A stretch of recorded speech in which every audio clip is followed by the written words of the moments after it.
The wind hadn't let up since the caravan crested the last hill and dropped out of sight. I stood on the south wall of Greywood and watched the snow fill in Serena's tracks one flake at a time. Within the hour there would be nothing left to prove she had ever ridden south at all. I told myself that was fine. Whatever she was chasing down there, whatever the south actually held, none of it changed what waited on my desk back in the keep. The wind came off the wasteland in long, cutting sheets, carrying grit and old snow together, and every gust found some new gap in my coat to slip through. Below the wall, torches marked the perimeter of a camp that hadn't existed a season ago, rows of tents housing men and women who used to answer to 7 different lords and now answered to one instead. Beside me, Sylvie shifted her weight and murmured that the wind was picking up and that I ought to come inside. I only half heard her. I was watching the warmth she threw off without trying, a faint shimmer of battle aura curling around both of us, catching the snowflakes before they touched my collar and turning them to nothing. A third-tier knight can push out battle aura and make a wall of it, brute and blunt. What Sylvie was doing took a finer hand than that, a 4th-tier hand, and the gap between the two ranks sat there in front of me like a canyon. Somewhere past that canyon, at the 5th tier, was a kind of strength this continent still measured in legends rather than numbers. I thought about the man who had put a knife toward my chest not so long ago, and about the 4th-tier weight behind that single motion, weight I had survived on luck rather than skill. Serena had walked out of Greywood carrying secrets I didn't have the leverage to pry loose yet, and that bothered me more than the cold did. I filed the thought away where I kept all my uncomfortable truths. Until Greywood had tanks rolling out of its gates, or aircraft crossing its skies, I would keep my head down around that kind of power and let other people mistake caution for humility. I pulled my coat collar higher and turned from the wall, and Sylvie fell into step half a pace behind me, the way she always did when she thought I needed watching. Unifying the North should have bought me a week of quiet. It hadn't bought me an afternoon. 7 conquered territories sat behind me now, each one a starving animal with its ribs showing, and each one wanted feeding on a different schedule. They were worse off than the 3 territories I'd absorbed before them, poorer roads, thinner granaries, more broken machinery rusting in more broken barns. I had told myself, when I first started counting Greywood's coins, that a fief was nothing more than a ledger with weather. Standing at the top of 7 new ledgers at once, I was starting to understand how badly that math oversimplified the actual work of keeping people fed through a northern winter. Sylvie told me Andrew from the Interior Ministry was already waiting in the study, along with a handful of administrators pulled in from the new territories. I didn't bother changing out of my wall walking coat before I pushed the study door open. Andrew was leaning over the long table, talking low and fast to a middle-aged man who looked like he hadn't slept properly since the surrender. The man wore a woolen robe gone thin at the elbows, and he kept his hands knotted together at his stomach like he was bracing for bad news of his own making. I recognized him, once my eyes adjusted to the lamplight, as Harold, who had kept the ledgers for the old Yellowwood Viscounty, before that Viscounty became a line item in my own accounts. Andrew straightened when he saw me and rubbed at eyes gone red from paperwork, then rolled out a heavy parchment map across the table. He told me that, following my earlier orders, the census and the inventory of industry and material across the 7 remaining territories were more or less finished. Then he told me there was a problem worse than hunger, and that got my attention, because in a northern winter I couldn't think of many things that outranked an empty stomach. I sat down at the head of the table and let a maid press a cup of hot cocoa into my hands, and I asked Andrew to get to the point. Harold glanced at me first, then at Andrew, waiting for some kind of permission before he'd speak in front of his new lord. Andrew gave him a small nod, and only then did Harold straighten his spine and explain, in an imperial dialect thick with a local accent, that the trouble was mud. He said that once the northern blizzards died down and early spring set in, the melting snow would turn most of our roads into swamp, the kind that could swallow a wagon whole.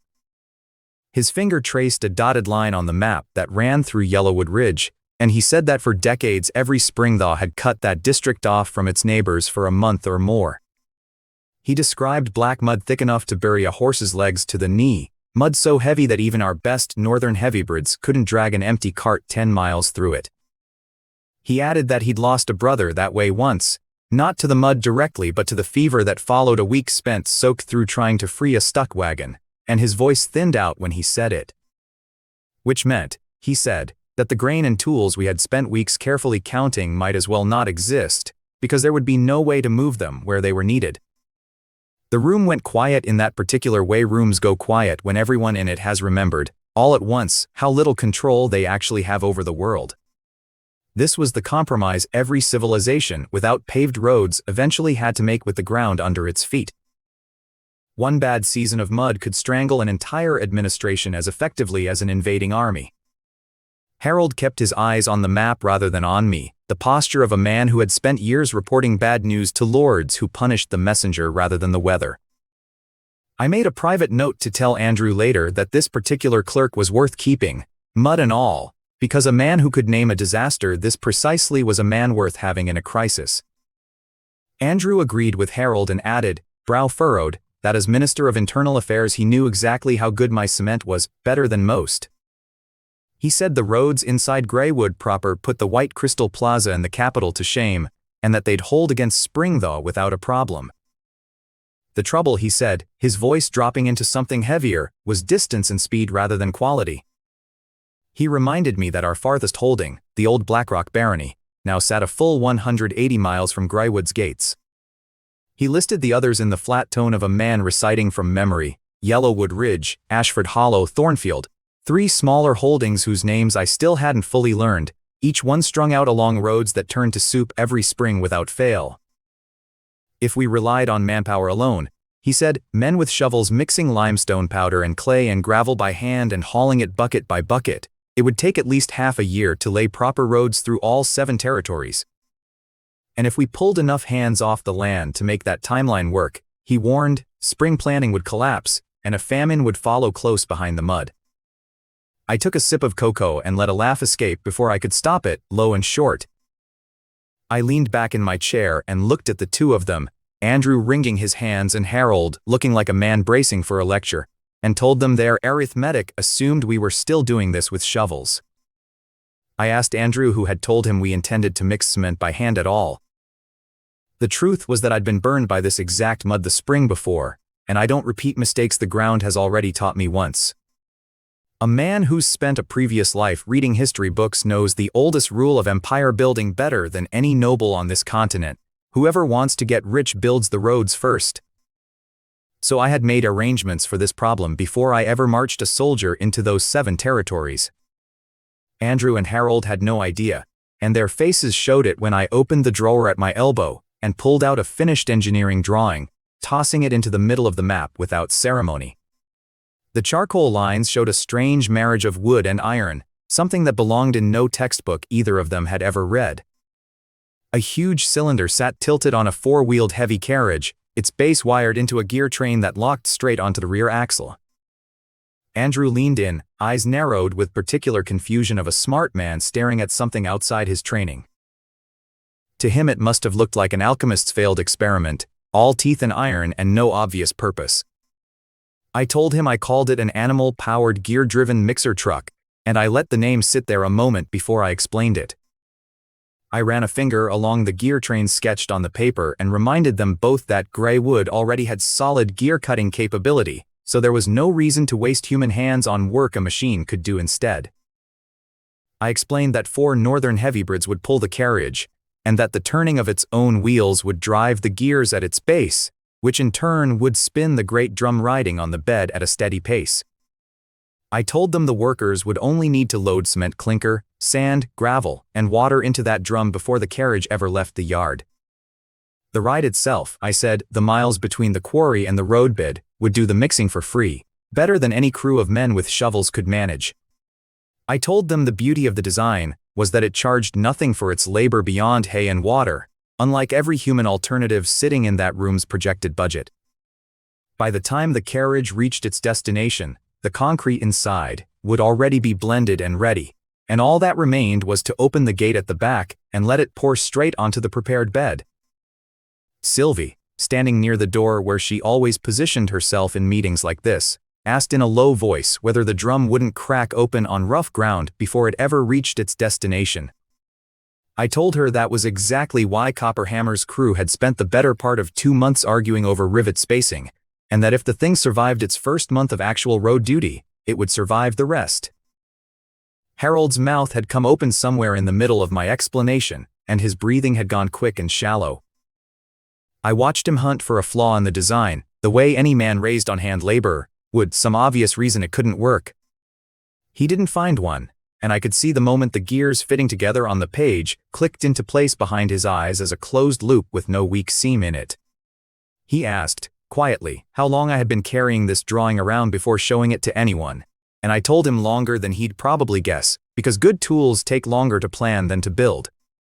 He'd clearly heard the rumors about the Lord of Greywood being some kind of prodigy, and I watched him quietly revise his opinion of exactly how much truth was in them. Andrew was the first to recover his voice, and he nearly pulled a hair out of his own beard in his excitement. He said that if the slowest, most brutal part of road building, the mixing, no longer needed men at all, then construction speed would jump by more than tenfold. He said our labor could go entirely toward quarrying gravel and leveling the roadbed instead, work that at least didn't break a man's back over months. I told him the mobilization order was already signed. I said the 500 prisoners of war taken at Yellowwood, along with 3,000 idle serfs pulled from across the new territories, would eat and work without a single coin passing hands for either. I called it unpaid labor to Andrew's face because that was the language he understood, wages saved rather than wages owed, and I let him hear the number and nod along like it was simple accounting. What I didn't spell out for him was that every one of those workers would eat better on this project than they had eaten in months under their old lords, that the coats on their backs and the boots on their feet came out of my own stores before a single shovel was lifted. Andrew never asked why a man interested purely in profit bothered feeding prisoners of war 3 solid meals a day, and I never offered an explanation, because the explanation didn't fit the ledger I wanted him to see. Harold, still hovering near the table, glanced at me with something that looked like the beginning of trust rather than the wariness he'd walked in with. I filed that look away too, alongside every other small crack in the fear people carried into my study expecting a tyrant and leaving with a job instead. It cost me nothing to let a frightened clerk keep his post, and it bought me a man who would work twice as hard rather than watch his own back. That trade, more than any single machine in Copperhammer's workshop, was the real engine driving Greywood forward. I explained they'd be folded into what I was calling the 8th Infrastructure Brigade, responsible only for breaking stone and laying the base layer of soil, while the machines handled the pouring itself. I told him that before the spring melt came, I wanted a hardened road network laid out from Greywood and across, running through all 7 new territories, no narrower than 6 meters at any point. I said that once it was finished, the mud of the north would be nothing more than a line in a history lesson nobody bothered to read twice. Andrew bowed low and told me it would be exactly as I wished. Then he grabbed Harold, who still hadn't fully steadied himself, and hauled the man out of the study at a pace that suggested he had 100 logistics problems to solve before sundown. I watched the door swing shut behind them and rubbed at my temples, standing. I told Sylvie that paper plans were worth nothing until I'd seen them in iron, and that it was time we walked over to the mechanical workshop to check on Copperhammer's progress with my newest toy. Greywood's heavy industry quarter never stopped announcing itself before you arrived. Black smoke rolled up from a dozen chimneys, and the forge hammers underneath it never fully went quiet, and the whole district smelled of coal dust and hot iron no matter the season. Sylvie and I pushed through the workshop's heavy door, and a wall of heat rolled out to meet us, thick enough to fog my breath in reverse. Somewhere inside, Copperhammer was already shouting. He was cursing at a young apprentice, telling him that the meshing tolerance on that set of bevel gears could not exceed 1 millimeter, and that the man's sloppy work would snap the entire drive shaft the first time the carriage hit a rut. The apprentice had gone red and sweaty under the dressing down and was working twice as fast under Copperhammer's glare, which was, I suspected, more or less the intended effect. Sylvie watched the exchange with the faint amusement of someone who'd seen Copperhammer terrorize a dozen apprentices this same way, and knew every one of them ended up fiercely loyal to him within the season. She told me once that a hard master who fed his people well earned more devotion than a gentle one who let them go hungry, and watching this workshop, I believed her. In the middle of the workshop floor sat the machine itself, crude, oversized, and about as elegant as a boulder. Its frame was old gray timber reinforced with thick steel strapping, the joints held together with more optimism than precision. The great mixing drum at the back wore rows of hand-driven rivets, each one a hair off from its neighbor. The gear train at the base was slick with black grease and still showed the marks of files and hand polishing underneath, honest work but rough work. Copper Hammer dropped his hammer the moment he spotted me, sweat dripping off his beard onto the workshop floor, and came over wiping his hands on a rag that had clearly given up being useful weeks earlier. He told me the thing I'd asked him to build was worse to forge than a full suit of knight's plate. He tapped the mixing drum with a soot-blackened finger, and the metal answered with a low, hollow ring. He admitted the gear transmission idea itself was brilliant, no argument there, but said our machine tools weren't precise enough yet to make the work easy.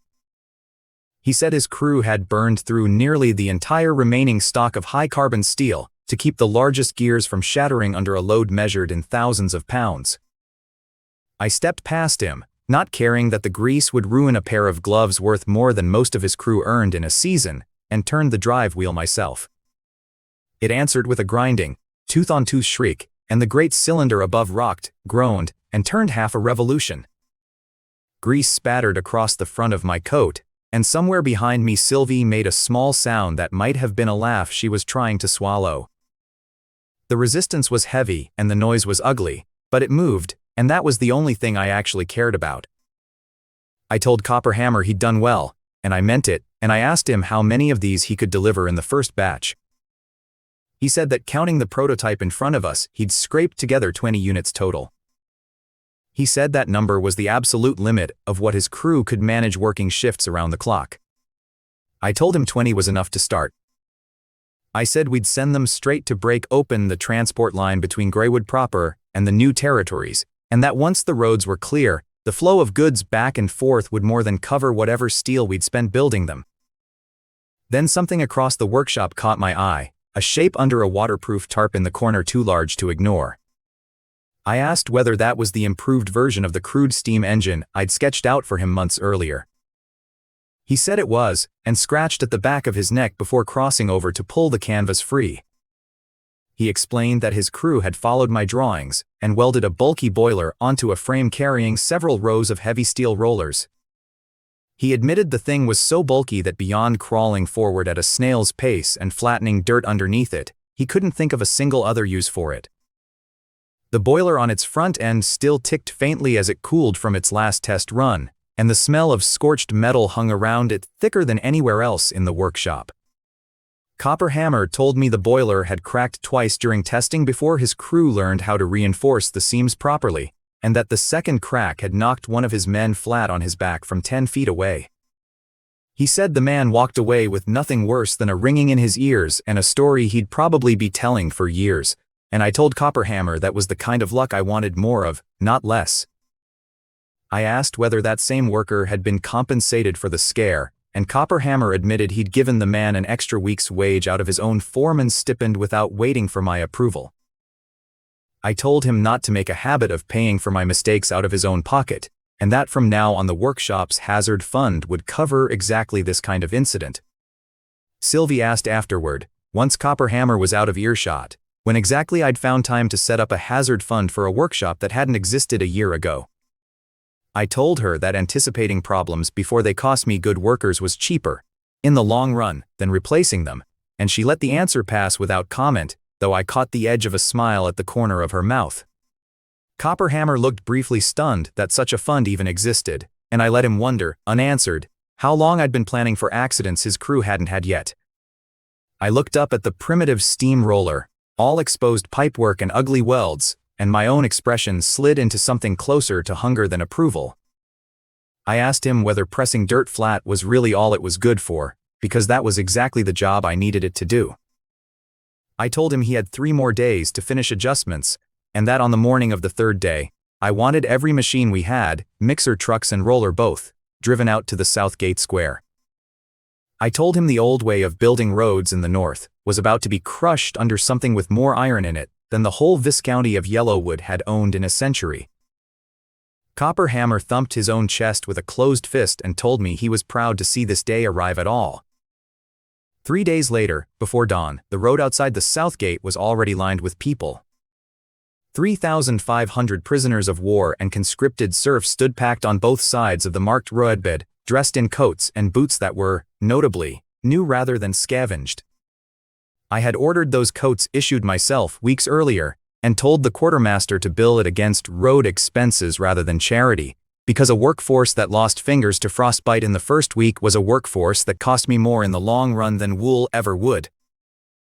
Most of them still carried the particular stillness of people who don't know what's about to happen to them. Some of the prisoners recently marched down from Yellowwood Ridge were whispering to each other, low enough that the Iron Guard overseers hadn't yet told them to stop. From what I overheard passed down the line later, more than a few of them assumed I meant to have them dig some frozen trench to hell with their own bare hands. An old soldier near the front breathed into his cupped palms and muttered to whoever was near him that a man could freeze solid in mud like this while trying to repair a road for a lord who didn't care whether he lived.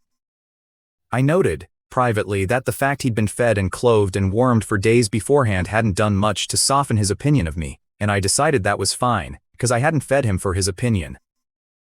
Sylvie stood a little apart from me on the wall, watching the crowd rather than the gate, the way she always watched people instead of spectacle. I asked her, low, what she thought they'd do if this demonstration failed to impress them. She said men who expected the worst rarely rioted over disappointment, only over cruelty, and that the coats on their backs had already bought me more patience than I probably deserved. I told her I'd take patience over gratitude any day, since gratitude tended to evaporate the moment a harder winter came along, while patience earned through fair treatment tended to hold. She gave me a look I couldn't fully read, somewhere between agreement and amusement at how carefully I avoided saying the word kindness out loud. Then the city gates groaned and swung open, and every whispered complaint in that crowd died at once. The ground itself began to tremble, a low steady drumbeat that climbed up through the soles of my boots on the wall above them. 20 of the strange heavy carriages rolled out through the gate first, each one hitched to 4 northern heavybreds wrapped in winter blankets against the cold. The horses leaned into their harnesses, and as the wheels turned, the gears underneath answered with a hard, aggressive clatter of iron on iron. Then, in front of thousands of watching eyes, the great steel drum mounted behind each carriage began turning on its own, slow and even, like something alive. Someone in the crowd shouted a question about what kind of monster moved without hands to push it. Another voice answered with a word for demon in a dialect I only half recognized, and the fear spread through the ranks faster than the overseers could contain it. A ripple of panic went through the ranks, and a handful of the more superstitious serfs dropped their tools and started to kneel where they stood. The Iron Guard overseers moved fast to restore order, though I could see them glancing up at me on the wall as if checking whether I wanted the panic left alone to make a point. I didn't need the point made that badly, so I let them do their jobs. Down among the mixer carriages, I caught a glimpse of Copperhammer walking alongside the lead vehicle, one hand resting on the frame like a man escorting a nervous horse rather than a machine he'd built himself. He'd earned the right to that nervousness, given how much of his own reputation was riding in that drum alongside the concrete. Every workshop rumor about a lord who tossed aside craftsmen whose inventions failed had reached Copperhammer's ears at some point, and I'd never bothered correcting them, since a little fear kept his crews careful. What none of those rumors mentioned was that I'd never once dismissed a man for an honest failure, only for the kind of laziness that got other people hurt. Before long the convoy reached the stretch of prepared roadbed, and the drums began to open. Gray-black concrete, thick and evenly mixed, poured out of the rear gates in a controlled stream, smooth enough that not a single lump broke the surface. It spread across the gravel bed the prisoners had leveled days earlier, hugging the marked lines with barely a wobble. No crowd of sweating men stirred paced with shovels, and no one cried out from exhaustion, the whole ordeal missing the misery road work in this world usually demanded of its laborers. 20 carriages passed, and behind them a stretch of finished road several hundred yards long sat where frozen dirt had been an hour before. That alone would have been enough to end the morning as a legend among the crews building it. A steeper shock was still climbing out through the gate behind them. A whistle tore through the cold air, high and sharp enough that several men in the crowd flinched and covered their ears. Behind the mixer convoy, belching black smoke like some creature dragged out of an older age of the world. The steam roller crept through the gate. No animal hauled it forward. Steam pressure alone, built from burning coal in its boiler, drove several tons of solid steel roller forward on its own. Gears groaned, steam hissed from every joint, and the whole machine advanced with a slowness that read as more threatening than speed would have. Wherever it passed over the fresh concrete, the surface behind it came out smooth and hard, close enough to a mirror finish that a few men in the crowd leaned forward to see their own reflections in it. The prisoners of war had gone entirely silent by then. They stood and stared at a smoking iron creature moving under its own power, and I could see, even from the wall, the moment their idea of what kind of resistance was possible against Greywood quietly collapsed. A few of the younger prisoners edged closer to the roped-off boundary rather than away from it, drawn by the same curiosity that had once pulled me toward machinery back in a life I rarely let myself think about anymore. One of the overseers had to physically pull a boy back from the edge of the roadbed before the roller's heat could catch his sleeve. Sylvie's hand found my forearm without warning, light enough that the layers of wool between us blunted most of the touch, and she nodded toward the boy as if to remind me he was worth remembering by name later. I made a note to have Andrew check which household that boy belonged to, and to make sure whichever family fed him wasn't skimping on his share while the adults worked. The same old soldier who had cursed the cold that morning muttered something to himself I couldn't hear, and then his knees buckled and he went down into the snow. No prayer to any god shaped his mouth as he knelt.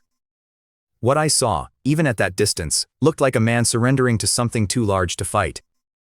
I watched the roadbed finish itself section by section and let a rare satisfaction sit in my chest, though I was careful not to let it show on my face for long. I told myself the point of this exercise was efficiency, that fewer man-hours on road labor meant more grain in the ground come planting season, that this was simple arithmetic and nothing more sentimental than that. I did not examine too closely why the arithmetic always ended with fewer people freezing to death in ditches. Once the demonstration had run its course, I turned from the wall and told Sylvie the road problem was handled and could be left to run itself from here. I told her it was time to talk about something with a shorter fuse. We walked back into the fortress at the base of the wall, where Copperhammer was already waiting, having ridden ahead from the demonstration the moment the last carriage cleared the gate. He still smelled of coal smoke and hot grease even after the ride, and his boots had tracked mud across the flagstones that some maid would have to scrub out later. Andrew slipped in right behind us as well, drawn, he said, by word that I wanted him present for whatever came next, though I suspected curiosity had pulled him along as hard as duty had. I didn't waste time on preamble. I pulled the flintlock pistol out of my coat pocket, the same one that had taken a killing blow meant for me during the assassination attempt, and set it down on the table hard enough that the sound carried. Its barrel had warped, barely, right where the shot had gone wrong for whoever fired it and right for me. I told Copperhammer that the deformation had saved my life, but that it had also exposed exactly how fragile hand-forged weapons really were. My voice came out sharper than I meant it to, and I let it stay that way. I told him I had learned, firsthand, what it meant to stand in front of a fourth-tier threat with nothing but luck and a hidden blade between me and the ground. I told him that if Greywood's leadership kept relying on luck alone, sooner or later some noble house with a grudge would send an assassin skilled enough that luck wouldn't be enough to save anyone. Copperhammer picked up the pistol carefully, turning it toward the firelight to study the hand-cut rifling grooves inside the barrel. His brow furrowed, and he told me the flaw wasn't his crew's fault. He explained that carving a perfectly symmetrical helical groove down the inside of a narrow steel tube, with even wall thickness the whole way through, was close to impossible to do reliably by hand. Andrew leaned over his shoulder to look, and even he, a man who counted grain sacks for a living, could see the ridge where the groove had run shallow on one side and deep on the other. He asked, carefully, whether that unevenness was what had let the shot tear the barrel open rather than fire true and clean. Copperhammer said that was exactly the trouble, that an off-center groove concentrated pressure where the steel was weakest, and that any pistol built this way carried a hidden flaw no craftsman could see until it failed. I told him he wouldn't have to do it by hand anymore. I leaned over the table, hands flat against the wood, and reminded him that if a steam engine could drag several tons of roller across a field, It could drive a machine tool with room to spare. I told him to set aside everything else on his bench and put his best people to work designing a steam-powered deep-hole drilling machine and a wire drawing machine to go with it. My voice had gone hard by then, the way it did whenever I was talking about keeping the people under me alive rather than talking about profit, though I dressed it, as always, in the language of numbers. I told him that blades and steel couldn't stand against fourth-tier battle aura no matter how well they were forged, so we would answer that kind of strength with volume instead, weapon after weapon, more than any single opponent could outfight. I told him I didn't want this pistol to remain a lord's private curiosity anymore. I wanted it standardized, mass-produced, something any trained guard could carry rather than something only I owned. I told him that within 1 month, I expected to see the first batch of 20 finished flintlock muskets in the hands of my own guards, working, reliable, and ready. Andrew asked, hesitant, what would happen to the pistol on the table now that it had done its part. I told him to have it cleaned and mounted rather than melted down, because a weapon that had already saved my life once deserved better than the scrap pile, even a flawed one. He didn't ask why a man who spoke only in numbers wanted to keep a broken pistol on his wall, and I didn't offer him an answer he could write into any ledger. The words landed in that room like something final, and nobody in it argued. Sylvie watched me the whole time I spoke, quiet in the way she got when she was measuring exactly how much of what I said was strategy, and how much was something closer to fear dressed up as strategy. She didn't say anything about it, not then, and I was grateful she let the silence hold. Copperhammer only nodded, slow and certain, and told me his crew would not disappoint me. I believed him, mostly because I couldn't afford not to. He asked, before he left, whether the drilling machine and the wire drawing rig should share a boiler with the road roller crews or run off their own dedicated steam plant. I told him to build them their own, because I had no intention of stalling musket production every time a road machine needed servicing. He said that would mean laying pipe and running a second coal supply into the workshop district, which was another few weeks of construction on top of everything else already stacked on his crew. I told him I'd rather wait an extra month for a system that worked than rush one that failed the first time a noble's assassin came calling. That answer satisfied him, and he gathered up the ruined pistol with something close to reverence before heading back out into the cold to start drawing up plans of his own. Andrew lingered by the door a while longer, telling me before he left that the 7 new territories still had 3 more administrators waiting outside my study for an audience I hadn't given them yet. I told him they could wait until morning, because iron and steel didn't care what hour I dealt with them, but tired men made worse decisions about grain distribution than rested ones did. He accepted that without argument and went to tell the waiting administrators to find beds for the night instead. Outside the fortress walls, the last mixer carriage of the morning finished its run, and the steam roller ground to a halt at the end of the new road, hissing steam into the cold air like it was exhaling after a long effort. Behind it lay a stretch of northern ground that had never in its history been smooth enough to walk across without watching your footing. I told myself that was the whole point of the morning: roads and rifles, infrastructure and defense, nothing more than the practical machinery of keeping a territory solvent through another hard season. I did not myself say out loud what I actually knew, that every mile of road meant 1 fewer cart lost to the mud, and 1 fewer family going hungry, because supplies never arrived, or that every musket in a guard's hands meant 1 fewer knife finding a toward my own throat, and toward the throats of everyone whose safety now happened to run through mine. Better, I thought, to let the whole territory believe their lord counted silver and steel and nothing else. It kept the nobles guessing, and it kept me from having to explain feelings I hadn't fully sorted out myself. Sylvie caught up with me as I left the fortress and asked whether I planned to sleep at all before the drilling machine designs were finished. I told her sleep was a resource like coal or steel, something to be spent carefully rather than hoarded, and that tonight it wasn't worth much to me. She didn't argue, though she did fall into step close enough that her borrowed warmth reached me again against the wind, and I let her have that small victory without comment. Snow was starting to fall again by the time we climbed back up to the wall together, light and slow, the kind that wouldn't stick to the new road for long before the machines came back and pressed it flat again. Below us, the 8th Infrastructure Brigade was already breaking camp for the night, fires lit in neat rows along the roadbed rather than scattered wherever men could find shelter, another detail I'd ordered and never explained. Somewhere south, Serena's tracks were long gone under drifts that had nothing to do with me anymore. I thought, briefly, about what she would find down there, and whether whatever she found would eventually turn its attention north toward Greywood. If it did, I intended for it to arrive and find roads it couldn't bog an army down in and rifles it couldn't outblade with any amount of noble swordsmanship. That was the whole calculation, dressed up as commerce, because commerce was a language every noble on this continent respected, even when the real ledger underneath it kept a very different set of numbers. I turned my collar up once more and went back inside, already thinking about drilling machines, wire dies, and the 20 rifles that would decide whether I saw the end of the year at all. The report reached me 3 weeks after it happened, carried by a rider who had worn out 2 horses getting it to Greywood. I read it twice before I let myself believe it, and then I read it a 3rd time just to watch her win again.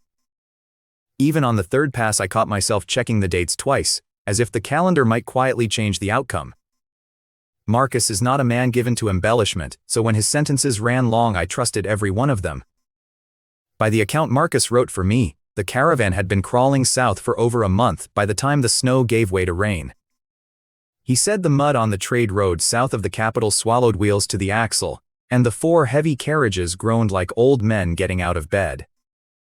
He noted that 2 of the draft horses went lame within a single week, and the drivers spent whole evenings by torchlight rewrapping hooves that never fully dried. Somewhere in that stretch, Serena stopped reading the genealogies of southern noble houses and started reading the weather instead, because the weather was about to matter more. I picture her lifting the curtain an inch, just enough to watch Raging Waves City come up out of the gray mist ahead. It would have been the first proper city she'd seen since we left the capital behind us, and I wonder if any part of her missed the noise of it. Marcus wrote that the rooftops appeared first, dark tile after dark tile climbing the hill behind the harbor, before the walls themselves resolved out of the haze.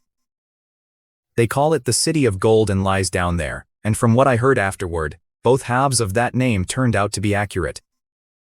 It sits at the seam between the Empire and the Southern Kingdoms, fat on tariffs and trade, and the kind of corruption that has had centuries to mature. A city like that survives on the assumption that everyone passing through it can be made to pay for the privilege twice. Every wall of the city, Marcus wrote, had been built and rebuilt by whichever official currently controlled the customs house, which explained why none of it matched. Marcus rode up to her window somewhere short of the north gate and told her the line of wagons ahead was not moving, and that the gate officers looked like men settling in to make a project out of every outsider in earshot. She asked him whether they should present the Holy Donation Order from the Cathedral of Light. It was a document we had prepared back in Greywood for exactly this kind of border crossing, one of a dozen contingencies I had insisted Marcus carry south with him. He told me later that when she asked it, she was already turning the little Bohemia pocket watch over between 2 fingers, which by then everyone in her retinue knew was not a nervous habit. It was, he said, closer to a metronome, the pace at which she thought a problem through before she spoke about it out loud. She said it wasn't enough to show the paper. The accompanying priest needed to be standing at the very front of the column when they did. They were not merchants come to haggle, she said. They were ascetics of the cathedral, carrying alms south for the glory of the God of Light. Let the tax collectors work out for themselves what it might cost a man to stand in the way of that. It was a small piece of theater, and she had built it herself from nothing more than a spare priest and an old church seal.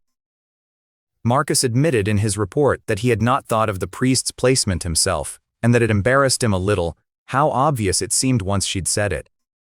He wrote that he had spent nearly a decade running caravans across 3 kingdoms, and still found himself outmaneuvered by a girl half his age before breakfast.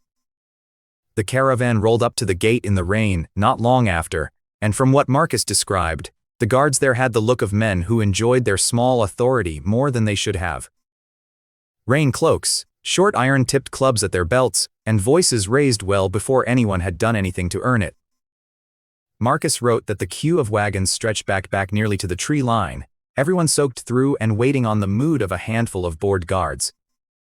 The man running the checkpoint was heavyset, red around the eyes from drink, and he looked over 20 tarpaulin-covered wagons the way a butcher looks at a hanging side of beef.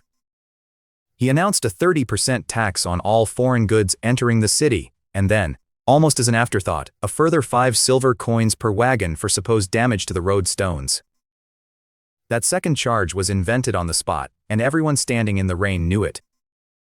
No road stone within sight of that gate had cracked in years, and the man announcing the fee did not even bother pointing at one. Marcus wrote that even the other travelers waiting in line exchanged glances at that, the particular look of people who have paid an invented tax before and expect to pay one again. Marcus had expected exactly this kind of welcome, so he'd not raise his voice or his hackles. He climbed down without a word, drew a sealed parchment from inside his coat, and held it out. His boots sank an inch into the mud before he found his footing, and he did not so much as glance down at it. At the same moment, the priest traveling with them stepped forward in his white and gold robe and made the sign of the god of light over his own chest. He told the tax officer, in that particular flat, sonorous tone priests use when they want a sentence to sound older than it is, that this was a fundraising convoy sent south under the authority of the Bishop of Cantrella, gathering resources for a new cathedral in the north. He said the goods in those wagons were sacred materials meant for the church's foundation, and he asked, quite pleasantly, whether the officer truly intended to tax the gods 30%. According to Marcus, the man's eye twitched once when he saw the bishop's seal was genuine. Church influence runs as deep in the South as anywhere else, and no gate officer with any survival instinct extorts a fundraising order carrying a real bishop's wax. Men in that line of work know which authorities can ruin a career with a single letter, and which cannot. He backpedaled fast, laughing in that overloud way frightened men laugh, and called it all a misunderstanding. Marcus said the change came over his whole posture at once, the way a dog's ears drop the instant it recognizes a bigger dog in the yard. He said that since these were church supplies, the city entry tax would naturally be waived. But he still wanted to see the goods list, he said, because smugglers had lately taken to hiding behind exactly this sort of pretext. Marcus handed it over without argument, since there was nothing on it worth hiding. The moment the man's eyes reached the words brass windproof lamps, smokeless black gold and stainless steel farm tools, his whole face changed. The performance of respect dropped away, and what replaced it was open contempt. Marcus said he could pinpoint the exact word on the page that did it, and it was ours, spelled out plainly under the church seal. He shook his head and tossed the list back at Marcus like it had dirtied his fingers. He said he'd expected the wild north to send down something worth stealing, and instead they'd hauled in junk.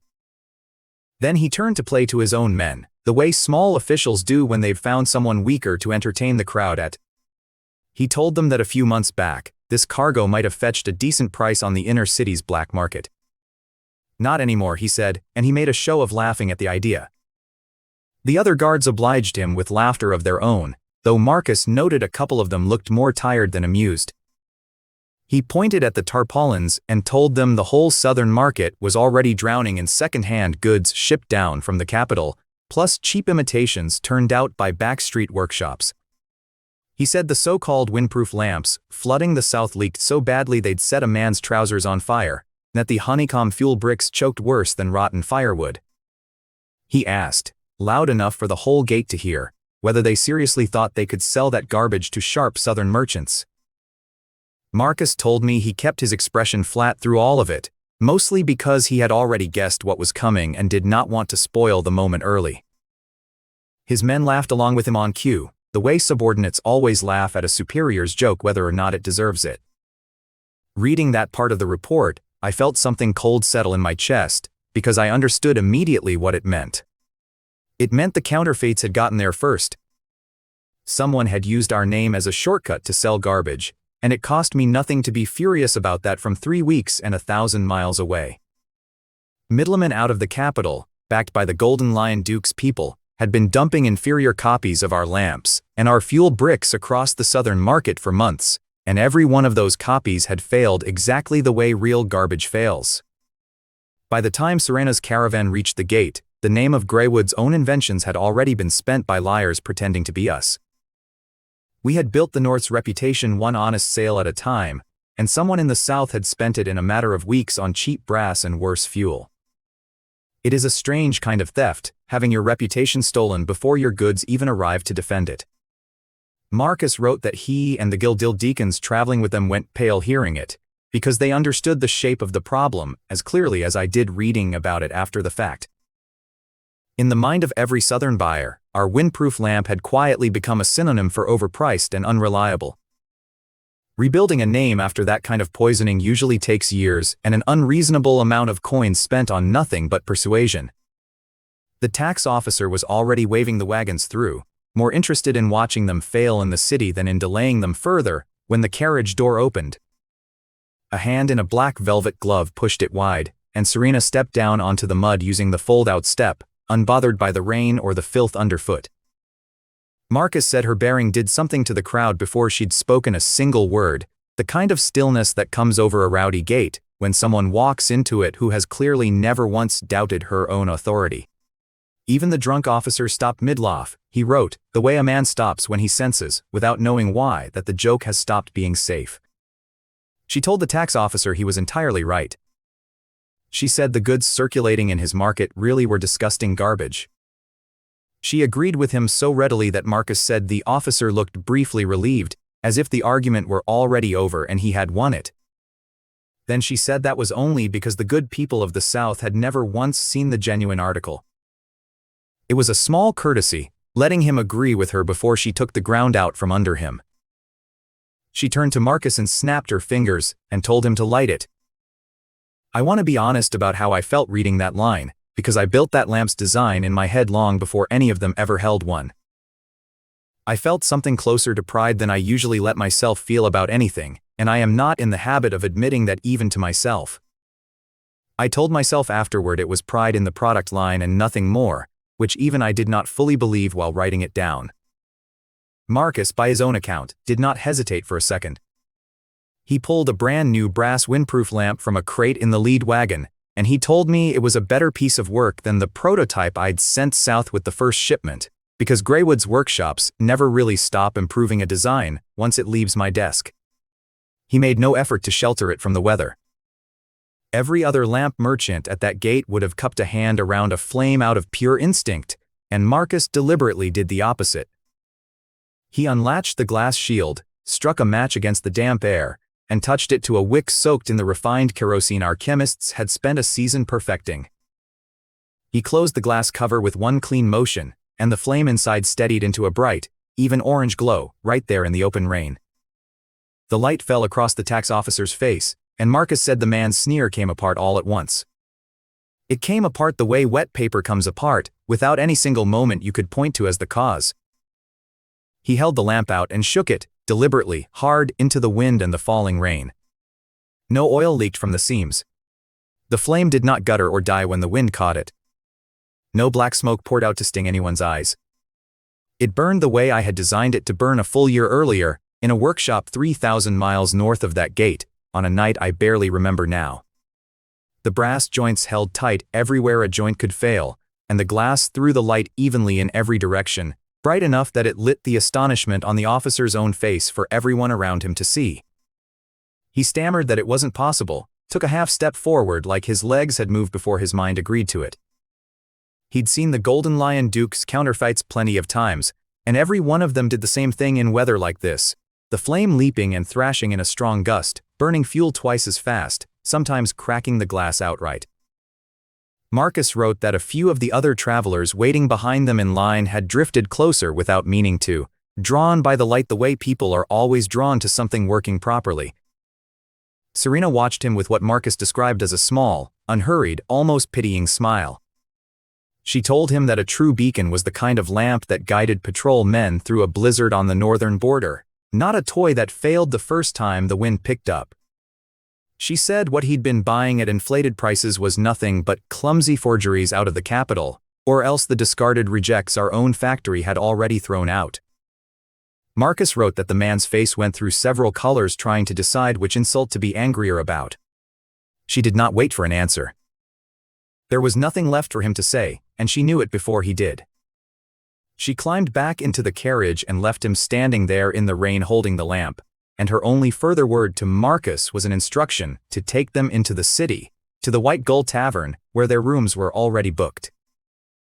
The wheels started turning again, and the caravan passed through the gate under the same stunned silence it had arrived to, only now it meant something different. Marcus wrote that the tax officer was still holding the lamp, turning it over in his hands as the last wagon rolled past him into the city. Marcus added a line in his report that stuck with me, something to the effect that none of that had been the real fight. It had been the smallest possible warm-up, a single lamp held up against a single tax collector's ignorance. Serena understood, he wrote, that outshining one gate officer wouldn't move a market that had already made up its mind about us. The people she actually needed to reach were the ones who controlled where every crate in that city ended up. One lamp could humiliate a drunk officer at a gate, but only a name on the business council could open a warehouse door. And true to form, the invitation found her before she'd even finished settling into her room. The tavern itself, Marcus wrote, smelled of wood smoke and brine, with fishermen's lanterns strung along the rafters and rain drumming steadily on the roof shingles overhead. He said Serena took one look at the common room, decided it would do, and went straight upstairs to change out of her traveling clothes. Less than 3 hours after they checked into the tavern, a servant in an immaculate tailcoat delivered a gold-embossed card that smelled faintly of ambergris. It came from Viscount Cavendish, the rotating chairman of the Raging Waves City Business Council, and by every account I later gathered, the single most dangerous trader south of the mountains. He asked her to dinner that same evening, at his estate in the inner ring of the city, a place the letter called Red Pine Manor. Marcus noted the invitation had come far too fast to be simple curiosity, and guessed correctly that word of the gate incident had already reached the inner ring ahead of them. I've never seen the room myself, but Marcus described it well enough that I can picture it clearly. A long oak table under white linen, silver candlesticks throwing soft light across crystal glasses of deep red wine. He mentioned the rain had stopped by the time the carriage reached the manor gate, and that lantern light spilled out across a courtyard paved in imported red stone. A pair of footmen in matching livery waited at the base of the steps, which Marcus took as a sign Cavendish wanted this dinner witnessed by his own household. Serena arrived in a dark gold gown that left her shoulders bare, and by the account that reached me, she looked less like a guest than like someone who had simply decided, for one evening, to let this table belong to her. She ate her meal with the same unhurried precision she brought to everything else, working through a cut of veal like she had all the time in creation and no interest in rushing a single bite of it. At the head of the table sat Cavendish himself, thin, gray-haired, sharp-eyed, turning a lit pipe over in his fingers while he studied her through the smoke.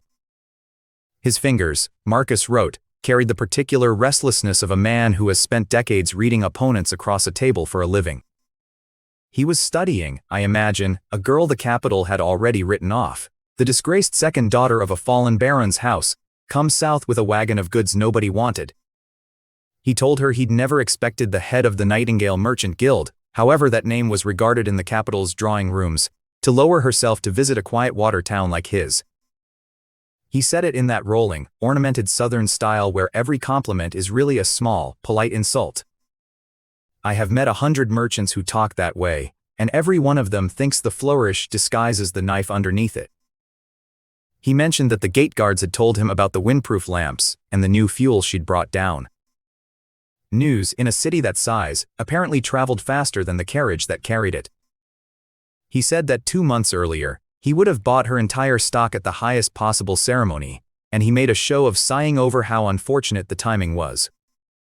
He told her the southern market might already be saturated, the Golden Eagle Chamber of Commerce was preparing to open a branch in the city, and the Golden Lion Duke's people had been quietly dumping goods for months.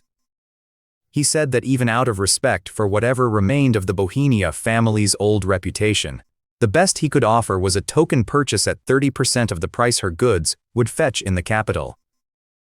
30% would not have covered the cost of freight alone, and both of them at that table knew it. It was an offer designed to be refused politely, so that he could later claim he had tried to be reasonable with a difficult northern girl. Reading that part, I understood exactly what kind of man Cavendish was, not a buyer testing a price, but a predator testing how much of the caravan he could take before anyone noticed it was gone. Serena set down her knife and fork, dabbed her mouth with the napkin, and did not look angry at all. She told him his generosity was very touching. Marcus said she delivered the line with such evenness that for a moment even he could not tell whether she meant it. Then she told him she thought he had misunderstood the purpose of her visit. She leaned in, and Marcus wrote that the candlelight caught something in her eyes he did not have a comfortable word for. She told Cavendish she had not crossed half the continent to sell him leftovers that everyone else had already picked over. What she'd brought south, she said, was the genuine article, goods good enough to keep the Golden Eagle Chamber from ever bothering to open its branch, and good enough to turn every counterfeit the Golden Lion Duke had planted into scrap metal overnight. She told him the reason the capital's junk couldn't sell in the South was exactly the reason he thought he had leverage, poor quality wrapped in an inflated price. The genuine product, she said, cost less than he imagined, and was built with craftsmanship 2 generations ahead of anything currently on his shelves. She held his gaze while she said it, and by Marcus's account, whatever polite fiction Cavendish had been running fell away for a moment. He set his pipe down on the table without seeming to notice he had done it. She told him she had no interest in him grudgingly agreeing to take the goods off her hands.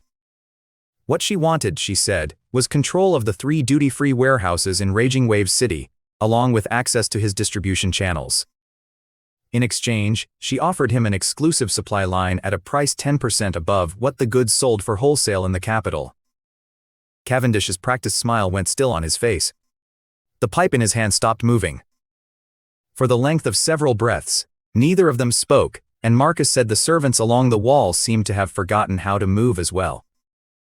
He had walked into that dinner expecting a fallen young noblewoman scraping by on the last of her family's name, and instead found something considerably closer to a wolf that had simply chosen, for the moment, to sit still. I imagine the silence that followed was not comfortable for him, whatever it looked like from outside.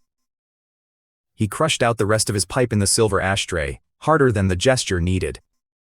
Marcus described a flicker of anger crossing his face at being spoken to that way by someone he'd expected to bully, but underneath the anger, something greedier was already working. Because if what she was offering was true, genuine goods, priced only 10% above wholesale, then whoever controlled that supply could use Raging Wave City's position as a southern hub to lock up the lighting and fuel trade across 3 entire provinces. That kind of profit was enough to make any nobleman's hands shake a little. I understood that particular arithmetic well enough myself, and it did not surprise me that greed bought her a longer hearing than manners ever would have. But Cavendish had not built his fortune by accepting the first good offer that crossed his table, and he had certainly not built it by treating outsiders as equals. He leaned back, laced his fingers over his stomach, and told her that this was Raging Wave City, not the capital and certainly not her remote northern border, and that she seemed to have forgotten it. He told her that without the seal of the business council, and without his personal approval, every crate she'd hauled south would rot quietly in the tavern's back courtyard. Then he leaned forward and told her his actual terms: exclusive distribution rights for the entire South, a further 30% cut off her price, and rent on the tax-free warehouses paid by her, not him. He listed the terms off in order, one finger at a time, the way a man lists demands he has used successfully many times before. He called it the last mercy he could offer as landlord of the city, and reminded her that no one else in Raging Waves would dare take on a deal large enough to offend powerful people in the empire. He said all of it in the same pleasant voice he had used for the compliments earlier, which made the terms sound worse for the contrast. It was not a negotiation. It was a threat dressed up as a courtesy, and both of them at the table understood it as exactly that. Accept exploitation, or find foothold anywhere in the South at all. Marcus wrote that a lesser caravan leader would have been sweating through his collar by that point, already reaching for a pen to sign whatever was put in front of him. Serena laughed instead, quietly, with something close to real amusement in it. She picked up her wine glass and turned it slowly, watching the wine run down the inside of the crystal, as unbothered as if they were discussing whether it might rain again tomorrow. Marcus said her calm in that moment unsettled him more than any amount of shouting would have. She told him that between merchants, she could admire his greed honestly. It was, she added, at least an honest kind of vice, compared to men who dressed the same greed up as mercy. But she reminded him that the Cavendish family was not the only power-shaping trade in Raging Waves City. She took a small sip of wine, and her gaze across the table, by Marcus's description, had turned into something closer to a blade than a look. She told him that the Sterling shipping family, who controlled roughly 30% of the region's ocean trade, had spent years trying to push into the inland goods market. She said the only thing that had ever held them back was the business council itself, meaning him. She let that sit for a moment before continuing, the way a person lets a stone finish sinking before they mention the pond. Cavendish had spent decades keeping the Sterlings boxed out of exactly this trade, and she had clearly done her research on how much that cost him in effort. Cavendish's face darkened at that, and something close to alarm showed through the composure for the first time all evening. He asked her, in a voice with an edge in it now, what exactly she meant by bringing the Sterlings into this. She told him the meaning was simple enough. Cavendish's jaw tightened, Marcus wrote, the way a man's jaw tightens when he senses a trap closing but cannot yet see its shape. She said that when her caravan first through the north gate that morning, she had already arranged for 200 windproof lamps and a full wagon of the smokeless fuel bricks to be delivered to the Sterling family estate as a gift. She mentioned, almost as an afterthought, that she had included a draft trade agreement identical in every important term to the one she had just handed him. Marcus said he had helped pack that particular wagon himself 2 days earlier, without being told exactly where it was headed. Cavendish came up out of his chair so fast he knocked a plate off the table. The plate cracked against the tile floor and lay there for the rest of the scene, Marcus wrote, because no servant dared come forward to clear it. He told her she was playing with fire, and asked whether she truly intended to threaten him by dangling his family's oldest rival in front of him. She told him that wasn't a threat at all, it was simply what an open market looked like when more than one buyer wanted the same goods. She said it with the mild patience of someone explaining arithmetic to a child who had gotten the sum wrong twice already. She watched him lose his composure with what Marcus called open enjoyment, the calm of someone who already knew exactly how the evening would end. She told him he could certainly use his seat on the council to shut her out if he chose. But she reminded him that before he managed it, the Sterling family would have every reason to use this same shipment of high-quality goods as a weapon to break his hold on the inland market for good. She asked him to imagine his own shop still peddling the leaking, overpriced imitations from the capital while his oldest rival quietly walked off with every one of his old customers, one by one, using goods that actually worked. Cavendish pointed a shaking finger at her and could not finish whatever sentence he'd started. He had clearly assumed, walking into that dinner, that he was dealing with someone soft. It is a mistake nearly everyone in this family's orbit eventually makes exactly once. What he'd found instead, Marcus wrote, was someone who had never once been interested in cooperation on his terms, someone who had simply used the oldest rivalry in the South to back him into a corner of his own house. Serena told him his time was running short. She stood, smoothed the front of her gown, and looked down at him the way you look down at a man already on the ground. She repeated her terms once more, plainly. 3 duty-free warehouses, 1 distribution channel, the price exactly as she had first stated it. She told him that if a signed contract reached her tavern before midnight, they would become close allies from that night forward. She let the alternative hang in the air for a moment before she said it out loud. Marcus said her tone did not change at all between the offer and the threat, and the sameness of it was worse than any change would have been. If no contract came, she told him, every crate she'd brought south would carry the Sterling family crest by morning and be sold openly in the busiest square in the city. She wished him a pleasant evening on her way out. It was, Marcus noted, the same phrase a hostess uses at the end of a perfectly ordinary supper, delivered without a trace of irony he could detect. The heavy oak doors closed behind her, and by the time anyone in that dining room thought to speak again, she was already gone down the corridor. Marcus wrote that the servants outside the dining room did not look at her as she passed, which he took to mean they had heard everything through the door, and did not know what expression was safe to wear. Cavendish, according to the account that reached me, sat alone at that ruined table for a long while, staring at a meal he no longer had any appetite for. He understood, I think, before the doors had even finished swinging shut, that he had lost the whole exchange the moment he sat down to bully a girl he'd badly underestimated. A man who trades for a living learns to recognize the exact instant a deal has slipped away from him, and by every account, Cavendish recognized it immediately. His quality argument had been burned out from under him by a single working lamp in the rain, and his leverage argument had been dismantled by a rival family he himself had spent years keeping at arm's length. Whatever pride he had walked into that room with, he walked out of it, an hour later, considerably smaller than he had arrived. Marcus noted that a signed contract, carried by one of Cavendish's own men, reached the White Gull Tavern a little after 11 that night, well ahead of the deadline she had given him.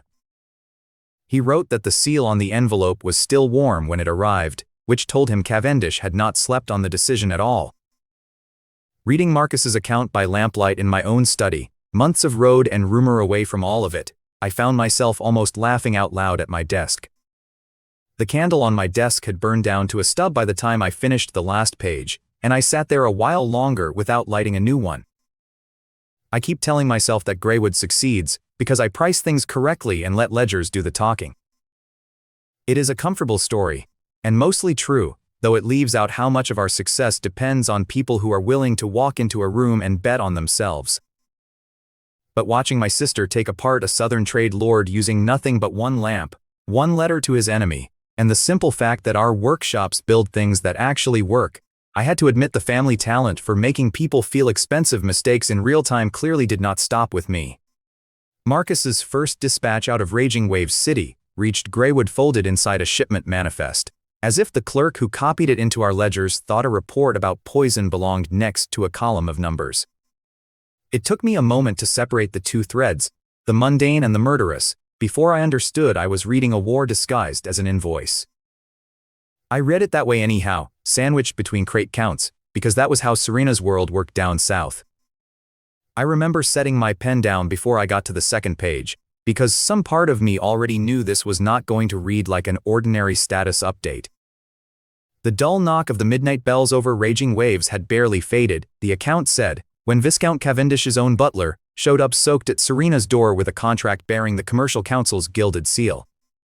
Cold sweat on his collar, hands shaking around the parchment, a man who had spent a lifetime learning how to look untouchable and had run out of ways to fake it. Cavendish himself, I gathered from later letters, had not come in person, which told me everything about how badly the surrender had bruised his pride. I pictured her taking the contract without rising from her chair, the way she took most surrenders, as though it cost her nothing to be handed a city. Within a week our caravans had torn a fat, bloody slice out of the Raging Waves trade map, wind lamps and honeycomb coal flooding every distribution channel the southern houses thought they owned. Stainless steel farm tools ate into the cheap end of the market at the same time, because Serena never let a door open without shoving a second product through it behind the first. I noted the figures against my own projections and found them running ahead, which was the closest I let myself come to admitting I was proud of her. But Southern gold, I learned, does not come easy and it never comes clean. There are no open blades in the South the way there are in the North, no honest lines of soldiers facing each other across a field. There is perfume, and there is red wine, and there is poison steeped into both until a man cannot tell which one killed him. I had known that in theory before Marcus's report ever reached me, but theory and a linen sack on a coffee table are not the same kind of knowledge. Marcus's report described a linen sack set on the coffee table in Serena's rented townhouse, unted to show gray powder with a smell that clung to the room for an hour after. Bone-corroding rat poison, the kind burned rather than eaten, meant to be lit in a warehouse full of sleeping guards, so the fumes did the killing before anyone woke.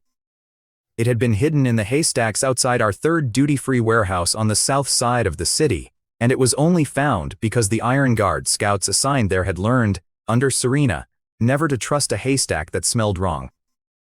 I made a note in the margin of my own copy that the training regimen she had insisted on before she left Greywood had already paid for itself a dozen times over. The same night, one of our accountants had been jumped by a supposed drunk on his walk back from the tavern, and came away with bruises instead of a slit throat only, because he fought like a man who valued his own spine. His attacker had swallowed poison rather than be questioned, and died before anyone could learn who had paid him. I read that line twice when it reached me, because it told me more about the South than any trade figure could. These were not soldiers. These were men so afraid of whoever stood behind them that death by their own hand looked like the safer choice. Whoever was paying them clearly valued silence more than the coin it took to buy it. That kind of fear was its own kind of currency, and I filed the observation away the way I filed everything, as a cost figure to be managed rather than mourned. Serena, by every account that came back to me, took the news the way she took her tea, without letting the cup shake. She let Marcus lay the rat poison bag on the table and did not look at it, blew across the rim of her cup instead, and let the steam curl away before she answered him. Cavendish had taken our exclusive agency on the surface, she told him, while quietly letting every family we had wounded take a swing at us from the shadows. That, she said, was the whole survival code of the Southern nobility, a people who could raise a toast to a man's success at dinner and put a blade in his back before he reached the door. Marcus wanted blood for it, wanted to send the Iron Guard out to teach a lesson the Southern houses would remember. I understood the urge even from a distance, the itch to answer a knife with a bigger knife. Serena told him no. Clean up the bodies, she said, double the warehouse shifts, and let the rats keep playing their rat games in the sewers, so long as they never worked up the nerve to send real soldiers. Our business, she reminded him, was not getting even with fools. Fools who send an assassin who would rather die than talk are not worth a single hour of an accountant's time, she added. It was moving forward. I recognized the discipline in that even from 300 miles away, because it was the same discipline I had tried to build into every arm of Greywood, the refusal to spend a single coin of attention on an enemy who could not actually stop you. Marcus, by the account, argued the point once more before he let it go, which told me the Iron Guard under him still needed reminding of that lesson more than once. It cost me nothing to admire the line from behind a desk in the north, and I told myself that was all the admiration it deserved. She turned the conversation, according to Marcus's account, straight from the poison bag to the question she had been waiting days to ask him, whether his search for a dwarven master craftsman had turned up anything at all. I had sent word south weeks earlier through her, half a request and half a complaint, that Greywood's real bottleneck was not iron or coal or gunpowder, but precision, the kind of hands that could hold a tolerance my machinists could only guess at. Marcus's expression, by her telling, went serious before his mouth did, and he pulled a sealed scroll from inside his coat like a man producing bad news he had rehearsed how to deliver. Dwarves were recognized everywhere as natural blacksmiths, he told her, but the race carried its own brutal hierarchy underneath that reputation, and talent inside it was not distributed kindly. The overwhelming majority of dwarves who ended up anywhere near human society were miners with stronger backs than ordinary men, or blacksmiths capable of little more than a serviceable iron pot. A serviceable pot was not nothing, I thought when I read that line, but it was nowhere near what my drafting table demanded. The ones who had actually mastered forging, the ones a dwarf tribe itself would call masters, were treated as elders within their own communities, and simply never fell into the hands of slave traders in the first place. His people had spread silver through the 3 largest underground slave markets in raging waves and the cities nearest it, and screened close to 50 dwarf slaves in the process. I could picture those markets from Marcus's description alone, low stone cellars lit by tallow lamps, the ersar with unwashed bodies, and the particular dread of men, waiting to be priced. Every one of them turned out to be unskilled labor, men who could not read a caliper let alone use one. 50 candidates and not one worth the silver spent screening him, a return on investment poor enough to make even Serena wince, by Marcus's account. The precision machining I needed, Marcus told her flatly, was simply beyond anything the slave markets had to offer. I imagined Serena's frown at that, the small crease she got when a plan met a wall she had not accounted for. She had assumed, with the cash flow the caravan now generated, that buying a handful of skilled craftsmen off a slave block would be nothing more than an afternoon's errand. She had underestimated how scarce real technical mastery is, in any world, human or dwarf. It is a mistake every capable person makes exactly once, and rarely twice, which is likely why she moved on to the next question so quickly. I understood that mistake better than most, because I had made a version of it myself, back when I still believed money alone could buy me out of every bottleneck in Greywood. Not one true master, she asked him, or were there masters who simply never showed up in an iron cage to begin with? Marcus took a breath before answering that, the account said, the kind of breath a man takes when he already knows the next thing he says is going to complicate everything. Her instinct, he told her, was as sharp as always. Flattery first, then the complication, was a rhythm I recognized in Marcus' reports by now, the same rhythm he used on me. His people had gone around the slave traders entirely and started digging into the private workshops kept by the great southern noble houses, and after weeks of quiet bribes and quieter questions, they had a location. Tulip territory, 300 miles from Raging Wave City, held what they were looking for. I read that line and understood immediately why Marcus's tone in the report had turned careful. Tulip territory belonged to Count Valerius, an old spice trading house with a political standing that outranked even the merchant council of Raging Wave City. A name like that, in a ledger of contacts, meant leverage measured in favors owed rather than coin, and I had learned to respect the difference. Serena apparently sat up straight the moment she heard the name, running through everything she knew about the southern nobility until the pieces clicked. Marcus confirmed it for her, his expression complicated in a way that told her before his words did that this would not be simple. A dwarf family, 4 of them, a pure branch of the mountain dwarves living inside Valerius's estate. The father was named Balin Steelanvil, with 2 sons and a daughter beside him.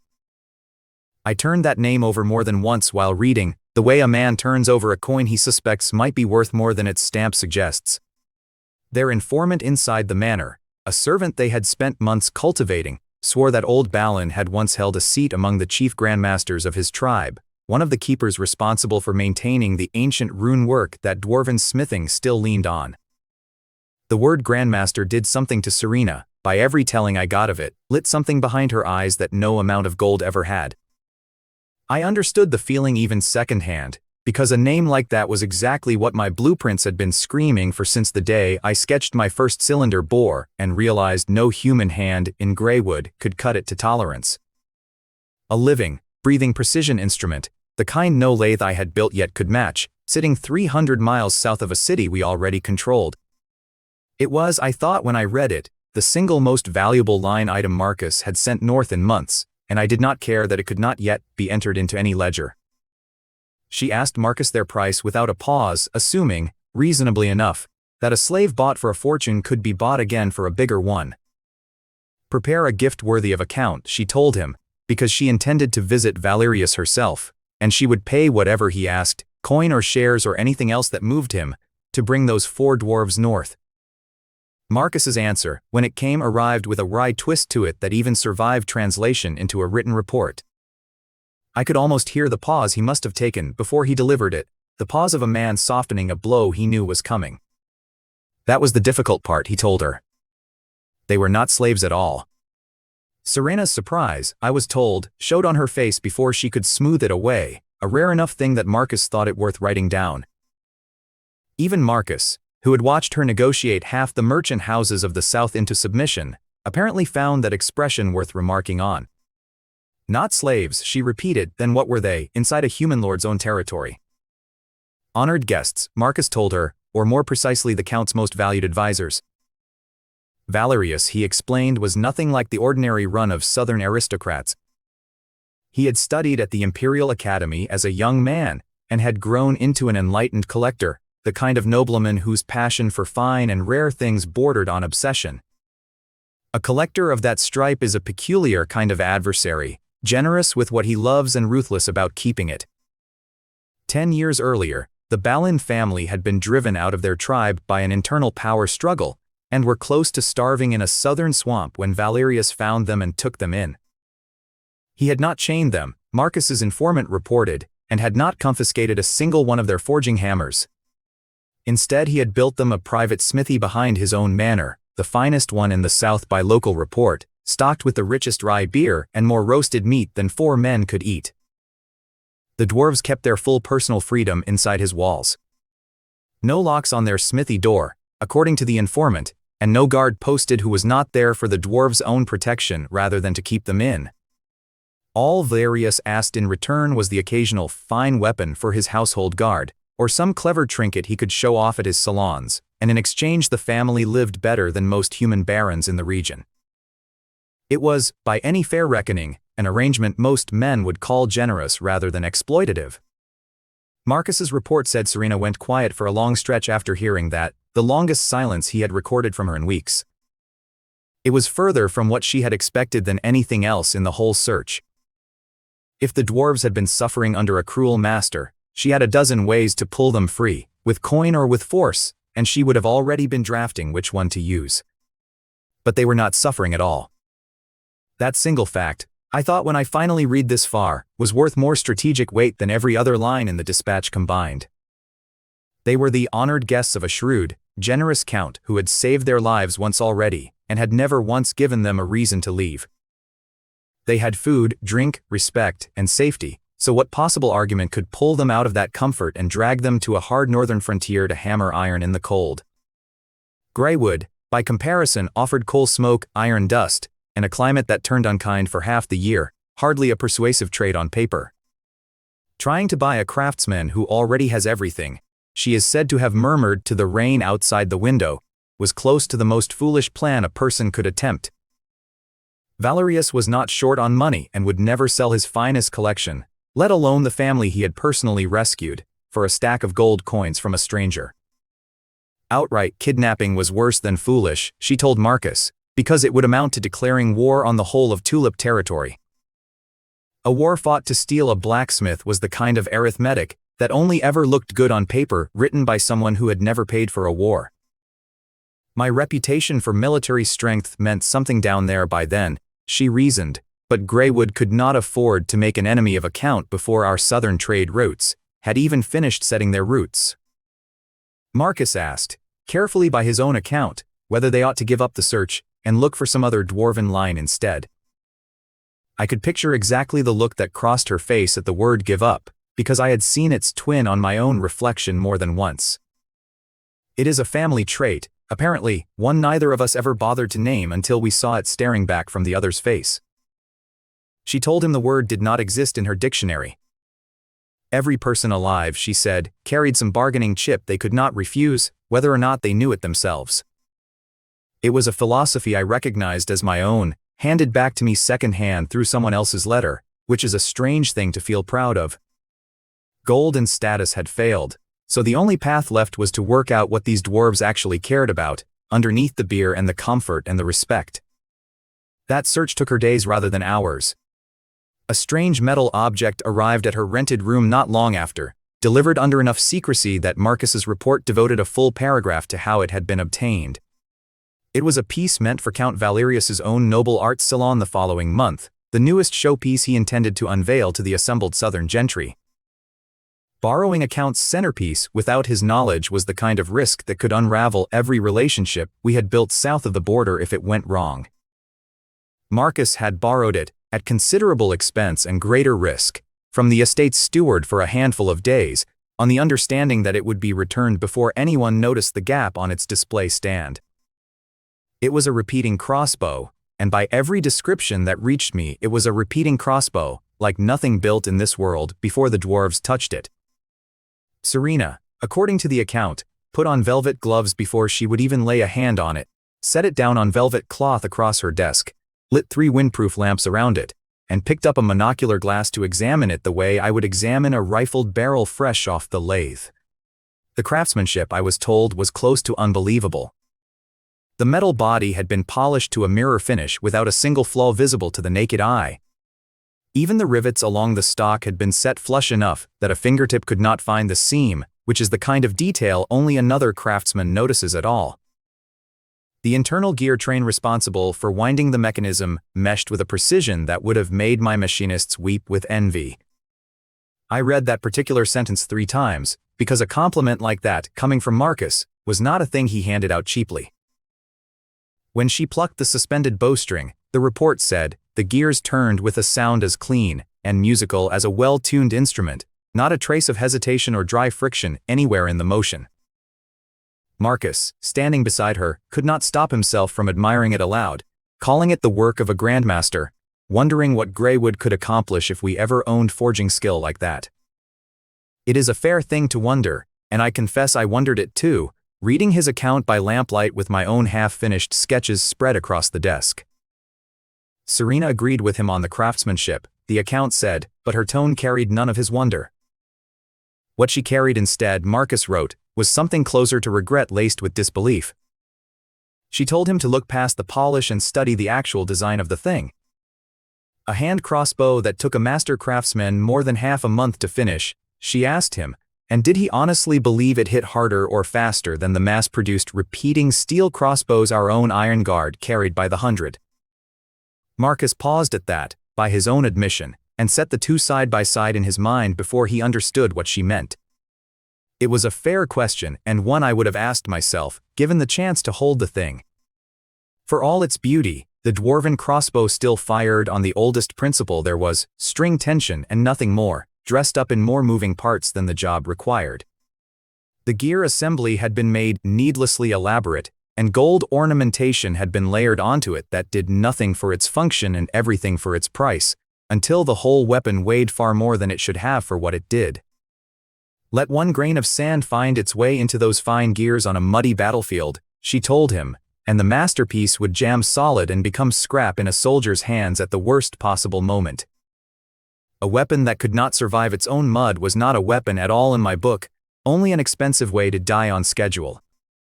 They have hands given to them by some god, she is reported to have said, running a fingertip along the crossbow's engraved patterns, but mine's still living in the old era. 10 years in tulip territory might have looked comfortable to the Balin family, she told Marcus, but comfort had walled them into a dead end of thinking they could not see past.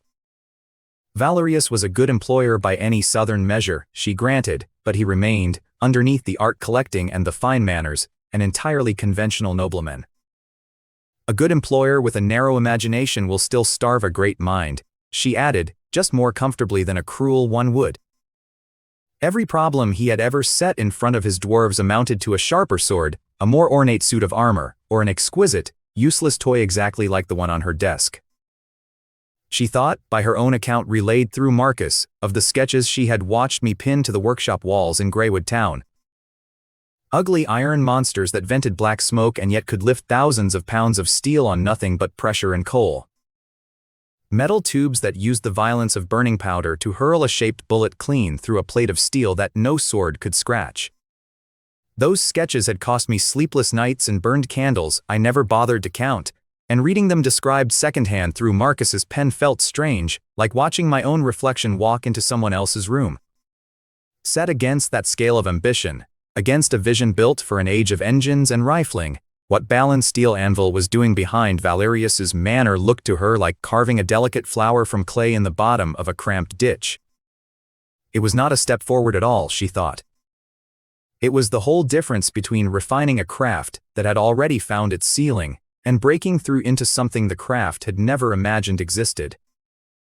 I understand now why that comparison lit her up the way it did, because it is the same comparison that decided most of what I built in Greywood in the first place.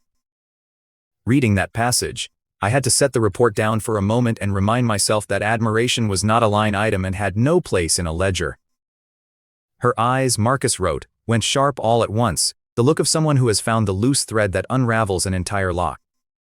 For a true craftsman, she told him, the worst suffering was never poverty. It was going a decade without a blueprint worth spending a life on. I underlined that sentence when I finally had the letter in hand, and told myself the ink was only for emphasis, nothing more sentimental than that. Balin might have gained wealth and standing and comfort in tulip territory, she reasoned, but his actual skill had not moved an inch in 10 years, and a man like that would feel that stagnation the way other men feel hunger. He must have come to feel, without ever saying it aloud to his southern patron, that his talent was being worn thin by nothing more than decorative toys for a nobleman's dinner parties. She stood then by the account and put both hands flat on the edge of her desk. Notify our messenger, she told Marcus, and put him on the fastest carrier Eagle line we had running north. She meant to write to me directly and ask that I send south, as quickly as it could travel, the half-finished blueprints for a steam engine cylinder and the broken prototype of the flintlock pistol I had shelved months earlier. Gold could not buy a dragon, she told him, and chains could not hold a lion. Marcus wrote that he had no answer for a line like that, and simply went to find the fastest bird in the loft. But what happened, she wondered aloud, if she laid two mechanical bones from an entirely different era down in front of a starving craftsman? She wanted to show Balin's steel anvil what a real miracle looked like. She wanted him on his knees, she told Marcus, weeping and begging to be taken to the place where iron breathed fire and machines roared on their own power. I read that line from Marcus's dispatch weeks after it happened, sitting in my own office in Greywood, with a stack of orders still waiting for my signature, and I recognized the pride in it before I recognized the plan. She had not noticed it herself yet, by every account I later pieced together, but the tone in that ambition was mine down to the syllable. Whatever blood argument our father's house had made about which of us belonged where, the two of us kept arriving at the same weapon by different roads, and that weapon was never gold. It was always the size of the vision you dangled in front of a mind big enough to want it. Neither of us had ever needed to be taught that lesson, which made me wonder, not for the first time, whose blood it actually came from. I told myself I was only noting a useful pattern in her methods, and I let myself believe that for as long as it took to turn the page. While she waited for my answer to reach her, the report said, she did not sit still for a single day. She rode east from Raging Waves City for the better part of a week, until the air itself changed, thick with salt and damp and the smell of fish that never quite leaves a working harbor. Whalebone Harbor, the letters called it, one of the busiest natural anchorages on the southern coast. Nothing like the polish of the inland cities. Everything here smelled of tar and brine instead of perfume and candle wax, and I imagined Serena noting the difference the way she noted everything, as information rather than discomfort. Rough breakwaters, oak masts stacked against each other along the docks, and taverns by the hundred that smelled of spilled malt from the street. Waves broke against reefs slick with moss, a low steady roar under everything else. The dock itself was crowded with 2- and 3-masted ships, packed hull to hull. Dockhands shouted cargo counts over each other in half a dozen dialects, and somewhere under all of it a bell rang out the tide, the kind of noise a harbor makes when it never really sleeps. Grand as those ships might look to a southern eye, Serena, who had grown up now on my blueprints, saw them the way I would have, clumsy things built on principles a few centuries out of date. Hulls of rough oak plank, seams packed with tar-soaked linen against leaks, nothing that resembled a riveted steel hull anywhere in sight. Instead of cannon, the ships carried heavy torsion ballistae and catapults built to fling jars of burning oil, weapons that belonged to an older kind of war than the one I had started fighting. Against anything worse than a modest storm, vessels steered by wind and rope and a captain's memory turned as helpless as leaves in a gale. I found myself, reading this section, doing the same math Serena must have done on the dock, counting how many of those helpless ships a single reliable compass could save in a bad season. Marcus's dispatch described a 3-story stone building less than 200 meters from the harbor's central dock, where he had a crew of local laborers hanging a fresh sign above the entrance. Gold-embossed imperial script spelled out Nightingale Merchant Guild, Southern Headquarters. He reported that the wind lamps and smokeless coal briquettes had all been handed off through Viscount Cavendish's own distribution channels by then, exactly as planned. Reading the figures against my own projections, I found the margins running a shade higher than I had budgeted, which was as close as a balance sheet ever comes to a compliment. They had paid 20 gold coins to take over the stone building, which had belonged to a fish merchant before them, and its position meant that any captain or noble passing through the harbor's core berth would see the Nightingale sign without trying. Serena stood on the second-floor terrace with a cold sea wind pulling at loose strands of her hair when Marcus climbed up to report to her. She tucked the hair back and turned, her deep purple cloak snapping in the wind, and I could picture the smile on her before Marcus even described it. Old Cavendish, she guessed, was probably laughing himself sick right now over his profit sheet for the wind lamps. Let him laugh, she said. A man counting yesterday's coin rarely notices tomorrow's chain closing around his wrist. Marcus agreed, telling her the old Viscount believed he had won a decisive advantage, and was using every connection he owned to push our lamps into the provinces further south, with no idea he was building our distribution network for us at his own expense. Let him enjoy it a little longer, she told him. The lamps and the briquettes turned a fine profit, she granted, but the technology behind them was not advanced enough to stay ahead of southern imitators forever, and both products were only ever meant to be a foothold, a way of getting the Nightingale name in front of every merchant in the region. What we held in reserve, she told him, her voice dropping, was a different matter entirely. She asked him where the 100 navigational compasses were being kept, the ones I had personally overseen the construction of built from specially treated magnets and glass clearer than anything the South had ever produced. I remembered signing off on that batch myself, testing the needle's swing on a dozen units before I let a single one leave the workshop, and it was strange to read of them 1,000 miles away in someone else's hands. Locked in the innermost safe on the 3rd floor, Marcus told her, guarded around the clock by 5 of our iron guard. Anyone who approached that door without her direct authorization, he said, would be killed where they stood. Good, she told him, and repeated her standing order. The wind lamps could be sold to anyone who wanted them, could even be stamped with a buyer's own family crest if that flattered them into a larger order. The compasses were different. Every other product in our catalog could be copied eventually, she reminded him, but a secret kept inside one locked room could not. Not one could leave the building except delivered in person by a member of the Nightingale Merchant Guild, and every ship that received one would have its name, its route, and its captain's name recorded in our own ledgers.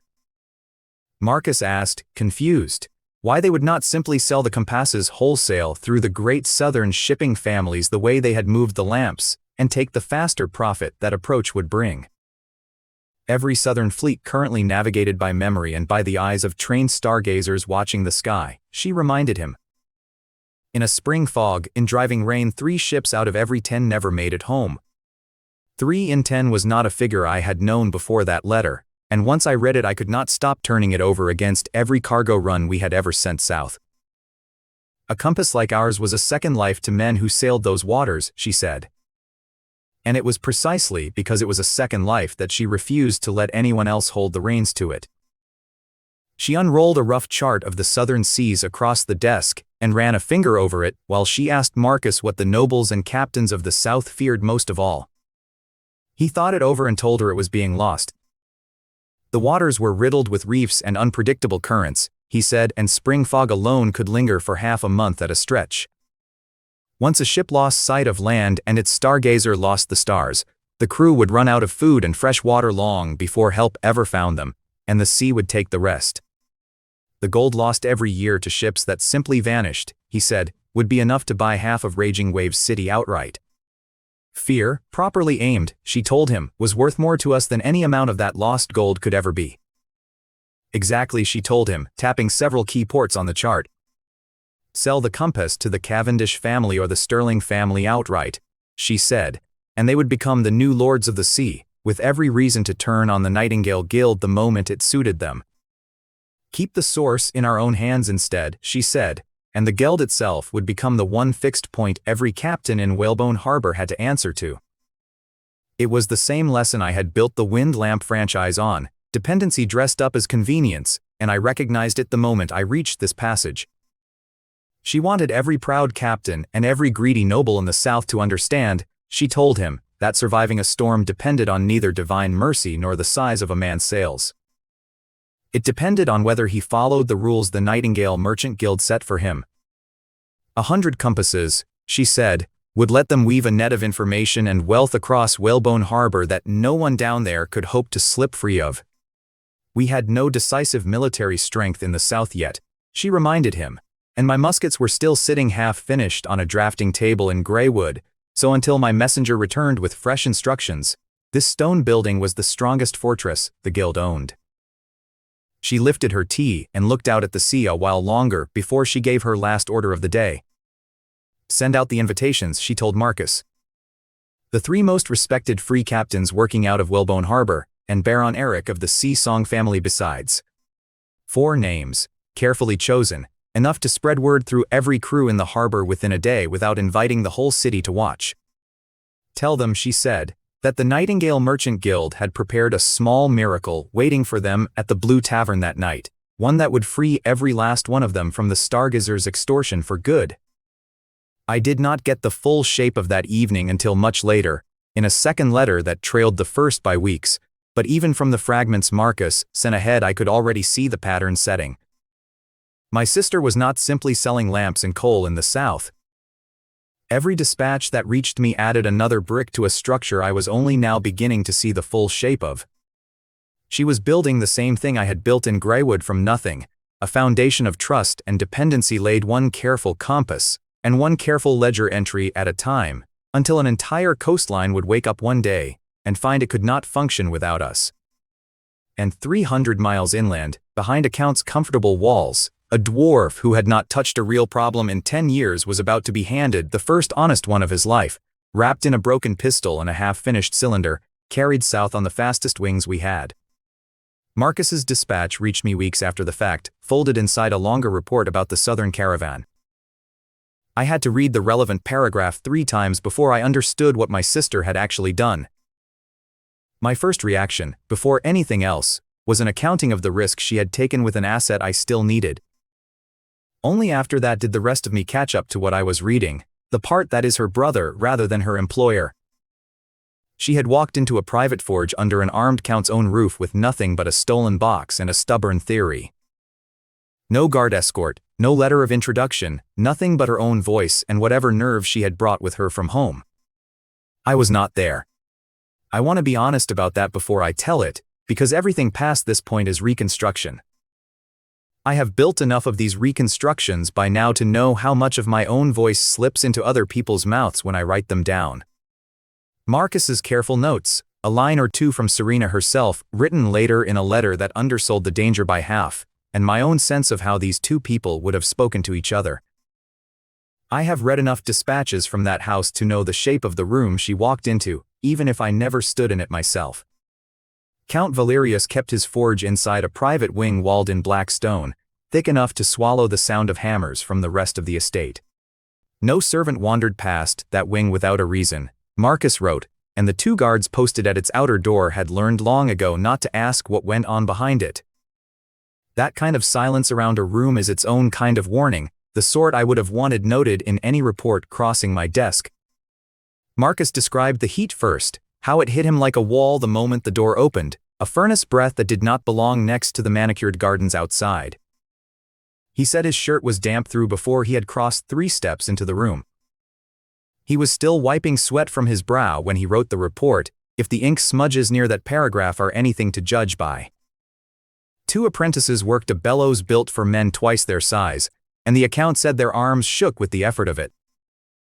Marcus guessed they were no older than 14 or 15, dwarven years difficult to read on a human eye, sent to that forge to learn a trade under a man who clearly did not think much of teaching it. Their faces had gone the color of raw meat from the heat, and neither one looked up when the door opened, too busy keeping the coals alive to care who had walked in. Sparks came off the anvil in fistfuls every time the hammer fell, drifting toward the high vents cut into the black stone ceiling. The smell was iron and coal and something sweeter underneath it, oil maybe, or the tallow they used to season the tools. Marcus said the floor near the anvil was scorched black in a wide ring, years of dropped sparks burned into the stone itself. Under all of it Marcus caught the low roar of the bellows itself, a sound that never stopped, like the forge was breathing on its own. Reading his description later, I could hear it through the paper as clearly as if I had stood there myself. At the center of it stood the dwarf, close enough to the coals that his beard had singed short in places, close enough that his skin had gone leathery from decades of that same heat. Balin steel anvil, once spoken of with real reverence among his own people, according to what little history Serena had managed to gather beforehand. I had asked her to look into his reputation before she left, on the theory that a man's past pride is the fastest lever into his present discontent. Marcus wrote that the dwarf was in a fury when they entered, and not at the intrusion, because he had not noticed it yet. He was shouting at his 2 apprentices, telling them they had disgraced him, his voice loud enough that Marcus said he heard it clearly through the door before it even opened. The Earl had commissioned an armor-piercing spike meant to punch through the plating of a beast, not some ornamental toothpick fit for a lady's table, and if they didn't get the forge hotter he would feed them into it himself. I picture the apprentices flinching the way men flinch from a storm they have learned not to argue with, shoulders down, eyes fixed on the coals. One of them, Marcus noted almost as an aside, kept glancing toward the door the whole time, as if he wished he could be anywhere else in the estate. It is an ugly thing to picture, a grandmaster reduced to bullying children over a decorative spike, and I understood at once why my sister thought this man was worth the risk. A craftsman that unhappy in his own success is a craftsman waiting for someone to offer him a reason to leave it. Serena came in wrapped in a gray hooded cloak, plain enough to pass for a servant's. I had not asked her to disguise herself, but reading that detail told me she had thought this through further than she let on in her letters home. Marcus stood at her back, and 2 stewards who had been paid enough to develop sudden blindness took up positions near the outer door, watching the corridor rather than the forge itself.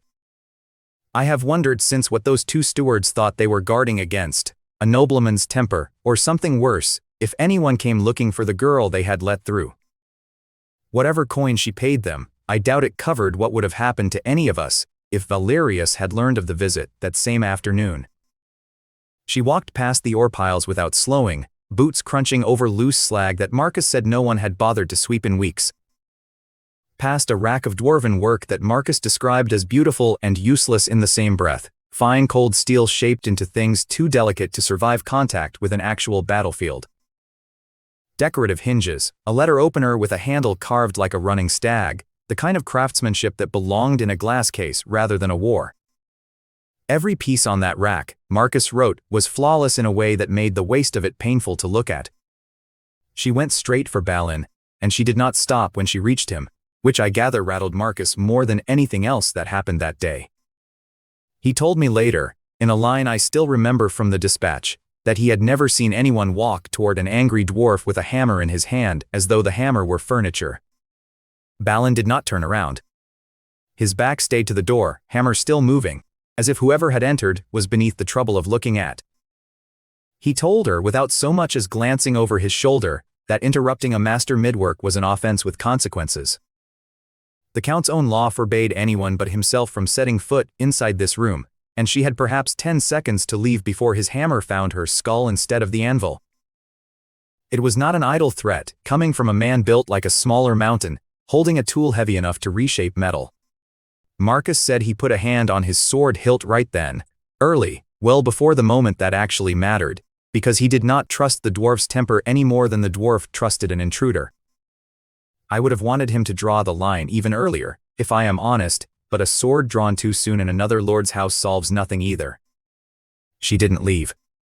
She pulled her hood back instead, let him see her face. She told him plainly that she was already risking her head by standing in that room at all, since the Count would have her executed for the trespass alone, so his threats meant very little to her. It is a strange kind of courage, using the certainty of one death sentence to shrug off the threat of another. I have used that same logic myself, more than once, and I recognized it immediately when I read her words secondhand. I only know my sister did it without her voice shaking, or so Marcus swore in his report. She had not come to be frightened off. Marcus wrote that her voice never rose to match his, and the calm of it made her harder to dismiss than shouting would have. She had come, she told him, to save him.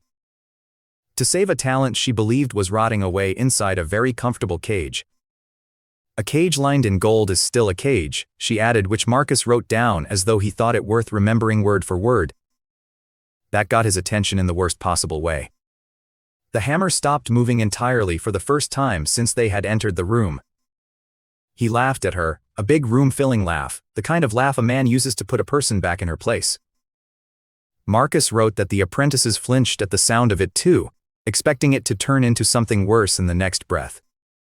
A human girl, lecturing a dwarven grandmaster on talent, he found the idea genuinely funny, funny enough that for a moment he forgot to be angry. He told her what the Earl gave him, counting the list off on thick fingers as though its length alone should have ended the conversation. The finest charcoal in the south, thorium veins that any smith in the world would kill for, and southern lords who treated every piece he forged as a family heirloom to be passed down for generations. He seemed to think that settled the matter. Serena did not let it settle. She asked him, I imagine with the flat patience of someone who had rehearsed this exact moment, whether he meant the little crossbow she had seen on the rack outside. The one so dense with decorative gearwork that it likely could not put down a boar in leather armor with a single bolt. She called it a toy, and Marcus said the word landed in that room like a dropped hammer of its own. She told him he had every material comfort a craftsman could want and had lost the only thing that mattered, which was his purpose. His days now went to flattering vain nobles with trinkets that changed nothing about how the world worked. His hands, she said, were built for truths bigger than that, and instead he spent them carving decorative flowers into mud. I don't know exactly how loud that landed, but but Marcus' account made clear it landed hard. He wrote that the apprentices went utterly still, the kind of stillness people use to make themselves invisible. Balin's ladder cut off mid-breath. His face went red, not with embarrassment but with something closer to rage. Marcus said the color spread down into his beard, which he had never seen happen to a dwarf before that day. He came at her with the forging hammer still raised from his last strike, roaring that she had asked for exactly what she was about to get. The two apprentices backed away from the anvil without being told to, Marcus wrote, as though they had seen this particular temper break before and knew to clear the space around it. Neither of them made a sound, which told me more about the ordinary weather in that forge than anything Marcus wrote outright. Marcus's hand went to his sword hilt again, tighter this time, and for one stretch of seconds he genuinely believed he was about to watch his lord's sister die in a stranger's forge over a sentence. He wrote that he had already begun calculating how many steps it would take him to reach her before the hammer did, and that the number frightened him.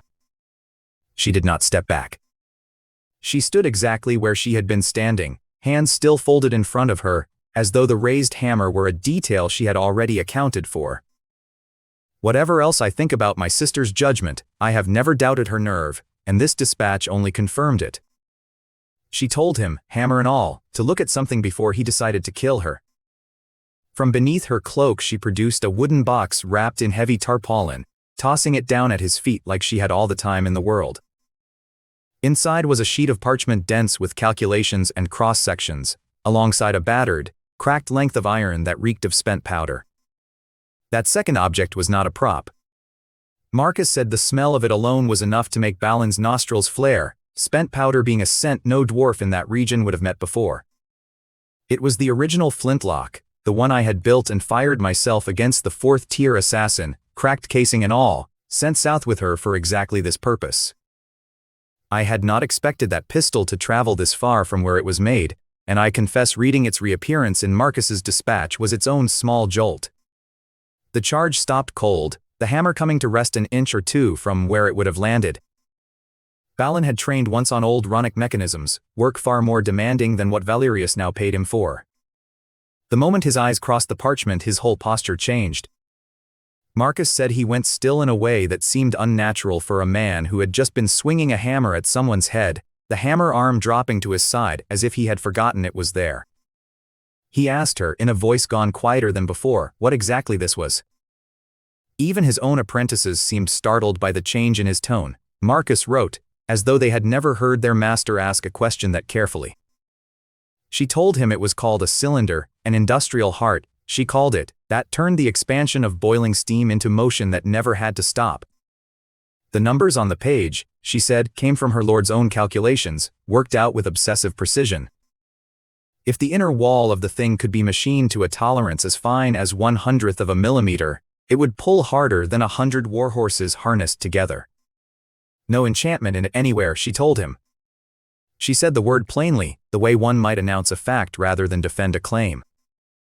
No blessed metal, no magic circle, nothing but steel cut exactly right and the plain unglamorous rules of physics. I know what that must have sounded like to a man who had spent his whole career around runes and blessed alloys. It would have sounded either like nonsense or like heresy, and from what Marcus described, Balin could not decide which. Balin's eyes went over the cross-sections and the piston geometry and the tolerance marks like a man reading a language he half remembered from a dream. His lips moved along with some of the numbers, Marcus wrote, as if he needed to say them aloud to trust that he was reading them correctly. Marcus wrote that 10 years of comfortable work had dulled something in him, and that watching it wake back up in real time was frightening to witness in its own right. One of the apprentices had crept close enough by then to peer over his master's shoulder at the parchment, until a look from Marcus sent the boy back to the bellows. He picked up the broken pistol next, brought it to his face, breathed in the burnt powder smell of it. He ran a thumb along the rifling inside the barrel like he was reading a wound. He held it up to the forge light, turning it slowly, the way a jeweler might turn a stone to catch its flaws. He muttered to himself the whole time, something about a crude but sound idea, using a contained explosion to throw a piece of metal faster than any bow ever could. Then, in the space of a breath, the wonder in his face curdled back into scorn, as though he had caught himself admiring something and resented it for the lapse. He announced, loud enough that Marcus heard every word of it clearly, that whoever built this pistol was a rank amateur. The alloy wrong, the internal stress never properly released, which was exactly why the thing had cracked itself apart after a single shot. He turned the same contempt on the blueprint, calling its tolerances impossible for any machine tool built by human hands. A piece of paper that only meant anything inside somebody's imagination, he said, and nothing more than that. I did not take that criticism as an insult when Marcus relayed it, since a dwarf who could name every flaw in that pistol was exactly the craftsman worth stealing. Serena told him that was precisely why she had come to him and not to some human smith. Her lord, she said, had the vision but not the hands to make it real. What looked like worthless paper in ordinary hands might be something else entirely in the hands of a dwarven grandmaster. It was not flattery exactly, or not only flattery. It was aimed at the one nerve she had already proven she knew how to find. I would have called it good tactics rather than good manners, and my sister has never much cared which of the two people credit her for. It worked. Marcus said he watched the argument die in the dwarf's throat, replaced by something that looked closer to hunger. Balin's pride caught fire at the insult buried inside her compliment. He told her, with real heat, that there was no part in the world that Balin's steel anvil could not forge if he set his mind to it. He pulled the blueprint and the ruined pistol against his chest, the way Marcus described a starving man guarding a plate of food. As though he were afraid someone might take them back before he was finished with them. The apprentices, Marcus noted, had stopped pumping the bellows entirely by this point and stood watching instead, which earned them no scolding for once. Even the two stewards by the outer door had stopped pretending to watch the corridor, Marcus wrote, drawn in by whatever was passing between the girl and the dwarf. Then, almost in the same breath, he told her not to mistake his interest for surrender. He was not about to pack up and follow her north over 2 sheets of paper and a broken gun. The design was too extreme, he said, too far past anything sane. He said it the way a man says something he does not fully believe himself, already reaching for a reason to keep the parchment in his hands. He meant to build it himself, right there, to find out with his own hands whether it was a miracle or the fantasy of whatever lord she kept invoking. Marcus wrote that his hands were already moving as he said it, sorting through a rack of tools as though the work had already begun in his head. Serena told him that suited her fine. She said she looked forward to seeing what he made of it, and Marcus wrote that she said it the way one says goodbye rather than the way one says a threat. She had already gotten exactly what she came for, which was not his agreement, only his obsession. Obsession, in my experience, is worth considerably more than agreement, and it seems my sister has learned that lesson without my having to teach it to her. Reading that line in Marcus's dispatch, I understood she had never expected to walk out of that forge with a dwarf in tow. That single realization changed how I read everything else in the report that followed it. She had gone in to leave a hook buried too deep to be pulled back out, and she had done it in under a quarter of an hour. Sitting with the report much later, safe in my own study, I found that plan colder and more deliberate than anything I had asked of her, which is a strange thing to admit about my own sister. There is a particular pride in reading that your own blood thinks the way you do, even when the thought in question involves walking unarmed toward an angry man with a hammer. She dropped him a curtsy anyway, the kind a noblewoman gives a peer rather than a servant. Marcus noted it seemed to unsettle Balin more than the hammer swing had unsettled her, as though a show of respect from an intruder confused him more than an insult would have. She drew her hood back over her face. Marcus said she did not look back at Balin once on the way out, as though the outcome no longer required watching. And as she turned for the door, she told him that once he had seen steam drive steel with his own 2 hands, he would understand exactly where his real future was waiting for him. The dinner was held in the private room of a dockside tavern, the kind of place where the fire in the hearth did more honest work than the wine. The walls smelled of tar and old brine, and someone had strung nets from the rafters as decoration, which I found a strange choice for a room meant to persuade sailors of anything. Marcus described the shutters as warped from years of sea damp, letting in a draft that guttered the candles every time the door opened. Every gust carried the smell of the harbor with it, salt and rope tar and the faint rot of fish left too long on the dock. I imagined the scene the way Marcus described it, lamb roasting, southern smoked fish laid out untouched, a table of proud men who had already decided, before she arrived, that a northern noblewoman had nothing to teach them about the sea. Reading his letter, I could picture the exact tilt of skepticism on their faces, because I have worn that same expression myself across a negotiating table more times than I can count. Skepticism is a fine posture, in my experience, right up until someone in the room produces proof, at which point it becomes an expensive one. I have watched grown men cling to that posture long after the proof arrived, because admitting they had been wrong cost them more pride than the money was worth. Bartholomew apparently opened the evening by wondering aloud, to Eric rather than to her, whether this Bohemia woman intended some kind of joke. Marcus described him as a broad man gone soft at the middle from years of good harbor meals, with the kind of laugh that filled a room whether or not anyone else found the thing funny. He had run 3 ships out of Whalebone Harbor for over a decade, Marcus noted, and had never once lost a hull to weather, which made his skepticism about a piece of magnetized steel more earned than most. That record was, I suspect, the very thing standing between him and the compass, since a man who has never lost a ship to fog has little reason to trust a stranger's claim of doing better. Eric, for his part, had little appetite for jokes. I picture him seated at the edge of the table, the way a man sits when he expects to be asked to leave before the meal is finished. Marcus described his coat as clean, but threadbare at the cuffs, the kind of wear that comes from a man mending the same garment himself rather than replacing it. His family's ruin sat on him visibly, Marcus wrote, in the faded aristocratic robe he still wore out of habit and the hollow patience of a man with nothing left to lose. He answered that he had come because he trusted the resources of a ducal house, and because within a month the lenders would take his last 2 ships regardless of what happened at this table. He had nothing left to negotiate away, which is precisely the condition under which a man will listen to a stranger he would otherwise have thrown out of the room. I have built more than one deal on that same principle, though I have never had to watch the desperation up close the way Serena did across that table. The other captains grumbled agreement, and I understood from Marcus's account that the conversation had settled into the particular gloom of men who distrust weather, distrust stargazers, and distrust each other in roughly equal measure. 2 of them, whose names Marcus never bothered to record, spent most of the meal arguing over a cargo dispute from the previous winter, as though the entire meeting were beneath their attention.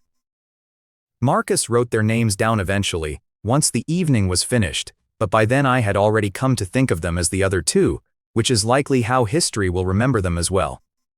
Marcus, standing near the door with the case under his arm, told me later that he could read the room's contempt before Serena ever crossed the threshold, heavy enough that he half expected someone to bar the entrance outright. He has since told me he considered, for one brief moment, suggesting she wait outside while he went in to soften the room first, and decided against it only because he knew she would refuse. That was the moment Serena walked in. She wore black riding clothes under a dark purple cloak, unhurried, and did not bother with pleasantries before she had Marcus set an ebony case on the table and open it. I have never seen my sister rush into a room in her life, and I doubt these captains had ever seen anyone enter with less urgency than the situation demanded.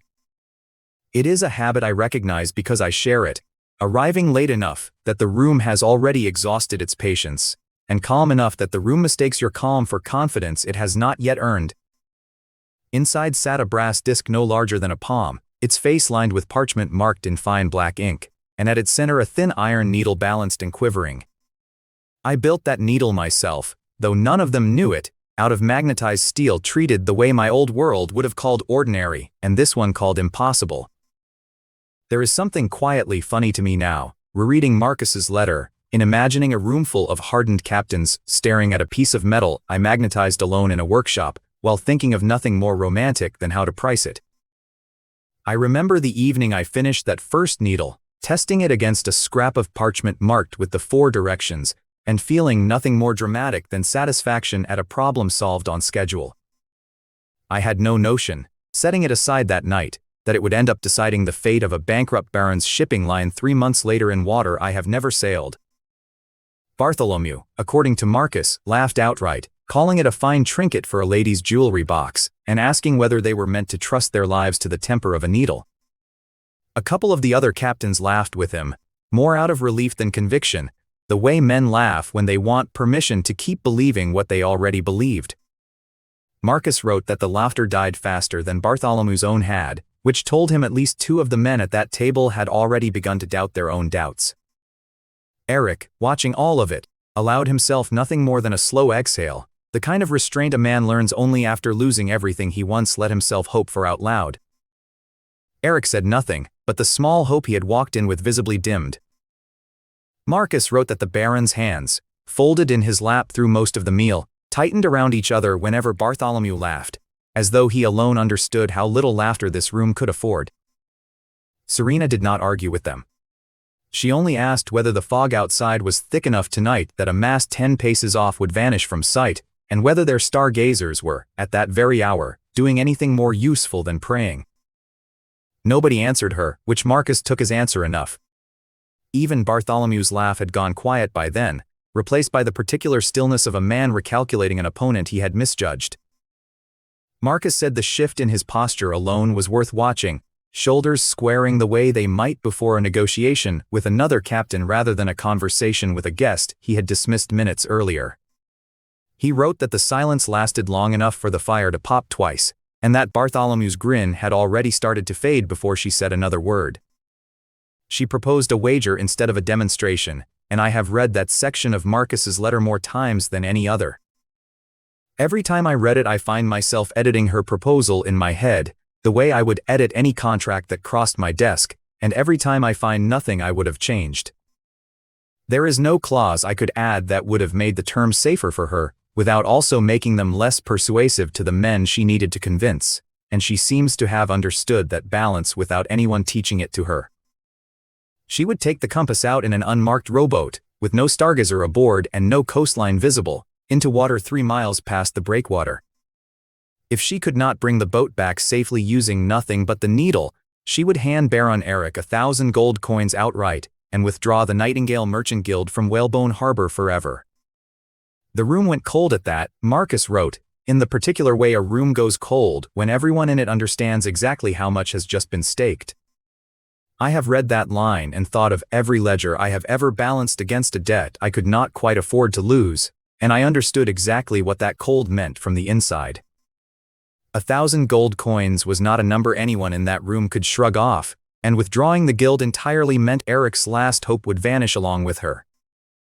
Marcus noted that Eric's face had gone the color of old parchment by the time she finished laying out the terms, as though he had only now understood how much of his own future rode on a stranger's nerve. Bartholomew's hands went still on the table. Rowing out into blind fog without a stargazer was, in his trade, close enough to suicide that no sane captain attempted it, and here was a woman half his weight offering to do it for a bet. He asked her once, before they left the tavern, whether she understood what she was proposing, and Marcus said she answered only that she understood arithmetic, which was all the crossing required. He agreed before he had time to think better of it, striking the table with his palm and swearing that if the needle held true, his fleet would follow the Nightingale Merchant Guild from that night forward. I do not think he expected to lose. Men rarely accept a wager they expect to lose, which is precisely why my sister has always preferred wagers to arguments. An argument can be won on volume alone, but a wager forces a man to bet against his own certainty, and certainty is the one thing pride will not let a man walk away from. It is, I think, the sharpest tool in her collection, sharper even than the compass itself, because it converts a man's own confidence into the very trap that catches him. Half an hour later, 4 people climbed into a plain wooden rowboat, Marcus at the oars, Eric white-knuckled at the stern, Bartholomew stone-faced amidships, and Serena in the bow with the compass wrapped against the damp. Marcus's account of the crossing is the part I return to most, because he wrote it plainly. Without the flourish he usually can't resist, and plain writing from Marcus tells me he was frightened. I know his letters well enough by now to read the fear in what he leaves out as much as in what he puts down. He has never once, in years of correspondence, described his own hands, and the crossing was the first letter where he mentioned them twice.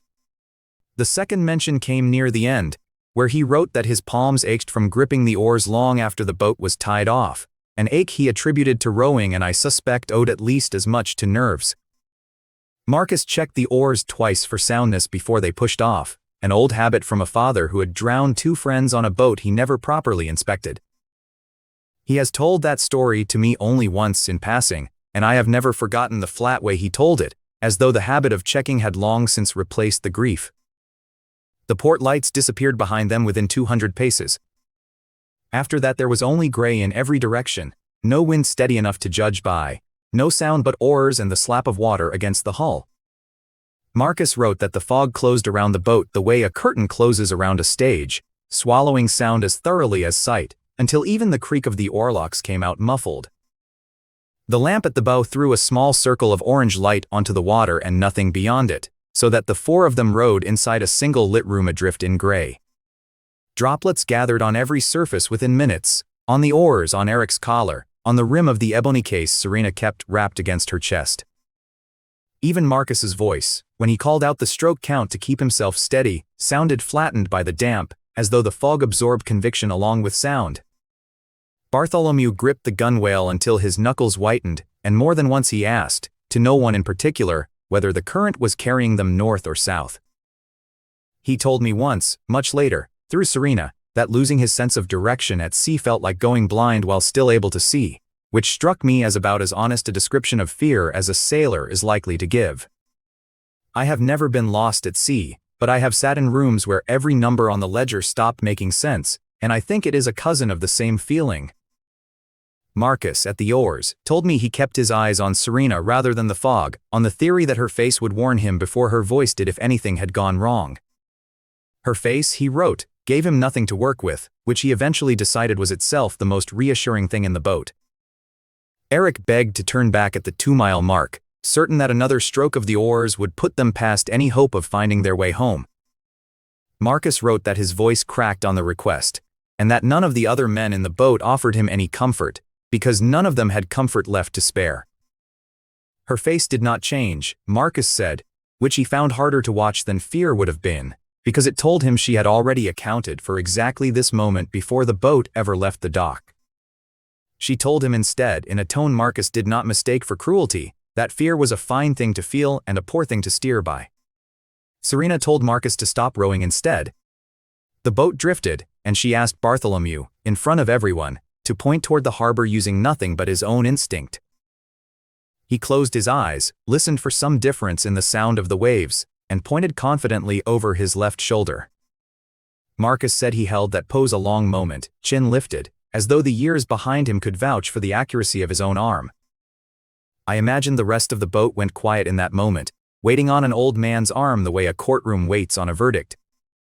Bartholomew was not old by most reckonings, but 2 decades on the water had aged him the way a decade of ledgers has aged me, from the inside rather than the face. I have caught my own reflection more than once looking older than the years on record would suggest, and I no longer find it strange. Serena lifted the compass into the light of a windproof lamp and let the needle settle. It pointed a full quarter turn away from where Bartholomew had aimed his arm, steady and unbothered by the rocking of the boat. Marcus wrote that the needle never so much as trembled, holding its line through every roll of the boat as though the water beneath it did not exist. She explained it to him the way she explained everything, without softening a word of it. The needle did not care about currents or fog, or a sailor's 20 years of instinct, because it answered to the pull of the far north itself, and once north was fixed, every other direction on earth followed as a simple matter of arithmetic. She told him to bring the bow around to the southwest, and promised the white stone lighthouse would appear within a quarter hour. She did not raise her voice to make the promise, Marcus noted, which unsettled Bartholomew more than shouting would have, because a woman who does not need to shout has usually already won. Marcus wrote that Bartholomew stared at that needle the way a man stares at something that has just rearranged his understanding of the world. He was no fool, whatever his manners suggested, and he grasped before anyone explained it to him what a tool like this was worth to a man who lived and died by weather. I have found that the loudest skeptics are often the fastest converts, once the proof lands squarely enough that pride no longer offers them an exit. A fleet that could sail through fog other captains feared, avoiding the coastal routes where pirates waited and cutting straight through the deep water the stargazers called forbidden, would have its costs and multiply its survival in the same breath. I imagine that was the exact instant Bartholomew stopped thinking of Serena as a curiosity and started thinking of her as a threat worth courting rather than mocking. He knelt in the boat, Marcus wrote, and reached toward the compass with both hands before pulling them back, as though he were afraid to touch something that did not belong to men. I read that gesture twice when the letter first reached me, because it told me more about the size of what Serena had built than any of the numbers that came after it. A man does not draw his hands back from a tool, unless some part of him already senses that the tool has more power over his future than he does. I have known that same hesitation myself, standing over a contract that would change more than I wanted to admit before I signed it. When he finally spoke again, it was to shout at Marcus to bring the boat around, and to keep it pointed exactly where the needle demanded. Marcus obeyed without argument, and I imagine his arms ached long before the 15 minutes were up, though he never once complained of it in the letter. Eric, he wrote, had gone entirely silent by then, watching the compass the way a starving man watches a door he has been told will open. He did not pray, Marcus noted, though several of the other men on the docks that night surely would have, and I took that as one more sign of how far the Baron's old faith in fortune had already worn through. A man who has lost enough stops praying for luck and starts watching, instead, for anything resembling proof. 15 minutes later, the white stone lighthouse broke through the fog dead ahead of the bow, precisely where Serena had promised it would be. Eric put his face in his hands at the sight of it, and Marcus was careful to note that the man was not weeping from relief at surviving the crossing, but from something closer to hope, the first he had felt in longer than he could remember. Bartholomew, by contrast, said nothing at all for a long stretch, staring at the lighthouse as though it had personally insulted every year of experience he had trusted before that night. Marcus said he broke the silence only to ask, in a low voice, how a woman half his age had learned something the sea itself had never bothered teaching him. I understand that feeling better than I would like to admit. There were winters in Greywood when a single good harvest report carried the same kind of mercy, and I have never forgotten how much smaller a man becomes once he allows himself to hope again after going without it. Marcus said Bartholomew clapped Eric once on the shoulder as the lighthouse came into view, a rough gesture from a man not given to comforting anyone, which told me the crossing had changed something between the two captains as well. Back at the tavern, the room that had mocked Serena an hour earlier had rearranged itself entirely.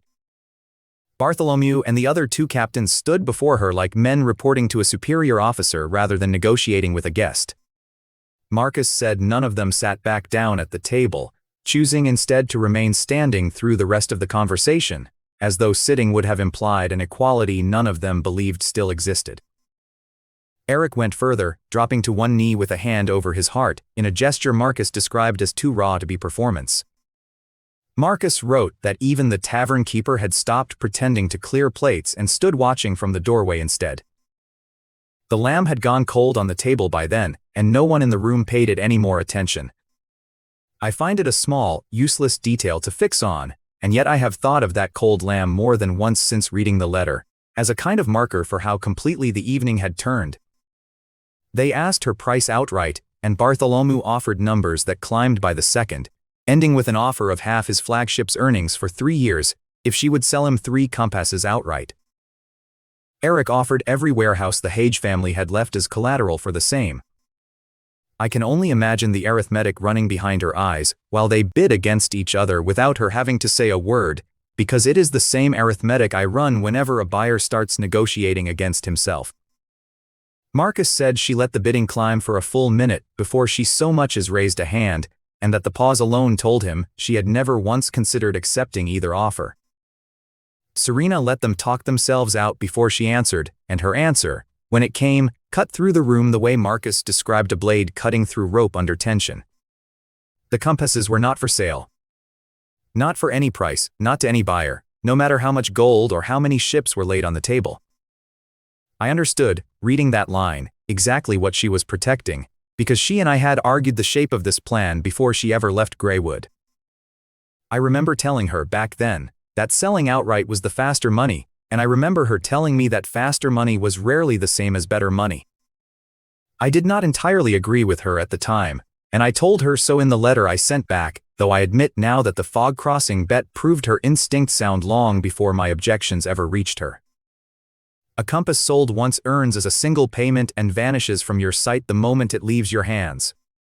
A compass loan stays yours in every way that matters, because you can attach conditions to it that no sail would ever survive, and you can watch, forever, exactly where it travels and who is using it. It is the same principle behind every lease I have ever drawn up for Greywood land, dressed in salt water instead of soil.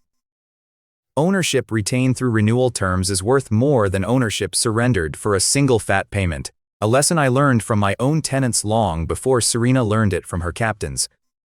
She told the captains, once their faces had gone pale enough at the refusal, that the Nightingale Merchant Guild would rent the compasses instead to its most trusted partners for a yearly fee of 50 gold coins apiece. In exchange, every ship carrying one would give first priority in its hold to goods bound to or from Greywood, and every port those ships touched would feed information on nobility prices and rival guild movements back to the Nightingale office as soon as it could be gathered. It was, by any fair reading, a lopsided arrangement, closer to indenture than partnership, and I expected at least one of the captains to balk at the terms. None of them did. Marcus wrote that the two nameless captains who had spent the earlier part of dinner arguing over last winter's cargo disputes signed within the hour, forgetting their quarrel entirely once they understood what was on offer. Marcus wrote that Bartholomew actually exhaled in relief when he heard the price, because 50 gold coins a year against the alternative of continued ruin was no price at all, and because the alternative to accepting was watching some other captain in the harbor accept it first. He agreed before Serena finished the sentence, and the other two captains followed within the same breath, and Eric pledged the last of his family's dock warehouses without asking for a moment to consider it. I keep coming back to that detail, the speed of it, because it tells me something about how thoroughly she had already read the room before she ever opened the ebony case. She had chosen her audience with the same care I try to bring to choosing which merchant gets first refusal on Greywood steel, not the richest men in the harbor, but the ones desperate enough to move fast and proud enough, once persuaded, to drag every rival captain in the port along behind them out of sheer competitive terror. It is a kind of engineering, choosing the first domino, and I do not think either of us learned it from the same teacher. We arrived at the same instincts from opposite directions, she through reading rooms full of people, and I through reading columns full of numbers, and somewhere in the middle those two paths turn out to look identical. Our father never taught either of us this particular skill, and I have often wondered whether we would have found our way to it regardless, given enough rooms and enough numbers to practice on. Whatever the source, I recognize it now whenever I read her letters, the same way I recognize my own handwriting even when the ink has faded. Within a season, according to the reports that reached me afterward, every serious captain working Whalebone Harbor had either signed a rental agreement or watched a rival do it and lost cargo contracts as a result. Word of the fog crossing spread along the docks the way I understand such stories always do in port towns, gaining detail and reverence with each retelling, until sailors who had never met Serena were calling her the woman who could see north with her eyes closed. Marcus wrote that one version making the rounds by the third month had her crossing the strait blindfolded, which was not remotely true, and which she never once bothered to correct. I do not think she discouraged the exaggeration. Marcus said she only smiled whenever a new version of the story reached her, and offered no correction, which I recognized as a very particular kind of patience. A reputation like that does more work than any contract clause, and she has always understood, better than I sometimes give her credit for, that fear and all can be assets on a ledger just as surely as gold. By the time her second letter reached me, she was no longer negotiating from a rented office above a shipwright's yard. She had moved into a proper building near the customs house, Marcus noted in passing, as though the change were too small to dwell on, though I understood it as exactly the opposite. She had become, in practice if not in any title the Crown would recognize, the uncrowned authority over the southern shipping lanes, the one figure every captain and broker in Whalebone Harbor had to reckon with before making a move. Every compass rented out was a thread running back to her office, carrying cargo priority in one direction and intelligence in the other, and every renewed contract tightened the net a little further without her ever having to raise her voice. I sat with that letter a long while after I finished it, turning the strange arithmetic of the whole operation over in my head. Bartholomew alone, Marcus's figures suggested, would pay more in rental fees over 5 years than the outright sale price he had first offered, and he would count himself fortunate the entire time for having secured the arrangement. I checked that figure twice against my own estimates before I believed it, and both times the arithmetic favored her far more than it favored him. It is not a swindle, exactly, since Bartholomew receives real value for every coin he pays, but it is not an equal exchange either, and I doubt he will ever sit down long enough to work out the difference. She had spent nothing on an army, raised no banners, and conquered a stretch of coastline I have never once set foot on, using little more than magnetized steel, a rowboat, and the nerve to bet her own credibility against a man's despair. I told myself reading it that this was simply commerce, that a rental contract was no different in principle from any lease Greywood had ever signed with a tenant farmer. I still believe that mostly. And yet no tenant farmer I have ever leased land to walked out into blind fog to prove the terms of the arrangement were sound. There is a boldness in what she did that no lease of mine has ever required, and I do not know whether that difference belongs to the business or to her. Land does not need to be convinced of anything, after all, while a harbor full of proud captains needed convincing before it would hand over a single coin.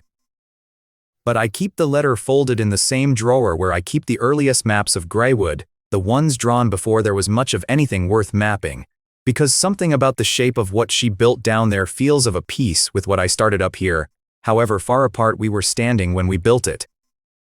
Her next letters already spoke of tulip territory, of a dwarven smith named Balin whose forge she had already visited once in secret, and of the flow of southern gold that would now fund whatever came after.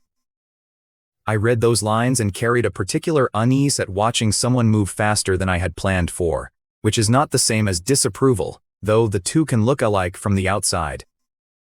I wrote back asking her to slow down long enough to let Greywood catch up with the flow of southern gold she was already promising, and I do not expect she will listen. She has never once listened to that particular request, not since we were children arguing over which of us would inherit the harder half of our father's expectations. I suppose, in the end, we both did, in our own separate ways, and neither of us has slowed down since. The compasses had bought her a foothold. What she meant to build on it, I would only learn in the letters that followed. Marcus's first dispatch reached me 3 weeks after it happened, and even folded into careful courier language, I could read the tremor under the ink. The pages had been handled by too many hands on the road south, corners soft, one edge stained by something I chose not to identify. I set the letter down twice before I finished it, not because the handwriting was difficult, but because I needed the space to keep my face from showing anything a passing clerk might notice. Marcus has always written like a man accounting for casualties, spare and exact, and that habit made the report worse rather than better. I pieced the rest together later, from Serena's own account and from the guards who rode with her, until the evening replayed in my head, almost like something I had watched from a window across the street. She had gone back to the White Gull Tavern on the third night after her visit to the dwarf workshop, thinking the worst of the danger was behind her.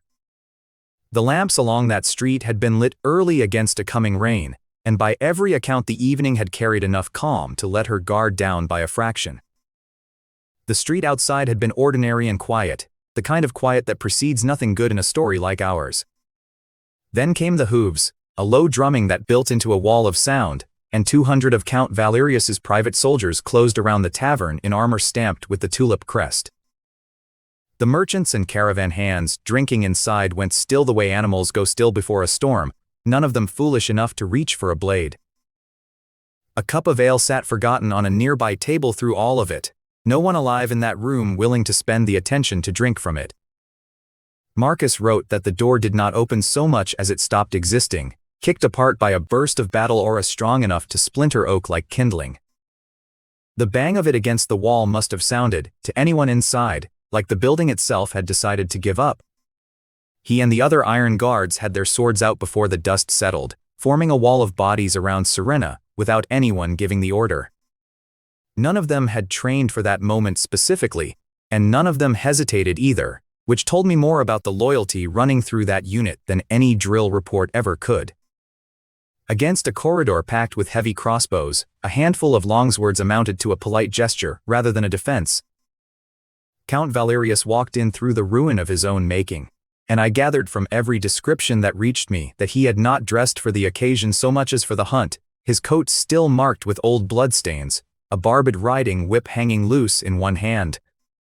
Whatever charm he wore in public rooms and trade negotiations, he had left it at the door.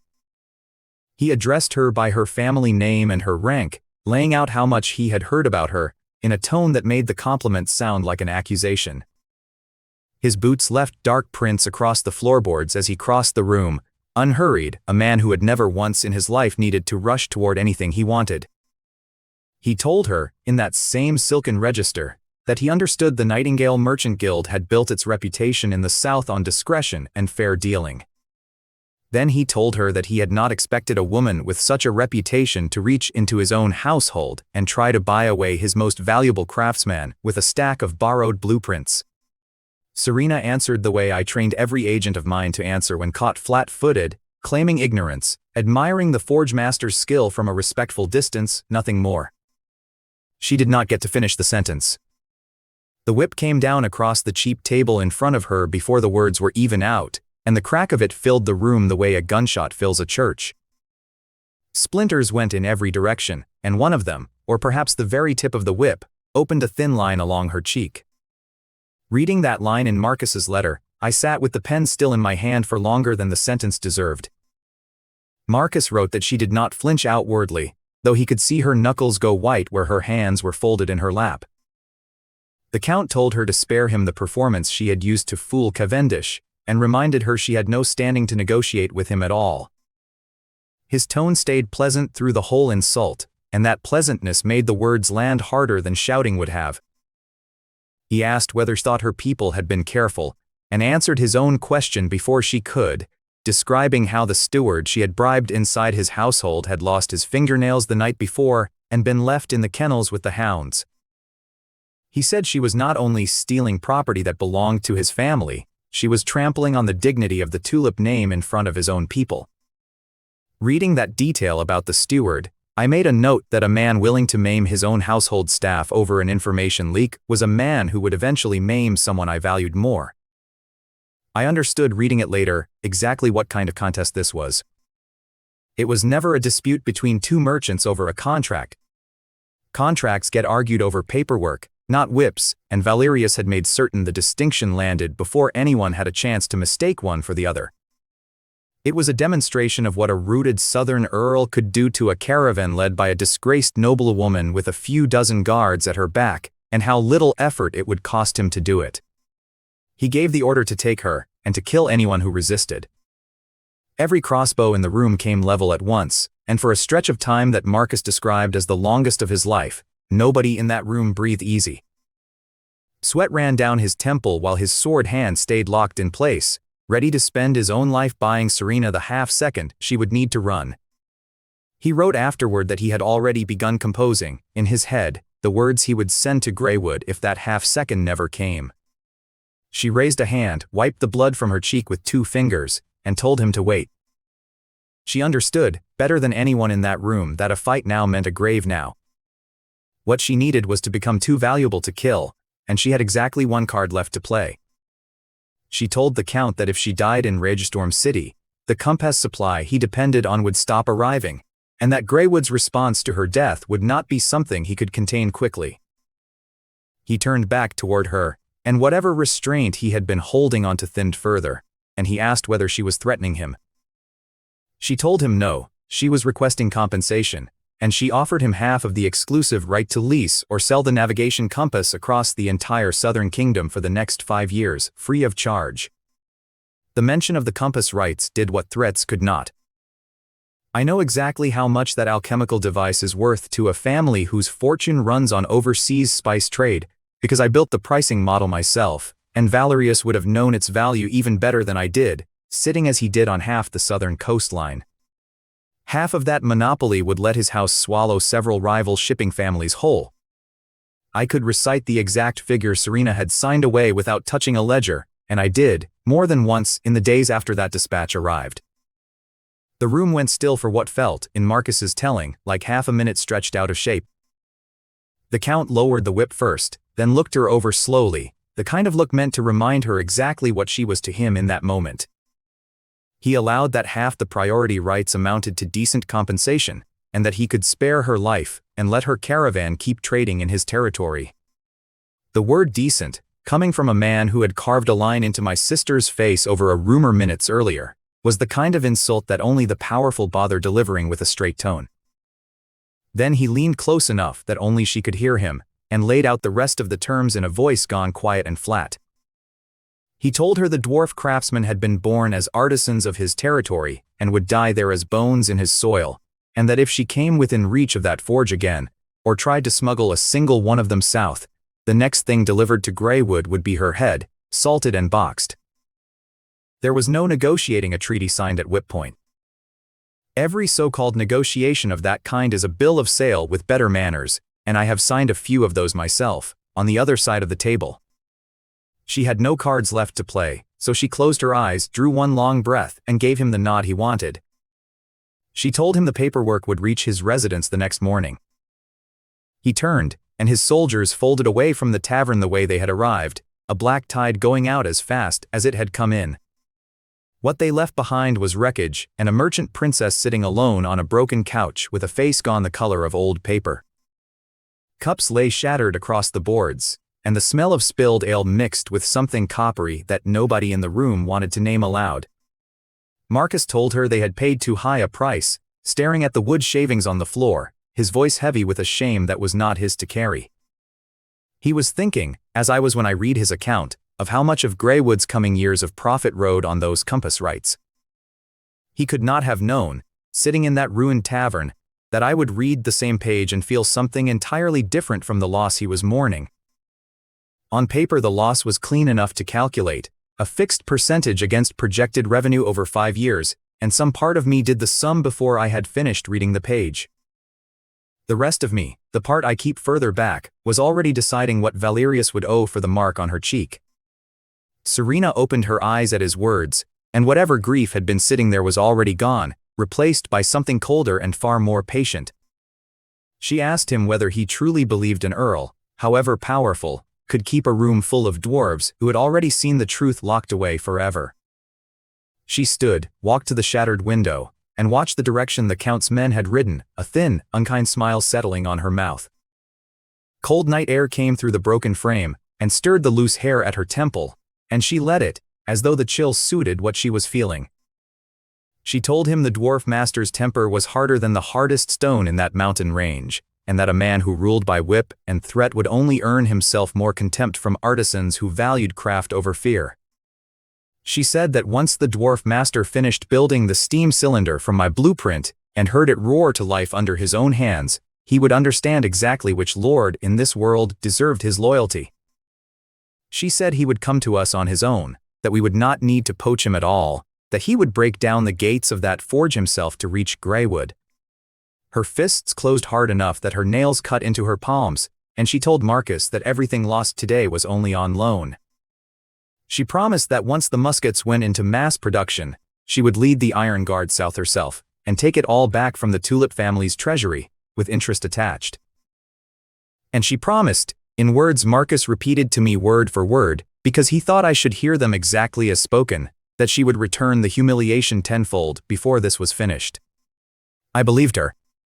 Reading that report at my desk in Greywood, I found I believed her more than I believed most military assessments that crossed my desk that season. Every projection I ran afterward on the musket production timeline came back with the same conclusion, that her promise was less a threat than a schedule.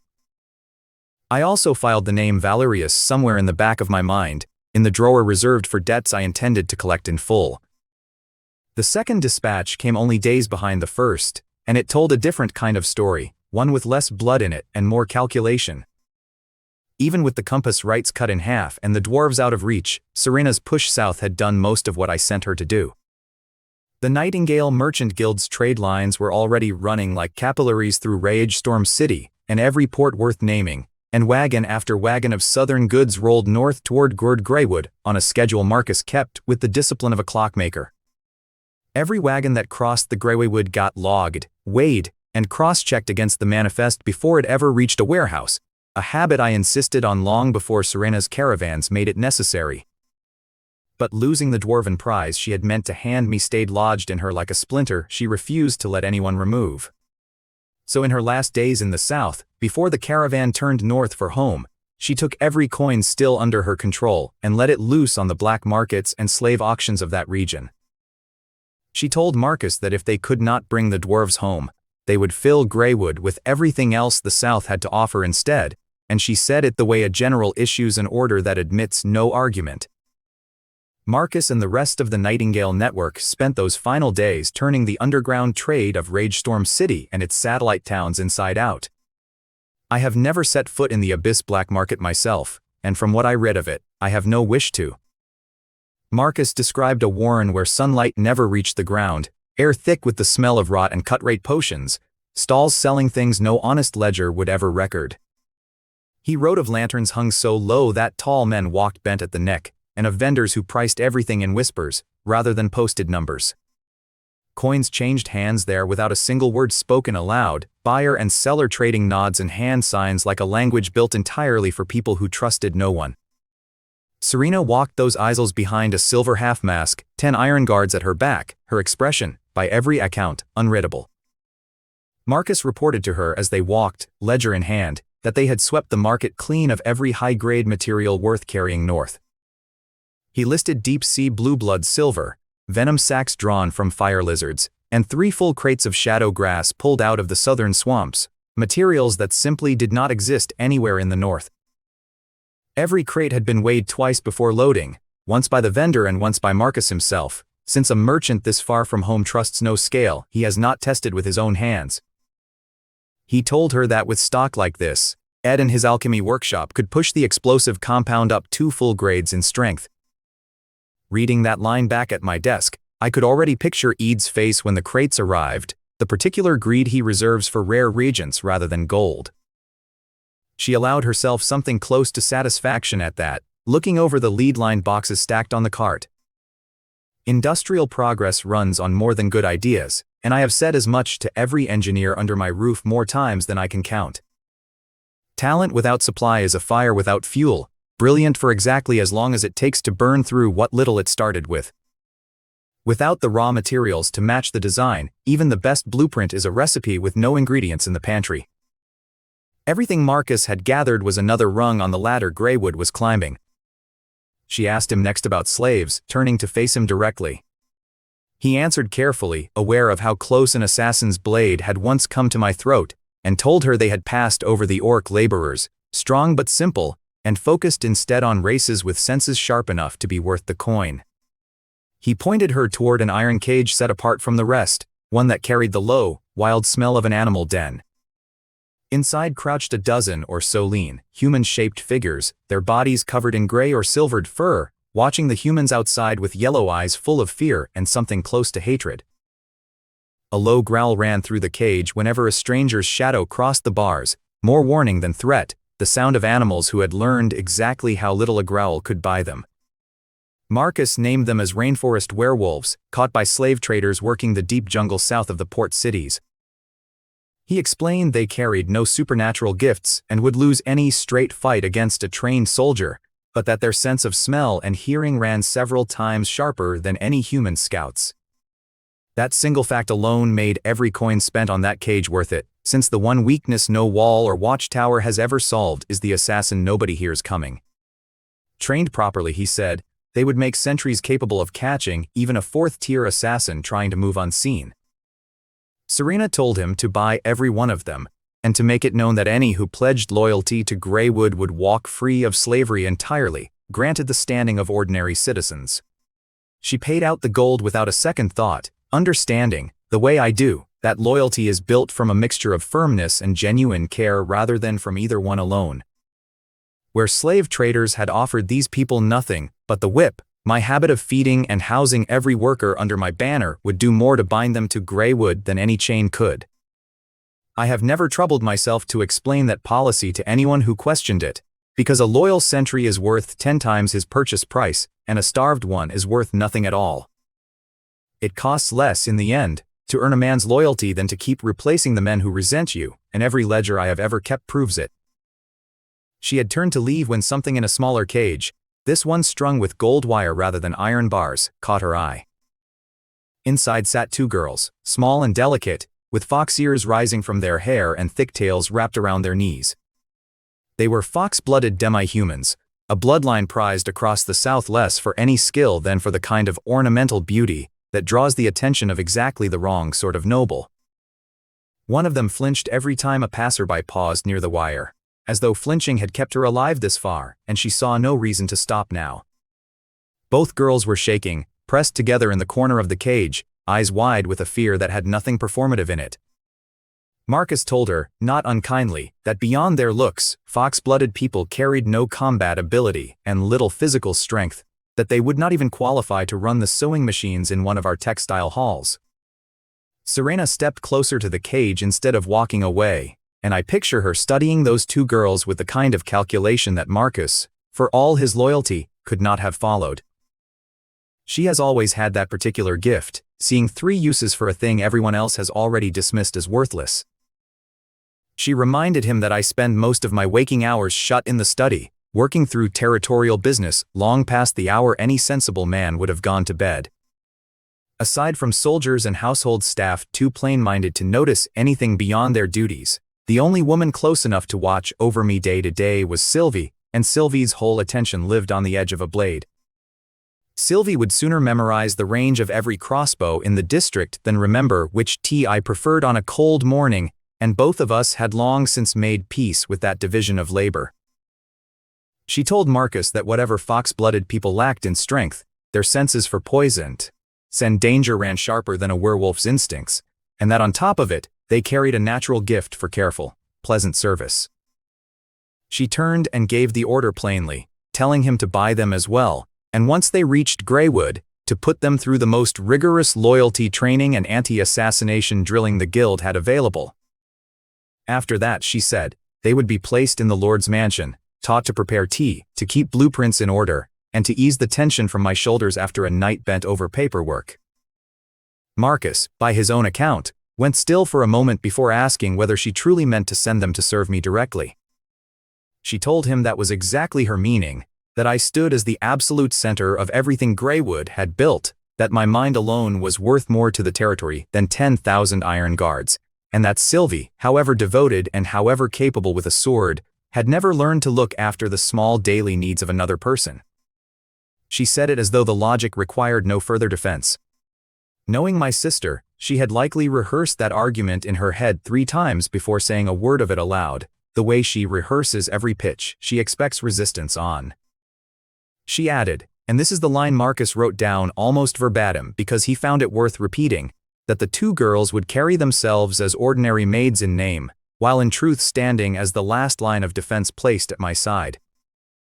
She told him that as long as they served that purpose faithfully, the Bohemia family would see they were given every respect owed to them. Marcus bowed and went to finish the purchase without further argument, though I suspect, reading between the lines of his report, that he found the whole arrangement more than a little unusual. He was not wrong to find it unusual, since few merchant houses in either kingdom buy slaves with the stated intent of freeing them the moment they cross the border. Reading it myself, I decided not to comment on my sister's talent for arranging my household without consulting me, since the arrangement itself made sound enough sense on every count that mattered. Cart after cart of sealed materials and newly freed laborers rolled into the caravan train over the following days.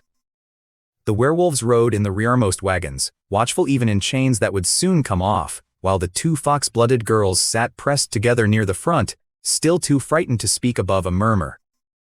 Serena pulled off her silver mask as the caravan finally left the market district behind, and let the thin southern rain fall on her bare face. That trip south had cost her blood, humiliation, and half a fortune in trade rights signed away at whip point. Any accountant looking only at the ledger would have called the trip a loss, and any accountant looking only at the ledger would have missed the point entirely. But what she carried north in exchange, by any honest accounting, was enough raw material and enough new hands to push Greywood's industry forward by a full generation. I read both dispatches twice each, alone, before I let anyone else see them, and I remember sitting with the second letter long after I had finished it, turning that last line about the fox girls over in my mind, unsure whether to laugh at my sister's meddling or brace myself for it. By the time I set the pages down, I had already decided the compass rights were a bill I would settle with Valerius eventually, on my own schedule and in my own currency. The third spring rain of the season broke that morning, and had cleared by the time I stepped out onto the terrace on the third floor of the mansion. Steam rose off the rooftops of Greywood in thin white ribbons, and I stood watching it lift into the sun with the particular satisfaction of a man watching his own ledger grow. The wet stone under my boots still held the smell of the rain that had passed, sharp and clean in a way the city rarely managed once the workshops got going for the day. Out past the terrace rail, an entire district of new brick housing had gone up another story since the last time I had looked, roofs sealed, scaffolding coming down row by row. Greywood's population had crossed 100,000 some weeks earlier, and the town kept needing denser housing faster than we could raise it. Bar had joined me on the terrace a few minutes earlier, ledger tucked under one arm, waiting for a pause in my thoughts before he spoke. I asked Bar for an update on the cement road paving without turning from the view. He opened his parchment ledger and read from it in the unhurried cadence he always used for numbers, telling me the main trunk road now ran fully open end to end. Of the dozen branch roads under construction, he said the roadbed toward Yellow Mountain Ridge had been compacted and stood ready for concrete the moment the mixer wagons arrived, while the route toward Hanwinter Ridge would need to skirt the mountain entirely, which meant considerably more labor before it saw a single wagon. I told him to push the branch toward Bai territory first instead, using a mix of river transport and overland hauling until the harder route caught up. Southern trade volume would only keep growing, I told him, and while the waterways would carry the bulk of it, a second land route mattered as insurance against the season the rivers refused to cooperate. Every mile of road we laid down now was a mile we would not have to fight the winter mud for later, and Bar understood that arithmetic as well as I did. Bar made a note of it without argument, the way he made a note of most things I told him, and moved on to the next line of his ledger. Serena stood by the side table, turning something small over in her hands, one of the odd trinkets she had carried back from the south and never quite explained. She reminded me, in the tone of someone repeating an old argument, that I always talked about roads stretching across the whole north. She pointed out that everything past our current border ran either into permafrost or into that mountain range to the east that nobody had ever crossed, and that building roads into either one would earn us little for the labor spent. I crossed to the map table instead of answering right away. The wood of the table had darkened over the years under hands like mine, ink stains layered on ink stains, every mark a decision I had made and lived with. The parchment spread there was new, redrawn in fine detail by the Iron Guard scouts, who had spent the better part of a year charting every mile of the north under my banner. To the south, the lines ran deep into the heart of the empire and beyond it into the southern kingdoms, dense with names and roads. To the north, the map showed nothing but polar permafrost stretching out for a distance that made the scale bar look almost like a joke. To the west, the cartographer had sketched a low mountain range and, past it, a thin coastal line labeled the Storm Sea. To the east, the parchment stayed blank clear to the edge of the page, save for one small line of text tucked in the corner that read Misty Mountains, No Man's Land.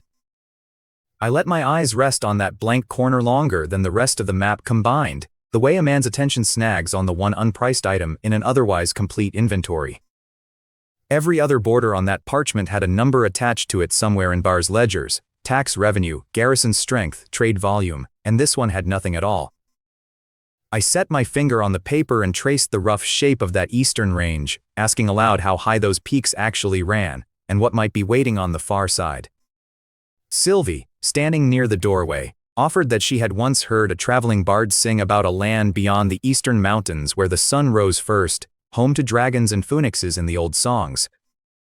She added, before I could take the story too seriously, that most of what bards sang about the east amounted to little more than excuse to earn another round of drinks, and carried no real weight as fact. I told her that did not necessarily make it all invention. Every legend that survives long enough to be sung about started as a report from someone who had actually been somewhere, however badly the details got mangled on the way. I pointed out that the empire's official maps never bothered to draw the east at all, which told us either that the region sat outside imperial control, or that nobody in power considered it worth conquering. But I added that something gets labeled worthless, more often than people like to admit, simply because no one has bothered to look closely enough to know otherwise. Baal, standing near the map with his arms folded, drew his brows together and asked whether I meant to send men over those mountains, reminding me that the range ran for hundreds of miles of empty wilderness, terrain that even the most seasoned hunters refused to enter deep. He had the look of a man already counting how many guards such an expedition would cost him, and I did not blame him for it. Ball has never once objected to spending men on a fight he could see the shape of, only on ventures where the return sat somewhere past the edge of his vision. Before I could answer him, Serena spoke up first, saying she had picked up some news during her time in the South, fragmentary as it was. She set down the trinket in her hand and told us about a captain out of Dawn Harbor, a man who had once sailed the length of the southern continent as a younger officer and claimed to have seen people with yellow skin and black hair living on a continent to the east. She described the porcelain those people traded, said to be thinner than the finest ware the empire produced, and swords engraved with characters unlike any script the captain recognized, pieces he had wanted to bring home before the port officials confiscated them. No trader in either kingdom had ever managed to reproduce that porcelain, she said, and every attempt to copy the glaze had come out cloudy or cracked within a season. She said the people there kept outsiders at a distance, that the captain's crew had been turned away from the eastern ports within days and barred from returning, and that he had come home disappointed at never managing to open a single trade route. A closed port was not, on its own, a remarkable thing, and any competent trade lord learns to shrug those off before he finishes his first decade in the business. I asked her, keeping my voice level, whether she meant yellow-skinned and black-haired, and something in my chest tightened at the sound of my own question. She shrugged and said the captain told the story with enough color that she had taken most of it for exaggeration or plain boasting. Then she added, almost as an afterthought, that the captain had mentioned one more detail she found strange, that those people called their own homeland something close to Zhu. The word landed in me like a stone dropped down a well I had thought long since sealed. I drew one slow breath and held it a moment before letting it go. The others kept talking around me for a few seconds, their voices arriving from a distance that had nothing to do with the size of the room, as though a wall of glass had risen between us. Somewhere under years of furges, ledgers, and battle plans, the outline of the civilization I had left behind in my old life surfaced whole, clearer than it had been in longer than I wanted to admit. For a heartbeat the map table, the terrace, the whole weight of Greywood receded, and I was standing somewhere much smaller and much farther away. I caught myself before it showed on my face, reminding myself in the same breath, that whatever lay past those mountains could not possibly be the home I remembered. A coincidence of syllables was not a country, and a man who had rebuilt an entire life on careful ledgers had no business chasing a word across an unmapped range on nothing but hope. I told myself that twice, in nearly those exact words, before I trusted my own voice enough to speak again in front of the others. I kept my tone even and told them that if we could confirm any real level of civilization out there, it might be worth opening a trade route once we understood what we were dealing with. Sylvie straightened at that and asked whether she should send a scouting party to attempt the mountain crossing right away. I shook my head and told her there was no need to rush into it, that the intelligence office should first gather every record we had on the eastern range and consult the older hunters who knew that border best. I reminded her that we did not even know whether fresh water existed on the far side, or what dangers waited there, and that sending men in blind would amount to throwing away their lives for nothing. Caution costs nothing but patience, and patience is a currency I have always found cheaper than the men it saves. A commotion rose from the floor below while I was still speaking, voices overlapping, boots moving fast across the entry hall. The noise climbed the stairwell, before any of us could make sense of it, boots on stone, a door somewhere thrown back hard enough to bang against its frame.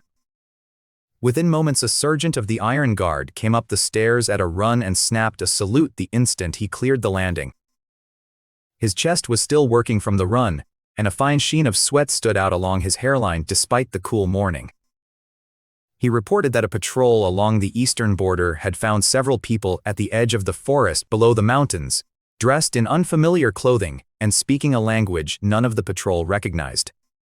He said the patrol captain had not dared act on his own authority and had brought the strangers back with him rather than leave them in the wild. Sylvie's hand had already found the hilt of her sword, and she asked how many there were and how they were armed.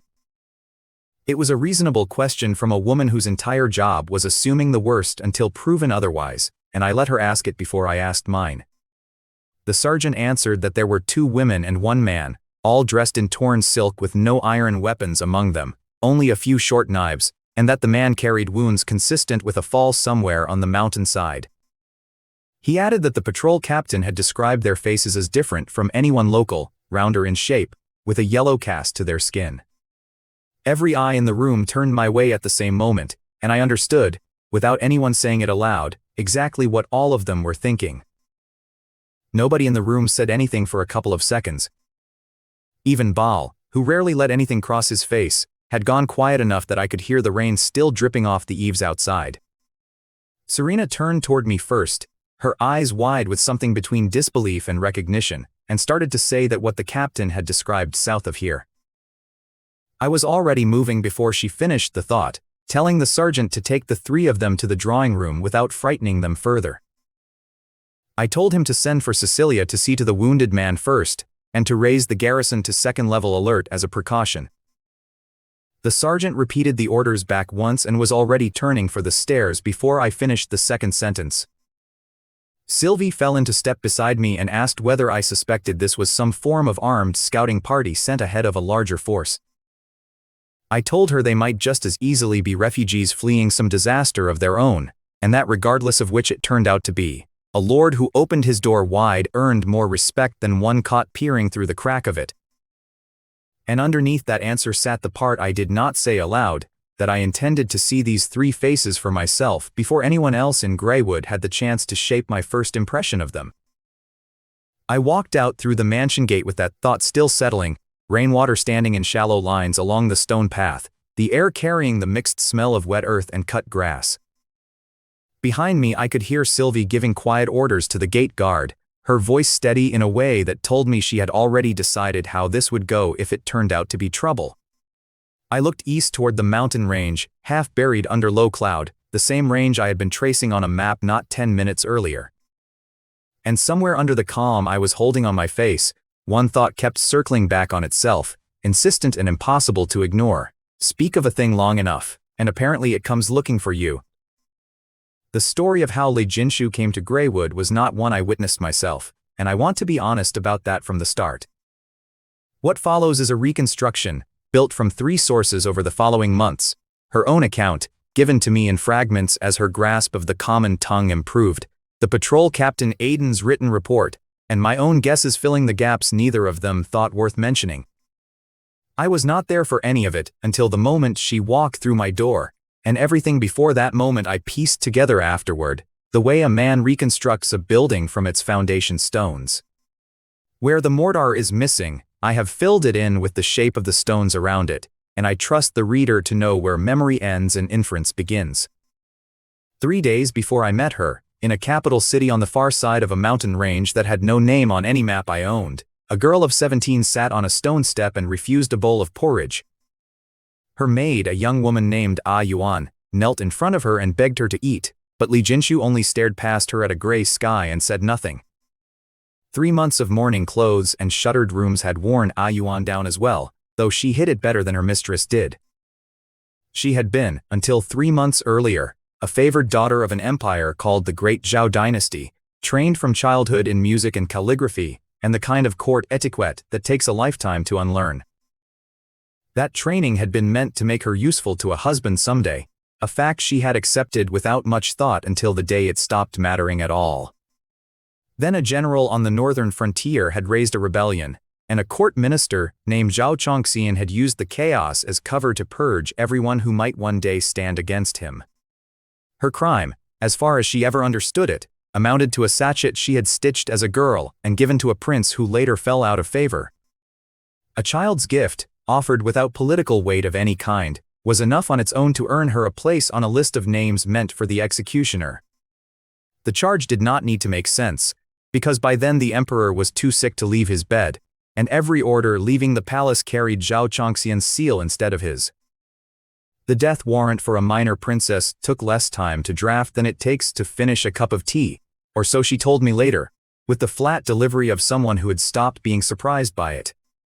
No trial, no audience with the throne, nothing beyond a stamped order, and a squad sent to carry it out before sundown. A guard commander loyal to her father's line risked his own neck to send word before the soldiers arrived, and that single act of loyalty bought her the hours she needed to run. She fled through an abandoned drainage channel under the palace walls with Yuan and a dozen guards, moving west because the southern roads belonged to Zhao Chongxian's army and every vassal lord along them would have handed her back for a reward. The eastern roads led toward the sea, and the sea meant ships, and ships meant harbors that Zhao Chongxian's men could watch far easier than open country. West was the only direction left that did not already belong to someone hunting her. To the west lay a mountain range the locals called impassable, an unbroken wall of stone and snow that swallowed hunters who wandered too far up its slopes and never gave them back. She told her guards to cross it anyway. One of them argued that even the mountain men refused to go in, and she answered, according to Yuan's later account, that staying in the heartland meant a certain death, while the mountain offered at least a chance. No one argued with her again after that, not because they agreed, but because there was no better plan on offer. 12 guards left the capital with her.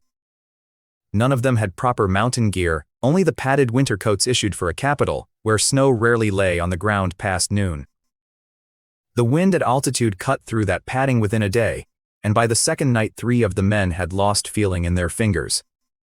By the third night in the range, a landslide had taken 4 of them along with the last 2 pack horses, and what remained of their food went with the animals. The survivors ate what they could scrape from frozen bark and lichen after that, and it was never enough to still the hunger fully.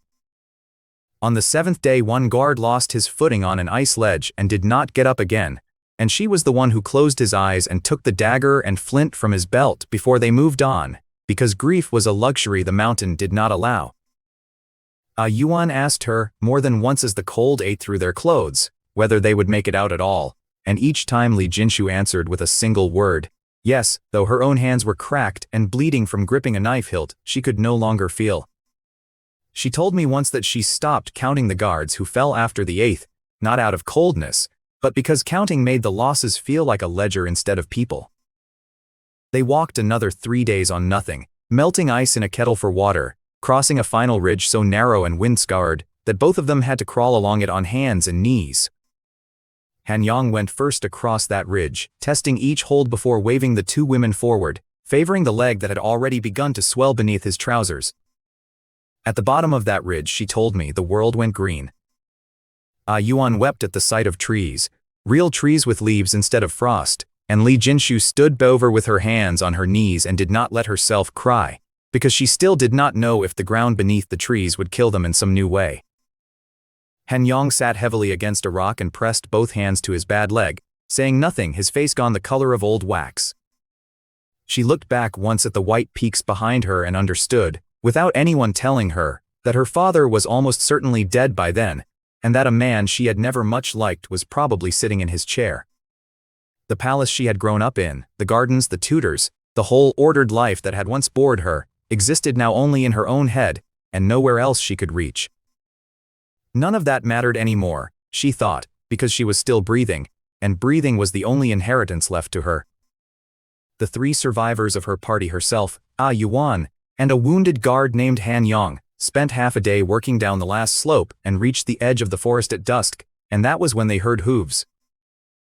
Yuan grabbed her sleeve and asked if pursuers had somehow crossed the mountain ahead of them, and Li Jinshu drew the one blade she had left, and put her body between the sound and the other 2, though by her own admission, she barely had the strength left to hold the grip steady. What came out of the tree line was not a company of Zhu cavalry. It was a patrol of my iron guard, men in fitted steel plate that had never seen a Central Plains forge, faces sharper and paler than anything in her experience, crossbows slung and long swords at their hips. The plate caught what little light came through the canopy and threw it back clean, no rust, no dents, hammered flat and reused, armor built new rather than passed down through 3 generations of owners. That alone told her, before a single word passed between them, that whoever these men served had resources her own dwindling escort could not have matched. The one in front reined in and studied the 3 of them from horseback, and when he spoke, the words meant nothing to her, an odd clipped rhythm with no resemblance to any tongue she knew. She raised both hands, empty and open, and told him in the slowest voice she could manage that she meant no harm, though she had no reason to think he understood a syllable of it. He tilted his head, said something to the rider beside him, then swung down off his horse and waved for her to follow.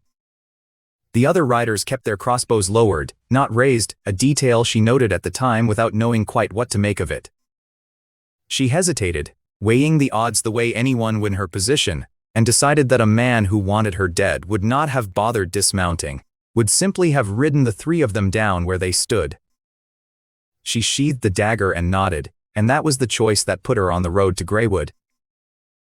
Yuan let out a long breath and reached for her mistress's arm more to steady herself than the other way around. The patrol captain who found her was a man named Aiden, a former hunter from White River who had joined my guard some months earlier and knew the eastern border terrain better than anyone else I had on the payroll. He had a habit, I learned later, of treating anything he found in the woods with the same wary respect, whether it was a wolf den or three half-frozen strangers. He offered them water and dried meat from his own saddlebag before anything else, and only afterward sent a rider ahead to warn me of what was coming. He walked the three of them toward town for the better part of a day, and it was from his report, and later from things Li Jinshu let slip, that I learned what she made of the place before she ever met me. I will not dwell long on that walk, because I was not on it, and the fullest use of Aiden's account is to say that Greywood startled her more than she let her face show. She watched everything, according to him, in a way that made him uneasy, cataloguing rather than gawking, the look of someone who had been trained since childhood to read a room for what it meant rather than what it showed. Aiden told me afterward that he kept catching her gaze moving from rooftops to road width to the depth of the drainage ditches running alongside the street, as though she were pricing the town rather than passing through it. She saw glass-shaded lamps mounted along the street at even intervals, and a tap by the roadside that produced clean water with a twist of the wrist, and an old woman selling scraps of cloth from a stall, who had written her own prices on a wooden sign in a shaky but legible hand. That last detail apparently struck her harder than the water or the lamps, because in the capital, in the wealthiest districts of the empire she had grown up in, a street peddler who could write her own signage was a rare thing indeed. She lingered by the stall a moment, until Aiden's patient gesture reminded her that the walk had somewhere further to go. Literacy among commoners was a thing she associated with a handful of prosperous river towns, not with a settlement carved out of a frontier no map back home had bothered to name. She passed a schoolyard where children recited numbers together in a rough chorus, and stopped mid-step long enough that Aiden had to wait for her to catch back up. Back home, only sons of a certain standing sat in a classroom at that age, and daughters learned letters, if at all, from a hired tutor behind closed doors. She said nothing of any of this to Aiden, who did not speak a word of her language and would not have understood her if she had, but Yuan told me much later that the princess grew quieter the closer they got to my gate, not from fear, but from doing arithmetic in her head that kept coming out wrong. By the time Aiden delivered them to the stone building I use for a residence, and a seat of government both, she had already decided, in her own words to me afterward, that a frontier town this far from anywhere civilized should not have looked the way it did. She straightened her torn robe as best she could at the door, an old reflex from a lifetime of being presented rather than arriving unannounced. I was waiting in the reception room when they brought her in, and this part I remember without needing anyone else's account, because I was standing in it. The room was not large, but it was clean, gray walls, two maps hanging side by side, one of a territory that would have meant nothing to a stranger and one of the town itself, afternoon light falling across the table from a south-facing window. A pitcher of water and a stack of clean cups sat on a side table, put there that morning by habit rather than any expectation of a foreign princess walking through the door. Dust hung visible in that light, turning slowly, and I remember thinking the room needed sweeping before I thought about anything else. I sat at the head of it with Sylvie, a step behind my shoulder, and Serena leaning against the window frame, watching the soldiers bring the three of them with the kind of open curiosity she never bothers to hide. Two women and a limping man. The man clearly a guard by the way he kept trying to put himself between the women and the door despite a leg wrapped in bandages that should have kept him off entirely. Serena straightened off the window frame a fraction, her interest sharpening the way it always did around anything unfamiliar enough to be worth watching closely. My attention went to the younger woman in the middle before anyone said a word. Her face was scored with dust and small cuts, but under that her bone structure had a softness to it I had not seen on this continent, none of the sharp angles the local features tend toward, something closer to a brush stroke than a chisel mark. Her hair had come loose from whatever style it started the journey in, black strands stuck to a forehead that had clearly not been washed in days, and her eyes were the one part of her that had not surrendered to exhaustion, dark and level, and taking in the room the way a merchant takes in a ledger.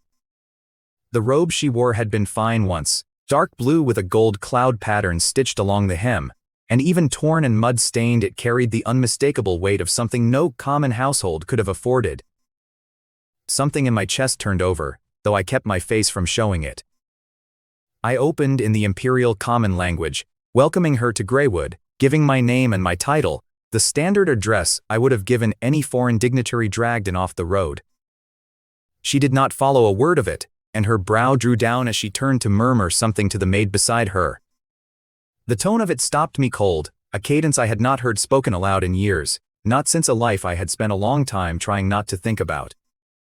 Sylvie glanced at me sideways, catching whatever crossed my face before I managed to smooth it back down. For a half-second the gray walls of the reception room were not there at all, and I was somewhere else entirely, somewhere with a different sky. I had built an entire self out of a language that was not this one, ledgers and contracts and cold calculation dressed in words that belonged to another life, and hearing that old cadence again cut straight past all of it.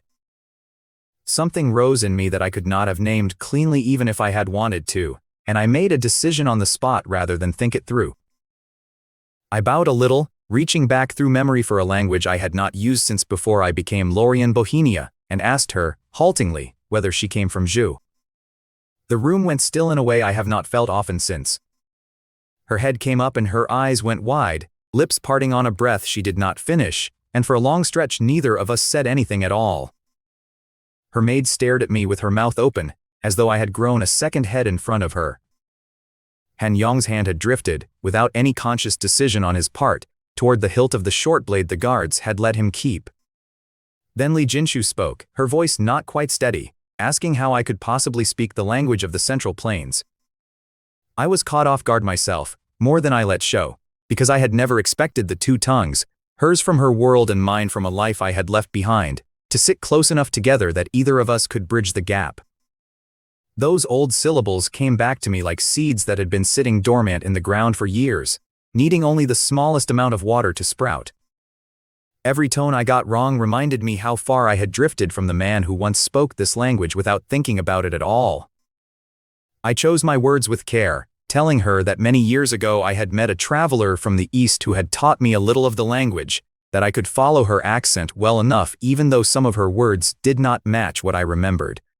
It was not the truth, not even close to it, but it was a story with enough shape to hold together, and I have told stranger lies for smaller reasons.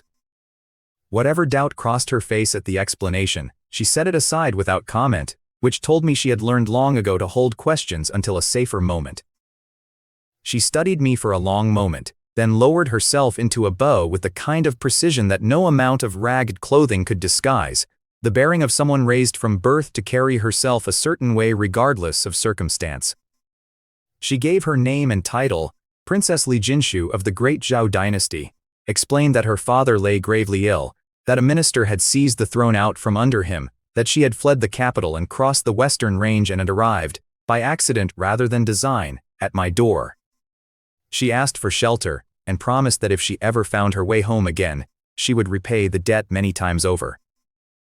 I understood most of it without needing to work hard at the translation. The formal phrasing she used for her own title took me a moment longer, court language built for ceremony rather than daily use, rusty in my ears but not unreadable. A princess in trouble, asking for help, was not a complicated sentence in any language. What surprised me was how little the title itself moved me, and how much the rest of it did. I stood and crossed the room and told her to get up, that no one needed to kneel to speak with me here. She paused before rising, her expression caught somewhere between worriness and something closer to hope, and once she was on her feet she seemed to remember something, and reached for a small cloth bundle she had been carrying against her body the whole time. She untied it and spread the contents across the table, telling me this was the only thing of value she had managed to bring out of the capital, a handful of rice seed. She said it was the finest strain grown anywhere in the Central Plains, bred over 3 years of trail planting on her own estate outside the capital, and that if it survived here it could yield 3 harvests a year, enough grain to feed 10,000 mouths. I looked down at the dry husks on the table, each one swollen faintly with the grain still packed inside, and something close to a storm went through me that had nothing to do with diplomacy. Rice. It was rice. I had never once seen it grown anywhere on this continent, not in 2 years of building this territory up from nothing, not in any market or any farmer's field within 100 miles. Every meal in Greywood ran on rye and oats and potatoes and beans, solid food, food that kept people alive through a hard winter, but none of it was rice, and rice was the one thing that could have told me, more than any other object on this world, that I was looking at something carried across from somewhere close enough to home to still feel like home. If the seed took to this soil, it would ease the pressure on every acre of farmland I had under cultivation. 3 harvests a year against the single one I coaxed out of rye and oats was not a comparison that needed much explaining to anyone who managed a granary.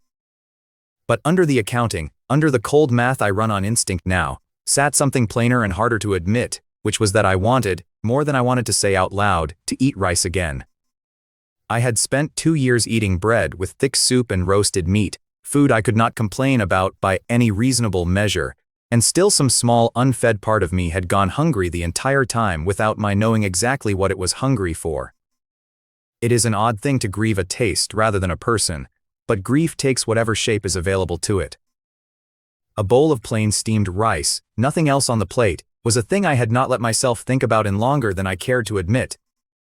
The last time I had eaten it, in whatever life came before this one, I had not known it would be the last time, and that thought sat with me longer than it should have in a room full of strangers. I did not let any of that show on my face. I told her I would hand the seed to the woman who runs my agricultural affairs and have her find suitable ground for a trial planting, and that in the meantime she and her companions were welcome to stay, that my people would arrange rooms and bathwater, that wounds should be tended before anything else, and that we could talk further once everyone had eaten. She paused again, then gave a small nod, and I watched the wariness in her eyes ease back by a degree, not gone, but loosened. Ah Yuan exhaled beside her, the first easing of tension I had seen cross the maid's face since the 3 of them walked in. That was when the footsteps came down the corridor at a pace that told me before the man opened his mouth that something had gone wrong somewhere. An Iron Guard soldier came in and bent to speak low into Sylvie's ear, and I watched her expression shift as she turned to face me. She reported an urgent message from the eastern outpost, that roughly 20 armed men had crossed the same mountain pass about half an hour earlier, and moved into the woodland, dressed rough, but carrying good equipment, moving in a pattern that read as tracking rather than travel. Li Jinshu could not follow a word of the Imperial Common Language, but she read the officer's urgency and the way Sylvie's eyes cut toward her, and her lips pressed together as her hand closed around her sleeve, without her seeming to notice she had done it. I looked at her, then answered Sylvie in a tone I kept level on purpose. "Let them come," I said. Sylvie's surprise flickered across her face before she caught it. I told her to send men to intercept the group, to wipe them out on the spot if they resisted, and to leave 2 of them alive for questioning. Then I turned back to Li Jinshu and told her, in her own language, that I would deal with the men hunting her. Her eyes widened by a fraction, and after a silence that stretched longer than it needed to, she thanked me, her pronunciation rough but her meaning clear enough that I did not need to guess at it. I smiled at her and waved Sylvie off to make the arrangements. Ah Yuan did not understand the exchange either, but she read the shift in Li Jinshu's shoulders and allowed herself, for the first time since the palace, a small measure of relief. That night a short engagement broke out in the wooded valley east of town. My guard hit the pursuing party with repeating crossbows and the black powder grenades. We had only just finished testing in the field, and skilled as the attackers may have been on open ground, they had no answer for concentrated fire and explosions in a narrow tree line. 16 of the 20 died outright, 2 more went down wounded and were dragged in for questioning, and the remaining 2 broke off into the dark of the mountains and were not caught. Our losses came to 2 men with minor burns from their own grenade fragments, nothing that kept either of them from duty the next morning. When Sylvie brought me the final count, I gave her 4 words in return, telling her to note the faces of the 2 who escaped. I already knew what those 2 would become, messengers who would carry word of Greywood's name back across the mountain to a court that had never heard it before. Whether that word reached Zhao Chongxian's ears as rumor or as confirmed fact was not something I could control from this side of the range, but I could at least shape what story got told. An enemy had been made that night, whether I wanted one or not. There was no version of events where a foreign princess showed up on my doorstep and I handed her back across the mountain to whoever wanted her dead. But an enemy sitting on the far side of an unclimbable range struck me as a far better arrangement than one standing at my gate, and I could live with that trade without losing sleep over it. I stood at the window looking east, where the mountains had gone dark enough to nearly disappear against the night sky, and said a few words to no one in particular in a language none of my own people would have understood. Then I blew out the lamp and went to bed, already running through the list waiting for me the next morning. A rice trial to set up, a language tutor to hire for a princess who spoke no word of my tongue, drainage plans for the new district that had been sitting on my desk for a week. Spring in Greywood, I remember thinking, had only just started to get interesting. What happened to Li Jinshu after that first evening I know mostly through her, told to me in pieces over the weeks that followed, and through what I could reasonably infer from the state of things the next morning. Aiden walked her and the other 2 to a 2-story brick building about 200 paces southeast of my residence, a building with 4 rooms downstairs and 2 above, red tile roofing, and glass in every window, the kind of quiet solid construction I had ordered built for exactly this purpose, housing for people passing through who had nowhere else to land. He handed her an iron key, heavier than anything she was used to carrying, and gestured until she understood the building was hers to use. She turned the key over in her hand once before fitting it to the lock, weighing the strangeness of owning a door of her own after months of borrowed rooms and open ground. Inside, by her account, the floor was packed earth rather than polished stone, but dry and level, and after weeks of cave floors and frozen ground it must have felt closer to luxury than to shelter. A brick fireplace sat built into one corner with coal and kindling already stacked and ready, and Yuan apparently said, more than once, that the room beat every inn they had slept in since fleeing the capital. Someone had left a stack of folded blankets on the second stool, wool rather than silk, but clean and free of the damp smell that clung to every inn they had passed through on the road. Li Jinshu put a hand against the wall and found it dry and warm, heat from the fire already working its way through the brick, none of the damp chill she associated with a southern spring. She walked the small room once, counting the furnishings out of old habit, a table, 2 stools, a shelf, more than a fugitive had any right to expect on the far side of a mountain no one had crossed in living memory. Han Yong, the wounded guard, a career soldier in his early 30s who had torn up his leg fighting off some animal in the mountains and kept walking anyway on wool alone, was helped onto a straw mattress bed near the door, where he let out a breath long enough to empty a man twice his size. Yuan checked the bandage and found the blood underneath had darkened past what looked healthy, and she was still fretting over it when a knock came at the door. The woman who answered it was Cecilia, head of Greywood's medical center, blonde hair loose over a plain white robe with a small red cross pinned at the collar, a worker trailing behind her with a wooden case of supplies. Cecilia introduced herself in a halting version of the Central Plains dialect, one sentence, clearly memorized rather than learned, and admitted with an apologetic look that I had been the one to teach it to her. Li Jinshu let them in, and Cecilia went straight to Han Yong's bedside, examined the wound, and without asking further questions raised a hand that began to glow with a soft white light. Han Yong stiffened as the light passed over the injury, then eased as the tension left his body, and by the time the glow faded, the torn flesh had closed to little more than a red scar, the bruising gone, the leg sound underneath. Cecilia pronounced no broken bones, called it blood loss and exhaustion, stitched what still needed stitching, and left with the same brisk efficiency she had arrived with. She told the household worker on her way out to bring the 3 of them a heavier meal than usual, given how thin all 3 had gone. Li Jinshu, from what I understand, watched the whole procedure without much visible reaction, which apparently surprised Cecilia, who had expected people from the far side of the mountain to react to a healing spell with more shock than they showed.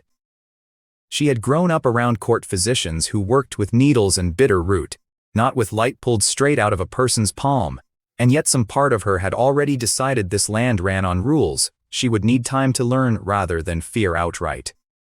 Yuan, less composed about it, kept glancing at Cecilia's hands for the rest of the visit, as though the glow might return without warning.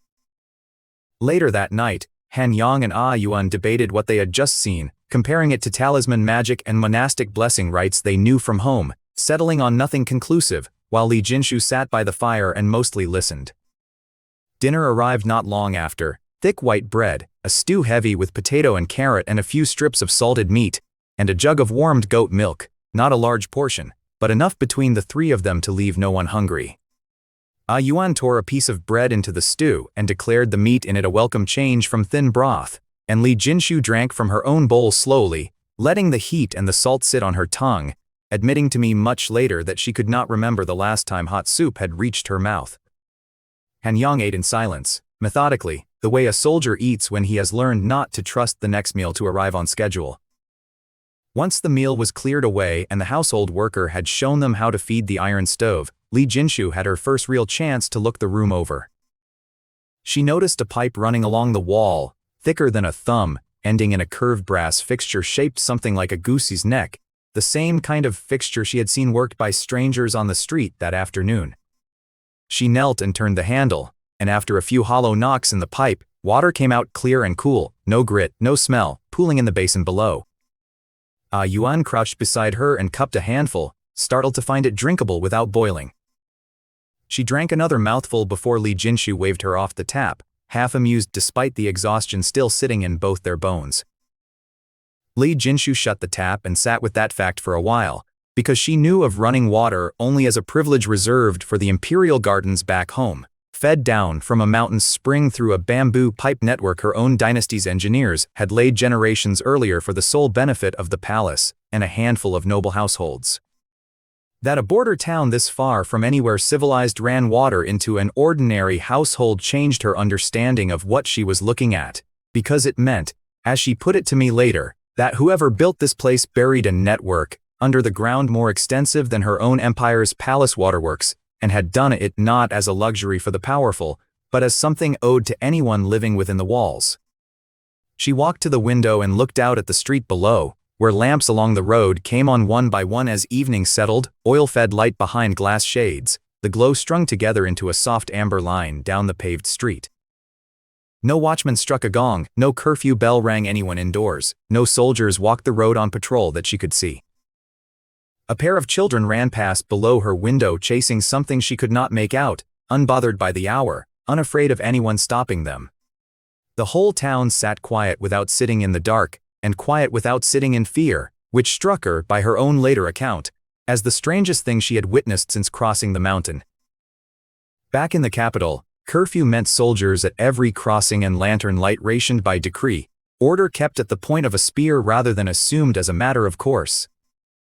She wondered, standing at that window, whether a lord who ruled without visible soldiers on every corner ruled by some quieter fear she had not yet learned to see. She stood at that window a long while, and behind her Yuan's breathing settled into the even rhythm of sleep on the mat by the fire. Before she lay down herself, she thought back over the day, turning the same question over more than once.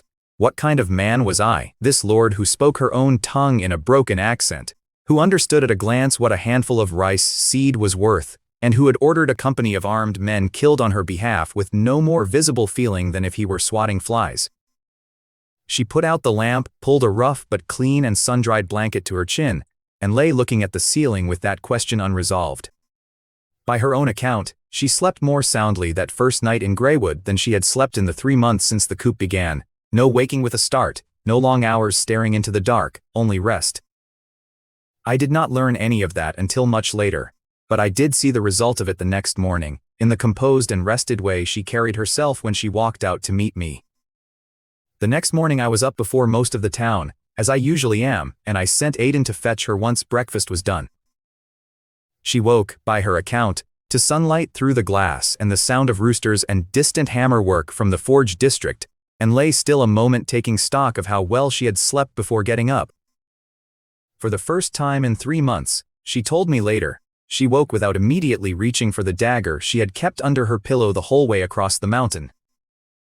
Yuan had already found an apron somewhere, and was crouched at the fire feeding a pot that had started to bubble, and she looked up to greet the princess, telling her that Aiden had come by earlier with word that I wanted her at the livestock area after breakfast, to walk the grounds and see how the territory ran, and that the rice seed had already been carried to the agricultural district, so there was nothing left for her to worry over on that count.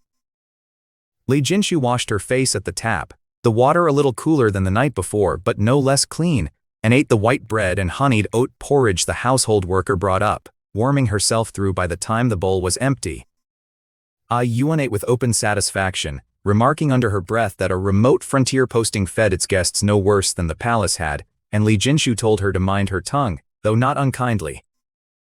Han Yang tested the leg Cecilia had healed by walking a slow circuit of the room, pronouncing it sound before anyone had asked him to. Aiden was waiting outside once the meal ended, dressed in a clean gray-blue uniform with a crossbow and short sword at his belt, and he gestured for her to follow before turning west along the paved road. She walked behind him, taking in the street with the same attention she had shown the day before. The town was awake in earnest by then, breakfast stalls doing brisk trade, a blacksmith's forge already glowing, a line of orcs carrying grain sacks from the warehouse district with steady, unhurried steps that showed no strain. An orc pausing to bow his head to a passing elderly woman caught her eye in particular, a small courtesy she had not expected to see between two peoples she had assumed, from what little her tutors back home taught of foreign lands, would hate each other on sight. Everything around her moved with purpose but not with panic, order fitted into every seam of the place the way mortar sits between bricks. She asked Aiden, through gesture more than words, what the tall wooden structure ahead of them was for, and he only pointed toward it and kept walking, leaving the question for someone who spoke her language. They passed through a residential block where the smell of livestock began to reach them, hay and manure carried on the morning air, and beyond it she saw a wide enclosure divided by wooden fencing and low earthen walls into pens of varying sizes. Chickens and ducks worked the grass, pigs turned in the mud, and cattle stood chewing hay with the patience of animals that had never known a hard winter. A pair of goats butted heads near the fence line while a boy no older than 10 chased them off with a switch, laughing the whole time rather than treating the chore as punishment. The whole yard ran larger than she had expected, dozens of separate pens laid out across the slope of the land. A worker crossing between pens with 2 buckets of feed slung on a yoke across his shoulders nodded once to Aiden and kept moving without slowing his pace. I was standing at the outer fence talking with the man who manages the yard, a straw-apron farmer with decades of animal husbandry behind him, and I had a handful of hay in my grip, sniffing at a few dark, sparse grains mixed into it, when I saw her come up the path. I set the hay down and dusted my hands off and asked how she had slept. Yuan hung back a step, watching the exchange with the careful attention of someone deciding how much distance to keep from a man who could order 20 deaths without raising his voice.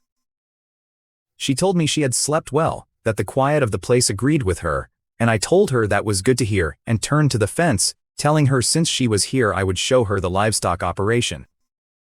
I explained that most of our meat still came from outside merchants and from farmers in the surrounding territories bringing animals in to sell, that the supply was not reliable enough to build a town on, and that I had started raising a portion of it myself to close the gap.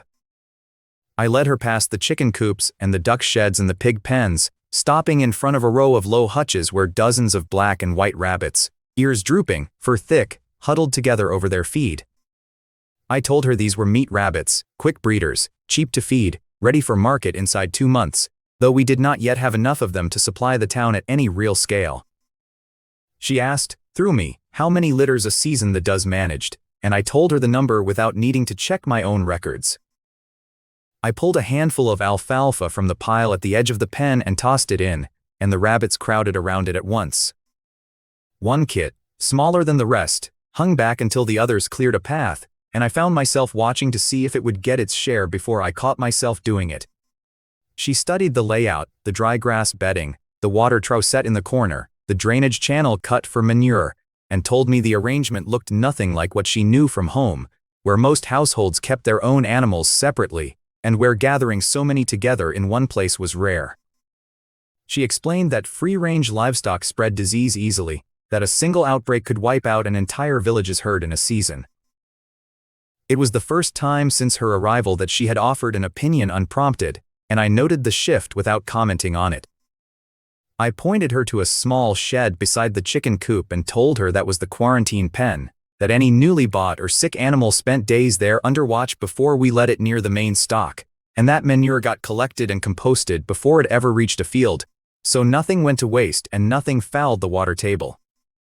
The old farmer chimed in from the side, mentioning a batch of wild boar piglets that had come in the month before carrying dysentery, kept isolated and dosed with a powdered medicine mixed into their water, only 2 lost out of the whole group. I nodded at that and told him the death rate still needed to come down, that without proper vaccines or antibiotics on this continent yet, hygiene and careful feeding were the only tools we had, and I asked him to pull last month's feed records so I could work out the conversion ratio myself. The farmer touched 2 fingers to his brow, an old gesture of his own trade, and hurried off toward the record shed. Lei Jinshu followed the exchange without catching every term, but she understood well enough how much weight I put on the details of animal husbandry. She thought it over, then offered that in the Central Plains, some farmers spread dry soil and wood ash through their pigsties, and changed it out on a schedule, a method she had seen used on estates outside the capital that reduced how often the pigs fell ill. I turned to look at her and did not answer right away, weighing it for a beat before telling her the method sounded simple enough, that I would have someone try it in a few of the sties. I added that wood ash draws moisture and holds down bacteria well enough on its own, and that old methods sometimes outlast the new ones for good reason. The old farmer wrote the method down on a wax slate he kept tucked in his apron, the kind of habit I had drilled into every hand who worked under me. I tossed the last of the hay into the pen and told her to come along, that the agricultural district was where the real work waited that day. She fell in behind me, a quiet uncertainty working through her. A Yuan had stayed behind at the lodging house that morning, still recovering her strength, and Li Jinshu walked the yard without the one companion who might have read her mood back to her. Aiden trailed a few paces back the entire circuit, close enough to intervene and far enough not to intrude, and it did not escape her that he never once let the distance between them grow past arm's reach. She had expected, she told me later, that I would press her for more detail once she offered the pigsty method, ask about other Central Plains techniques, dig for whatever knowledge she carried. Instead, I had said only that I would try it, then moved on to the next stop without circling back, and she read that as a kind of dismissal at the time, though she resolved, in her own words, to find another chance to prove her worth to me.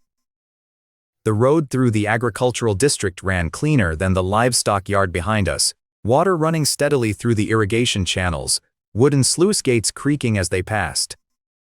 I walked slowly, stopping now and then to pull a weed and toss it aside without breaking stride, the motion as easy in my hands as if I had spent half my life at farm work, which by then, in a manner of speaking, I nearly had. 2 years earlier I would not have known a weed from a seedling, and I let myself take a small private satisfaction in how far that particular ignorance had been pushed back.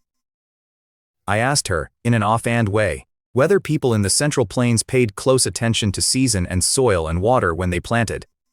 She said they did. She told me different crops called for different sowing windows, that planting too early or too late ruined the yield either way, and that farmers kept detailed almanacs tracking the solar calendar for exactly that reason. She added that rice took more care than most, since it needed water on hand at all times, and that the height of the paddy ridges, the timing of irrigation, and how often the water got changed all bore on the size of the harvest. She watched my face closely as she said it, trying to read how much I already understood. I only said, "Oh," and let my gaze drift, giving nothing away.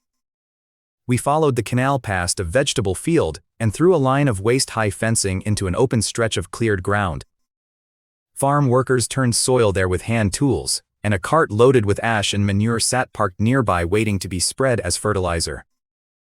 One of them straightened at the sight of me and offered a short nod before returning to the row he was working, no ceremony, only acknowledgement.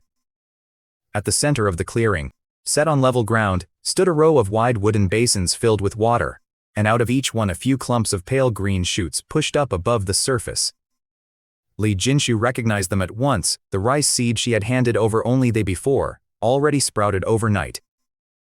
overnight was faster than she had dared hope, and it showed in the way her composure slipped for a moment before she caught it again.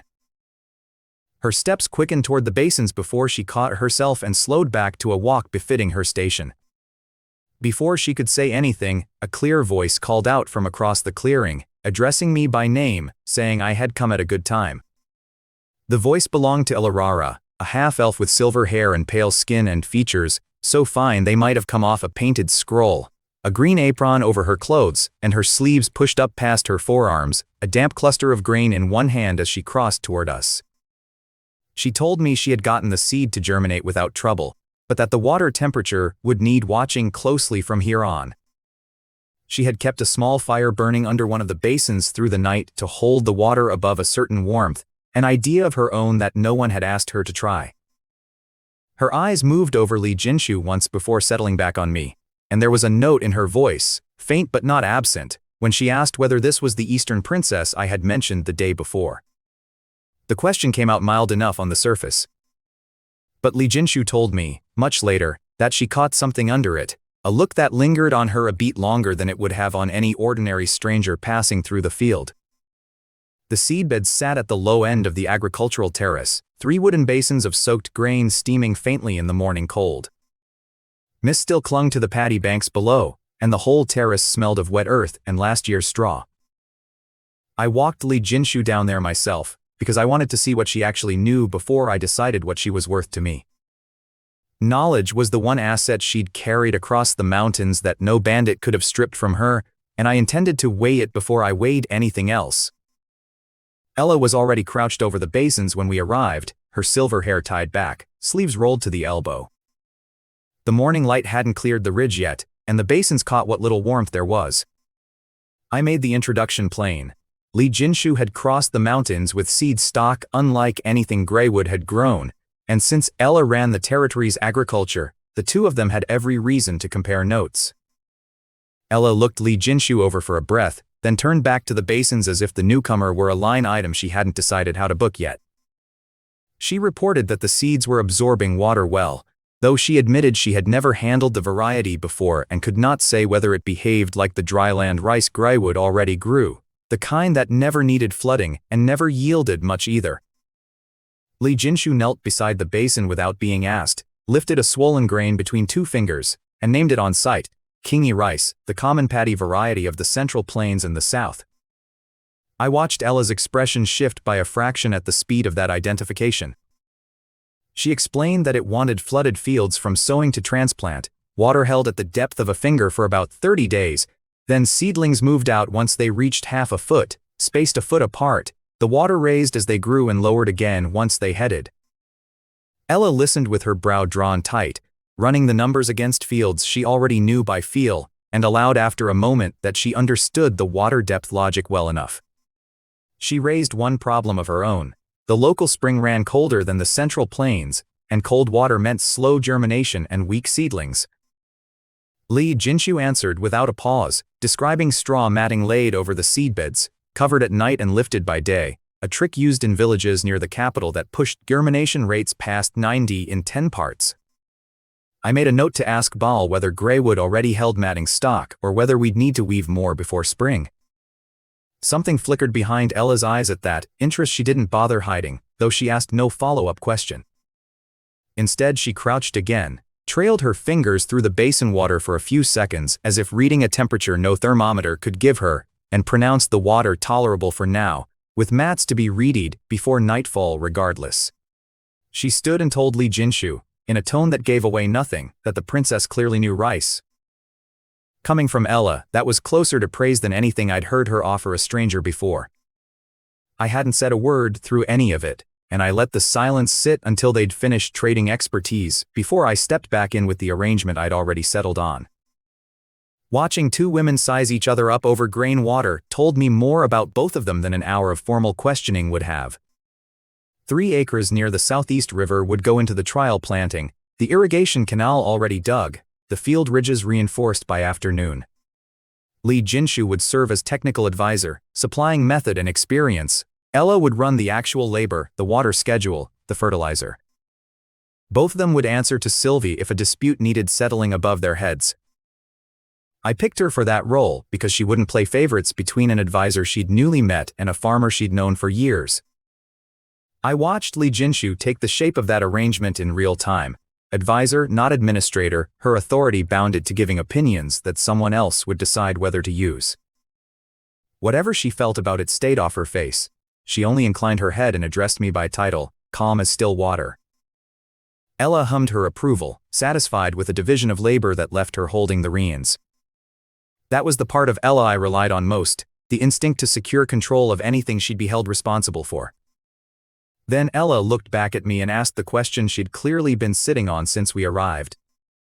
She wanted to know what happened if trusting an outsider's advice went wrong. If a princess who'd been in Greywood one day steered them into wasting seed stock that had come from across a mountain range and couldn't be replaced with a trip to the market. She framed it politely, something about not doting the princess so much as worrying that someone new to the land might miss a local wrinkle that mattered, but the shape underneath the politeness was easy enough to read. I'd expected the question sooner, given how much of Ella's own effort was riding on that acreage. Li Jinshu caught the same undertone. I saw it land in the set of her shoulders even as she kept her expression level. I told Ella, without heat, that this was exactly why the two of them needed to work as one unit rather than two. Li Jinshu would bring the experience. Ella would adjust it to what the soil and the water actually did here, and if the crop failed, the failure was mine for putting them together. If it succeeded, the credit belonged to both of them equally. I said it evenly, but I made sure there was no crack in it for Ella to argue through. Fairness mattered less to me in that moment than an arrangement sturdy enough to survive one bad season without either woman blaming the other. She pressed her lips together and let it go, then turned to Li Jinshu with an offer to walk her along the irrigation ditch later so she could learn the actual contours of the 3 acres she'd be advising on. Li Jinshu thanked her, tone even, and I watched her clock exactly what I already knew, that Ella's wariness wasn't hostility, just a farmer's instinct to guard a resource she'd spent years building before handing any of it to a stranger. We walked the ridge road southeast together, past workers already bent over the spring planting, until we reached the flat plot I had in mind. A pair of oxen dragged a harrow through the next field over, and somewhere further off a work song rose and fell in time with the strokes of a hoe. I told her beans had grown there the previous season, the soil still rich from it, the ditch freshly cleared so water supply wouldn't be an issue. The ditch water ran clear and cold, fed straight from the spring higher up the ridge. Li Jinshu crouched and took a handful of the soil, working it between her fingers, reading its weight and moisture before she stood and circled the plot once to check the lay of the land. She came back with 2 corrections. The paddy ridges needed raising to at least a brick's thickness or the water would run too shallow for the seedlings, and the inlet and outlet needed to sit on opposite corners rather than the same side, so the flow wouldn't stagnate downstream and breed pests. I turned to the agricultural clerk taking notes beside me and told him to write it down and revise the plan exactly as the princess had described it. I didn't deliberate over it, because there was nothing to deliberate. She'd just handed me a correction that would have cost me a season's yield if I'd ignored it, and pretending otherwise for the sake of pride wasn't a transaction I had any interest in making. Pride was an expensive thing to carry, and I'd learned early not to spend on it. Li Jinshu's posture eased by a fraction at how quickly I'd taken the note seriously. At least this lord respected expertise when he heard it, whatever else he was. Ella stood a few paces off through the whole exchange, tracking every word between us, her attention finally settling on the rice stalk in her own hand rather than on either of us. For the better part of an hour the 3 of us stood at the edge of that plot working through irrigation timing and base fertilizer, and I pushed for specifics. How much wood ash per acre? When the first top dressing should go down after transplant, whether the water level needed adjusting on a fixed schedule or by eye. Li Jinshu answered every question in full, and Ella filled in the gaps with what the local workers already knew by habit, offering compromises between Central Plains method and Greywood custom. I stood back for the last stretch of it and let the 2 of them work out the remaining details between themselves, since neither needed me refereeing anymore. By the time the sun climbed toward noon, the 2 of them had built something closer to a real plan than either had walked in with. Neither had asked me to settle a single dispute in the whole hour, which told me the arrangement was already working better than I'd expected. I called it there, Told them we'd start preparing the field the next day, that I'd have Bal sign the labor orders that afternoon. Before Li Jinshu left, I mentioned that the night school would be running a basic accounting course in a couple of days, and that if she had any interest, it was worth her time. She blinked at that, caught off guard by the turn, then thanked me for the suggestion with a small nod.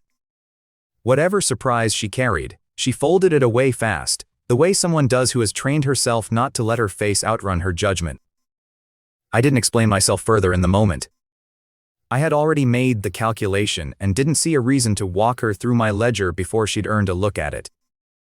She stood at the edge of the field a long while after I left with Ella, watching us go, working something over in her head that she didn't share with me until much later, and what I know of that evening I know mostly from what she told me afterward, and from what reached my desk through Bal.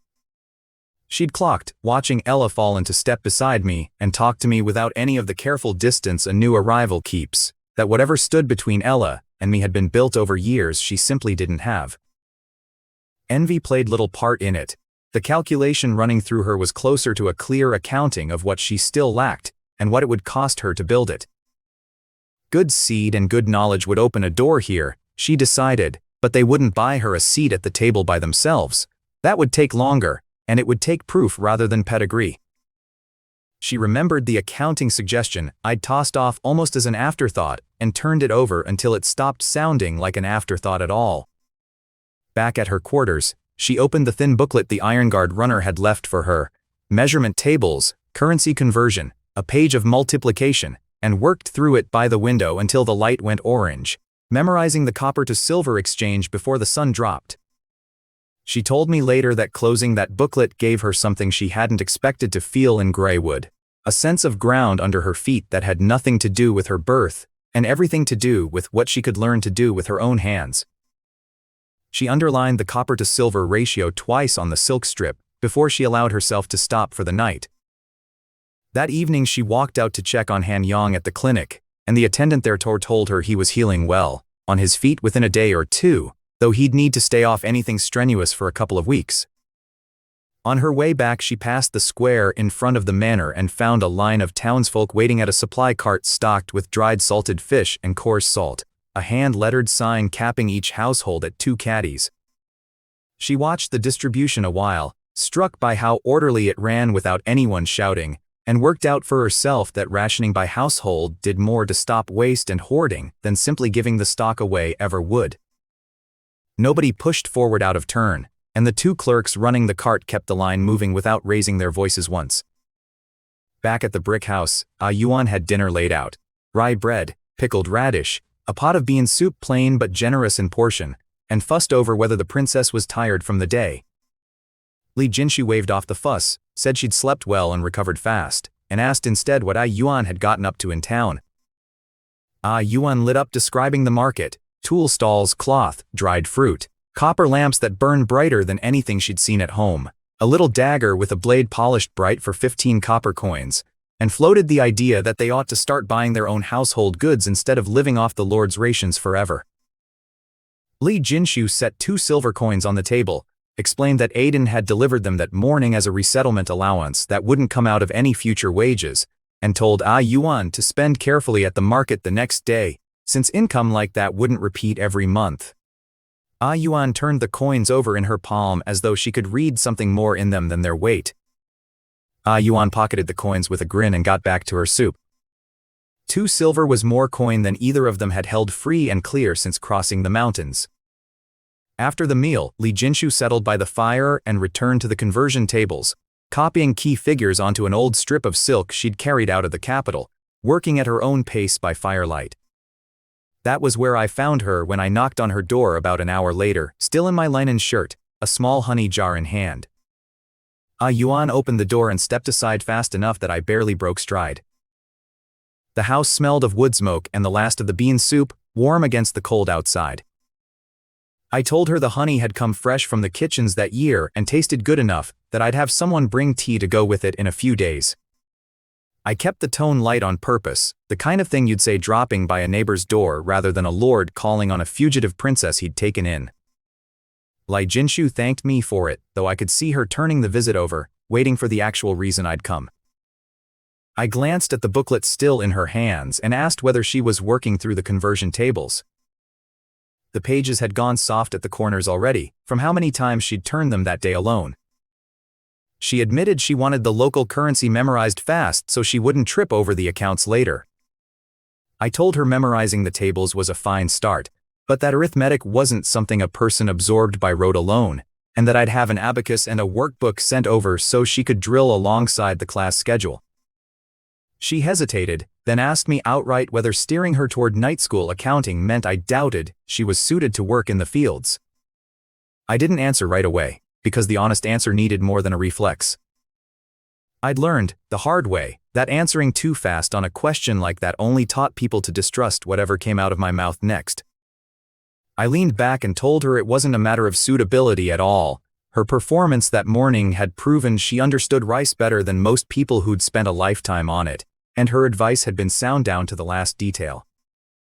The real reason, I told her, was that Greywood didn't lack hands for farming, it lacked people who could hold a column of numbers straight. I asked whether she knew how many people currently lived inside Greywood's registers. She shook her head. I told her the count stood a little over 100,000 registered households as of the start of that month, closer to 110,000 once itinerant traders and short-term craftsmen were folded in. Every meal those people ate, every tool that wore out, every wage paid and every tax collected had to run through the finance office and come out balanced. I told her the territory had run short of qualified accountants for longer than I liked to admit, and that most of the clerks I had were still working their way up from barely literate to competent bookkeeper. A single decimal error, I said, cost the territory far more than one bad rice harvest ever would. Numbers didn't forgive carelessness the way a field sometimes did. I told her plainly that I wasn't pulling her out of the agricultural fields. I wanted her to learn Greywood's measurement and accounting framework so she could step into whichever department needed her fastest, agriculture included, once she had it down cold. She took that in without arguing, lowered her eyes for a moment, then thanked me for thinking that far ahead on her behalf. It cost me nothing to plan 2 steps out for someone who'd already shown she was worth the paper the plan was written on. I stood, brushed nothing off my trousers out of habit, and told her to rest, since someone would bring the abacus first thing in the morning. I mentioned on my way out that Han Yong's medical costs were already logged against the company ledger, so she didn't need to carry that worry either. I meant it as plain reassurance, not charity, though I doubted she'd hear the distinction yet. Then I let myself out and left her to the fire. Ah Yuan poked her head around the doorframe once I'd gone and remarked that the Lord seemed to take good care of her.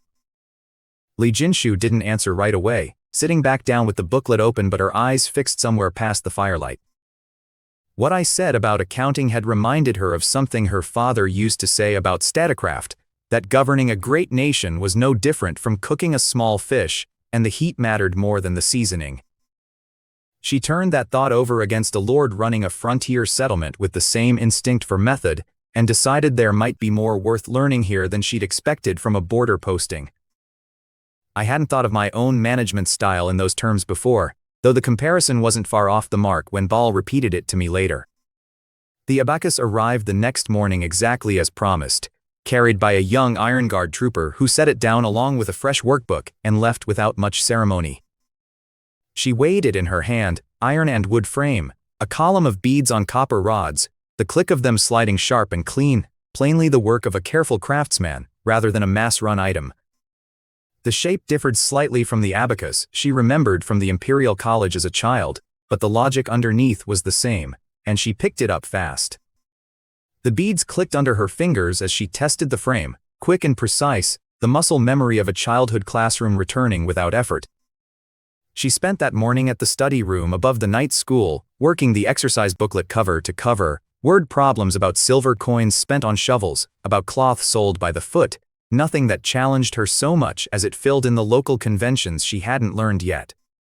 The study room itself was plain, a long table scarred with old ink stains and a window that let in more cold than light. She made 2 mistakes converting between copper and silver before the ratio locked into her memory for good. Both mistakes ran in the same direction, which told her the error was habit rather than carelessness, and easier to correct for it. In the afternoon she sat through Parker's class alongside a room of adults in coarse cloth, watching a heavyset, plain-spoken instructor drill through problems on a chalkboard without wasting emotion, stopping for anyone who fell behind before moving on. Parker's chalk squeaked against the board in a way that made a couple of the older students wince, though nobody said anything about it. Much of what he covered she'd already worked out alone that morning, but hearing it laid out loud sharpened concepts that had stayed fuzzy on the page. Decimal conversion especially took her 2 passes before it clicked. She kept her own notes in a tight, economical hand, the kind trained into her since childhood by tutors who docked her for wasted ink. Afterward Parker told her the Lord had asked that she be allowed to move at whatever pace suited her, and that if the basics went too slowly, he'd have harder material ready within a couple of days, applied accounting waiting once she cleared it. She thanked him, packed up her abacus, and walked home as the street lamps came on, running the day's arithmetic against her plans for the days ahead. The street had thinned out by then, most of the shops shuttered, only the smell of someone's dinner drifting out through a cracked door. That was when Sylvie was waiting at her door, an unsharpened wooden practice stick in hand, offering, on my instruction, to teach her some basic self-defense, since even a peaceful town occasionally produced a drunkard or worse, and knowing how to handle herself beat waiting around to be rescued. Li Jinshu looked the stick over, then accepted with a small smile, reading the offer for exactly what it was, a genuine skill on offer, and at the same time a test of whether she'd be treated as one of Greywood's own rather than a guest kept at arm's length. Sylvie told her to be at the training ground east of the manor the next evening after dinner, warned her not to be late, and left without looking back. Sylvie ran her sparring sessions the same way she ran everything else, punctual to the minute and unimpressed by titles. Li Jinshu stood under the street lamp turning the stick over in her hands for a long while, the memory of the night she'd drawn steel on the cliff edge, during her escape rising up alongside it, and my promise to deal with her pursuers sitting somewhere underneath both. She composed herself and went in, and when Yuan asked what the stick was for, she only said that starting the next day, she'd be learning something new, and Yuan told me afterward that the princess's eyes, in the firelight, looked steadier than they had the day before. I caught a piece of that scene myself, from my office window, without knowing yet what the stick meant. From that height the two of them were nothing more than shapes under the street lamp, one taller, one holding something long and pale in her hands. I'd been at my desk most of that evening working through the Iron Guard's report on the ambush at the Eastern Pass, reading it a second time because the first read had left a detail lodged somewhere I couldn't shake. The lamp on my desk had burned low enough that I'd had to trim the wick twice already, and the report's pages had gone soft at the corners from how many times I'd turned them.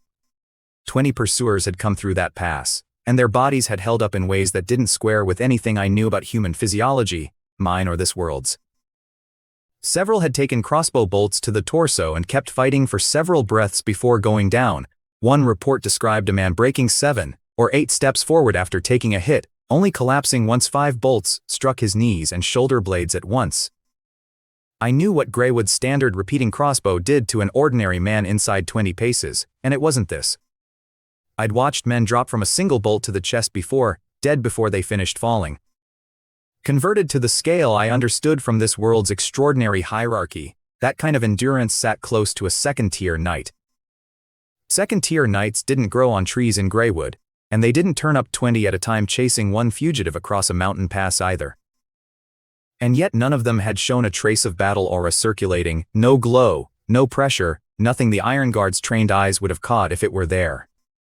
Pure flesh, absorbing damage that should have put any of them down twice over. Whatever conditioning produced that kind of body hadn't come from a knight's aura training, and it hadn't come from anything Greywood's own soldiers used either. I set the report aside and drank down what was left of a cup of bitter mountain tea gone lukewarm, turning the anomaly over out loud to an empty room.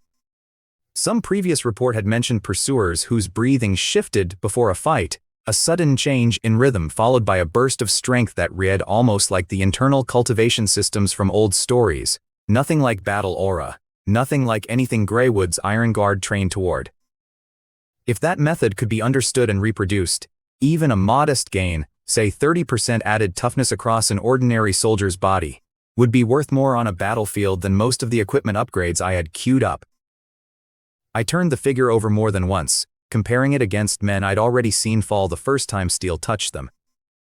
Part of me wanted to march down to that basement right then and pull the thread myself, curiosity outrunning patience the way it sometimes did when a problem had an edge I could actually get my fingers under. I shelved the thought before it could run any further, because the timing was wrong for it. Li Jinshu had barely arrived, her footing here still unsettled, and no trust existed yet that could survive me pressing her for details about a martial tradition tied to whatever secrets she was still guarding. Pushing now would only teach her to guard harder. Trust broken this early rarely rebuilt itself on my schedule, and I had no interest in forcing the timeline for the sake of one curiosity. And there was too much else stacked on my desk regardless: the cement road extension, the second phase of the water system, the flintlock production line, a new alchemical formula waiting on approval, each one worth more to more people than one mystery about foreign toughness. I looked out the window instead and watched her cross the square below with the practice stick under her arm, her steps tired but her spine straight the whole way. She'd adapted faster than I'd given her credit for. Most refugees I'd taken in spent their first weeks flinching at every unfamiliar sound. She hadn't flinched once that I'd seen. I'd expected a princess raised inside palace walls to need half a month just to stop flinching at the change in scenery, and instead she'd walked into the fields on day 2, and into a classroom on day 3, absorbing Ella's coldness without a flicker of resentment and turning straight back to the next task in front of her. That kind of control in someone who'd lost everything in a single night wasn't common, and it wasn't something I intended to waste. I said as much to Bal when he came in with a fresh cup of tea, that a princess who understood rice could manage figures, and was now picking up a fighting stick from Sylvie clearly wasn't dead weight. Bal asked, careful in the way he always was when he thought I was getting attached to something, whether I valued the Eastern princess more than the situation strictly called for. I told him it wasn't a matter of valuing her, she simply had things I found useful, the seed variety being the least of it. Usefulness was a plainer word than value, and I preferred it for exactly that reason. What mattered more was what she knew of the land behind her, because if I could build a clear picture of the Great Zhou through her, I'd have that picture whether or not Greywood ever traded across those mountains. Bal straightened the documents on my desk before answering, and pointed out that she carried both a nation's grievance and a personal one, and that a woman carrying that kind of weight wouldn't sit still in Greywood forever. If I meant to give her any real position, I'd eventually have to help pull that thorn out of her first. I told him I already knew that. I knew exactly what she wanted, to use whatever power I was willing to lend her to take back what had been stolen from her. But that wasn't a debt I intended to rush, and it certainly wasn't reason enough to throw Greywood's soldiers into a mountain range of unknown depth on behalf of one exile's grudge against a man I'd never met. Bal let that sit and didn't argue it. He rarely pushed a point past the first pass once he saw I'd already worked through it myself. I changed the subject and asked whether the items taken off the pursuers had been sorted yet. He pulled a small ledger from his coat and read off the count: 17 items total, several standard scimitars, 2 bundles of arrows, a bronze token, dry rations, and a modest amount of silver. Li Jinshu had already identified the token, he said, a Ministry of War pass entitling its holder to requisition horses and supplies at post stations along whatever road it was used on. There was also a silk scroll carrying a sealed order, the substance of it boiling down to a single instruction: bring the target back, or eliminate her. Bal set the scroll down on the desk with 2 fingers, careful of it the way a man handles evidence he already suspects will matter later.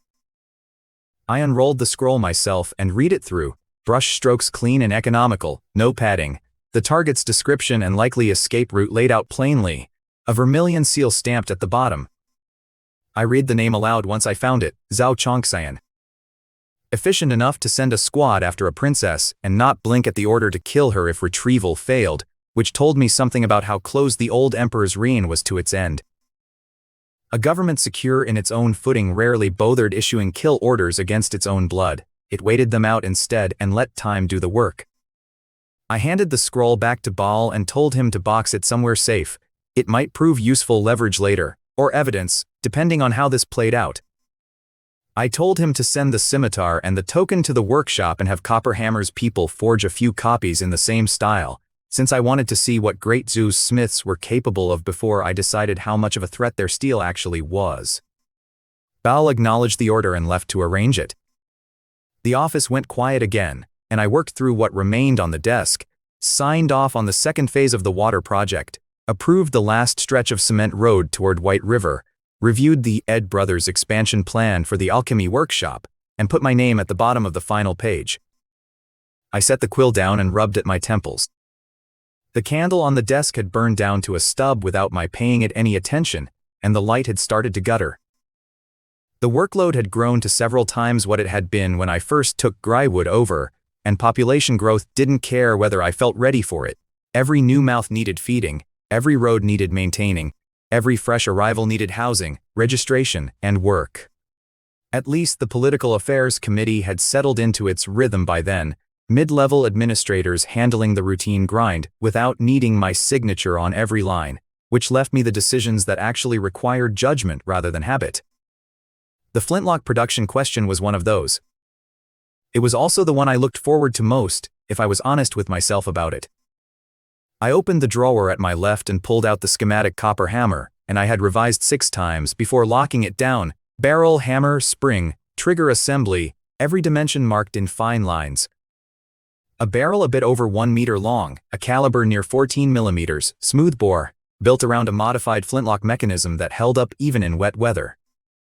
Copper hammer's estimate put output at 3 or 4 finished barrels a day once the steam-driven boring equipment came fully online, and with stocks, triggers, and springs added in, the first batch of 20 complete muskets would be ready within a month. 20 was not a large number, and I knew it. 20 barrels wouldn't win a war on their own, but they would prove the design held up outside a workshop bench. Armed into a small, disciplined shooting detachment working alongside a traditional spear line, it would still be enough to break an attacking force 3 times its size, but that wasn't the number I actually wanted. I wanted 500.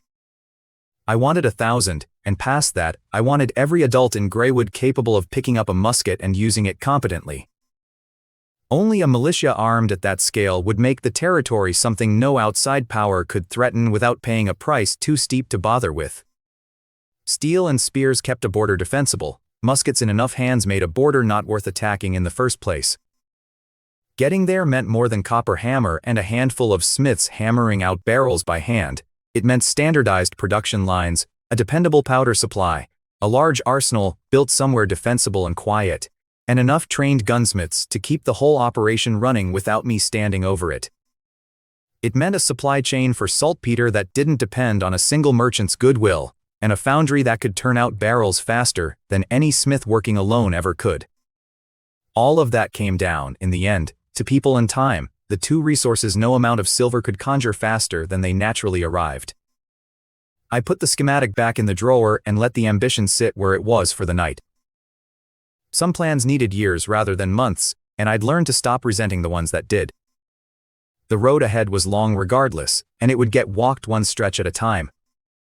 Whatever the princess of Great Show and the men who'd chased her across a mountain range turned out to mean for Greywood, they were, for now, one more feature on a road that had plenty of others, not something capable of stopping the walk, and not something I intended to let slow it either. The interrogation room sat below the manor, lit thin and yellow, cold enough that I could see my own breath near the door. Water beaded on the stone walls and ran down in thin lines toward a drain cut into the floor. 2 prisoners waited chained to their chairs, clothing in rags, bandages wound around wounds still weeping through the cloth here and there. These were the only 2 pursuers the Iron Guard had brought back alive, stunned by black powder concussion charges before they could finish whatever fight was left in them. Both carried the features I'd come to associate with the East: sallow skin, lips cracked from days without proper water. Neither had eaten well in days, and it showed in how their hands trembled against the chains whenever they shifted. The older one looked to be around 40, an old scar cutting close to one eye. The younger one couldn't have been past his 20s, and something stubborn still burned behind his stare despite 3 or 4 days on nothing but water and thin rye porridge. Hans, the Iron Guard lieutenant running intelligence work, had already spent time on them with gestures and a scattering of broken Chinese phrases and gotten nowhere. He told me quietly, standing at my shoulder, that the older one understood enough common to follow along but played deaf to it on purpose, and that neither of them had given up a useful word yet. I didn't answer him directly. I wanted to see the prisoners' faces first, before I decided how much of my hand to show them. I reached into my coat instead and set the bronze token on the table between us, the Ministry of War's seal catching what little light the room had. I watched the older prisoner's pupils contract the moment he recognized it, and I filed that reaction away before he'd finished blinking. I leaned back and asked him, in Mandarin worn rough from disuse but serviceable enough, whether Zhao Chongxian had sent them. His head came up fast, shock plain across his face, and he asked in a cracked voice whether I actually spoke the language of the Central Plains. I told him a little would do, and pressed on, asking whether their orders had been to bring the princess back alive, or to finish the matter where they found her. He went quiet after that and gave me nothing more. I let the silence stretch, in no hurry to fill it for him. The younger one broke instead, snapping upright and shouting that we'd killed their men and that we would come to regret it. I looked at him without any particular heat and told him that hunting down an unarmed woman across a mountain range wasn't a position that left much room for outrage when it went wrong. I stood, straightened my coat, and told them both I was done interrogating for the day. Neither of them had given me a full answer, but the reactions I'd watched them fail to hide told me most of what I needed anyway. I told Hans to keep them alive, since when Zhao Chongxian eventually sent someone over the mountains looking for answers, it would help to have a living messenger to send back. Hans caught up with me on the stairs and asked whether I wanted to press further for detail. I told him it wasn't necessary, we already had enough to work with, that this was a squad answering directly to the Ministry of War, that silencing the princess mattered more to Zhao Chongxian than retrieving her, and that recovery had only ever been the secondary goal. I told him that a rank-and-file pursuit soldier wouldn't know much beyond his own orders anyway, and that whatever real intelligence existed about conditions inside Great Zhou lived with Li Jinshu, not with two exhausted men chained to chairs in a basement.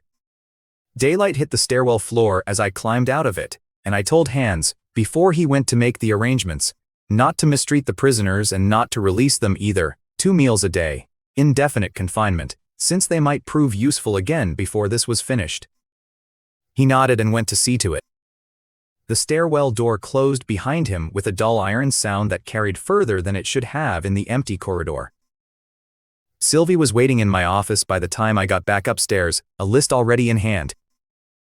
She reported that she'd pulled 5 veteran hunters from the town, each with better than 20 years working the surrounding mountains, and that the Iron Guard had added 10 soldiers trained for mountain terrain, with Aiden, the same captain who'd brought Li Jinshu in, set to lead them. I told her to have them assemble in the manor courtyard the next morning, since I wanted to give the instructions myself. 15 people with real mountain experience wasn't a large force, but it was the right size for reconnaissance rather than conquest. She pulled a second item from inside her coat, a rough map sketched by hand, and laid it flat on the table. The paper was creased along old folds, its edges soft from handling, and someone had marked the mountain pass with a small ink cross.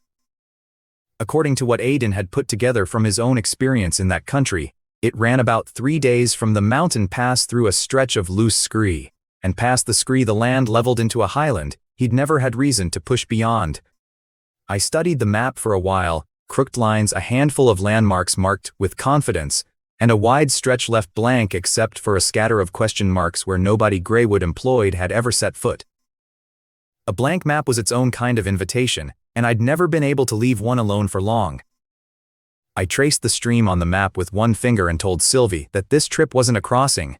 Aiden didn't need to take his people over the range, just carry enough supply to spend 10 days mapping the blank stretch and come back with something usable. I wanted altitude changes recorded, water sources marked along the route, any ground flat enough to anchor a future base camp, and a clear read on whether anything dangerous, animal or otherwise, was living up there. Sylvie noted it down, then glanced up with one more item she'd apparently saved for last. She had a habit of stacking the awkward items at the bottom of her list, so I'd already learned to expect one more thing whenever she paused like that. She mentioned that the 2 fox-eared maids Serena had sent north from the south had finished settling in, and that after a month of travel spent teaching them basic language and instilling the loyalty Serena wanted instilled, They could now handle simple tasks and follow ordinary conversation well enough to be useful. She said Serena wanted to know when it would suit me to meet them. It was a small item on a long list, but Sylvie had learned by then never to leave it off. I told her I'd think about it, and left the questions sitting on the desk with everything else I hadn't gotten around to yet.